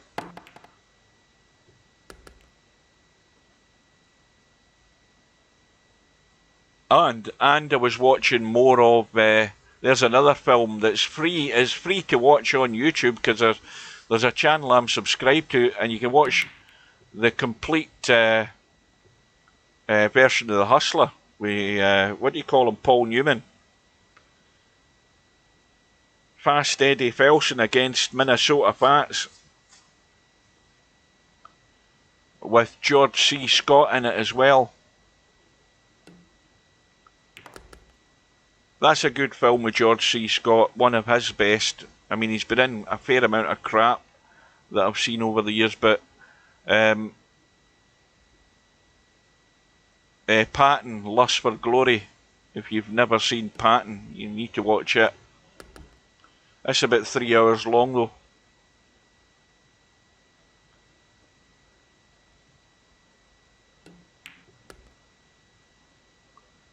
Oh, there's quite a few British actors were captured in the war.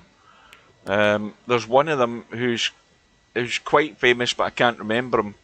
He was actually, I think he was an officer in the British Army. I think he was captured. Oh, that just gets in. Well, Spectre Dawn on the hill and sealing the deal for yet another Friday night 9-ball. And I've been talking about movies for the last hour and not watching this. Well, I have been watching it, but I haven't been commentating. But once I get started in films, I never stop. So it's another win. I don't know how many he's won this year, but he's won a whole stack of them. And he's won it by 9 racks to 5. Let's see what the payout is. Why am I not seeing any money there? Because I'm not far enough across, that's why. Well, first gets what, 800 odd, second gets 405, and the payout goes back to fourth place, who gets 200. So that took 4 hours and 11 minutes tonight for that tournament, which is a bit longer than normally would be. Yep. Christopher Lee. Anyway, guys, I've bored you to death enough about me talking about films. Thank you for watching. Take care. And still wear your mask no matter what they say. Because the numbers are going up. Doesn't matter whether you've had the injection or not, the numbers are climbing. So keep wearing your mask. And I will see you again next week, guys. Take care and good night.